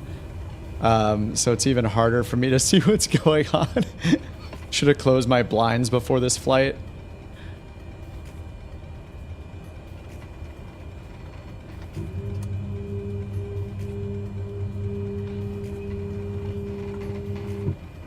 Alright, that wasn't too bad. I wish it was a little smoother.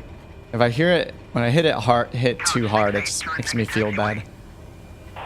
Couch All right. 68 contact ground on 121.75. 121.75 for Couch 68. Bridgeport ground Couch 68 taxi to parking. Alright, I'm going to turn on the in-game ribbon here. General aviation parking using Just to not have to taxiway. guess. Alright, landing lights are off. Strobes are off. Let's go park, and then I'm going to go make myself some lunch. 4 p.m. lunch.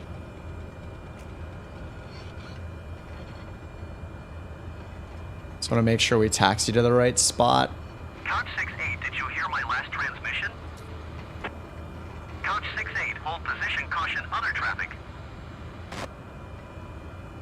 Taxiing to general aviation parking using What, it's taxiway right Couch here? 68. Sweet. With all these trucks driving Couch through. 68, continue taxi. Alright, let's turn the ribbon off. I guess we're stopping right here. This is what Microsoft wants, where they want us to stop, so we're gonna stop. Obviously, I'm pointed the wrong way, but whatever. It'll still count for on-air company. Alright, feather the prop. Fuel cutoff. Cutoff up here. Couch 68, Shut acknowledge off. last transmission. Turn our battery off. We're just leaving ATC in the dark. Alright, done. Another 23-minute flight. For the VA, for the couch captains. All right, valid flight. Yeah, that landing rate was not very good. It says smooth, but yeah, minus 216 feet a minute. Or feet. Oh, is that? Oh, that is feet. Yeah, that's a bit hard. Not great there. The speed was good. I almost got the stall horn right at the end. The G's were a little high though. I'm usually like under 1.1. Just like 1.07 or 0.5. But yeah. Anyway, overall it's fine. We earned $8,000. 70% of that goes to the couch captains. So someday we'll be able to buy something. Wonder what our total money is at here. Just check that quickly. 3.4 million. We were at 2 something yesterday. Oh, right. That's because someone else joined and put in 750K. That's what happened. Or 2 people contributed, I think. Yes, so a 50 owner equity contribution and a 750K. The 750 is coming from, like, that's the one I did because I just started a new airline company on Thunder. So they give you 1.5 million. So most people are giving half their money, but whatever. I mean, we'll earn enough to afford some more planes when we can, but we don't own any yet. So I guess that's our first step, is to own a few Grand Caravans, or basically buy the planes that we're leasing right now, but we're leasing all of them. Looks like 3 planes are out right now. 4-3 Golf is the one I just took. So that's over here in Connecticut, in Bridgeport. So I'm going to want to fly this one back to Teterboro tonight. But yeah, it looks like 3 people are flying right now. 414 is out and 2 Grand Caravans are out. And we have a couple analog Caravans. These right here that don't say EX on the end are basically the model for the analog Caravan that a few of us have. So sweet. That was fun. All right. What did we get? 1, 2, 3. That was 4 landings today, I think, right? So it feels pretty good. And yeah, I'm gonna call it done. That was fun. 4 hours and 11 minutes on the stream in the books, and that's stream number 11 for On-Air Company flights so far. I do know I need to figure out. Still trying to figure out how to do the Atlantic crossing stuff. I want to do it with and do it with jobs, so I can keep pumping money into the VA, so I'm not just flying on my own for $0. So I think I'm going to take the TBM that we have. I found a TBM and ferried it to Teterboro. So it's right here. 405 X-ray. What I should do is go here and hit ferry. And I could ferry this up to, what was it called? Goose Bay, or the one to the east of that. And then do the crossing on that and find some jobs. So I'll look at doing that tonight. I'll try to get a couch captain livery going over the next few days. That'll be great too. So thanks for hanging out, guys. I'll see you guys that are on the VA and Discord. And yeah, if you guys do on air and you want to hop on the Discord, I'll put the link in the chat.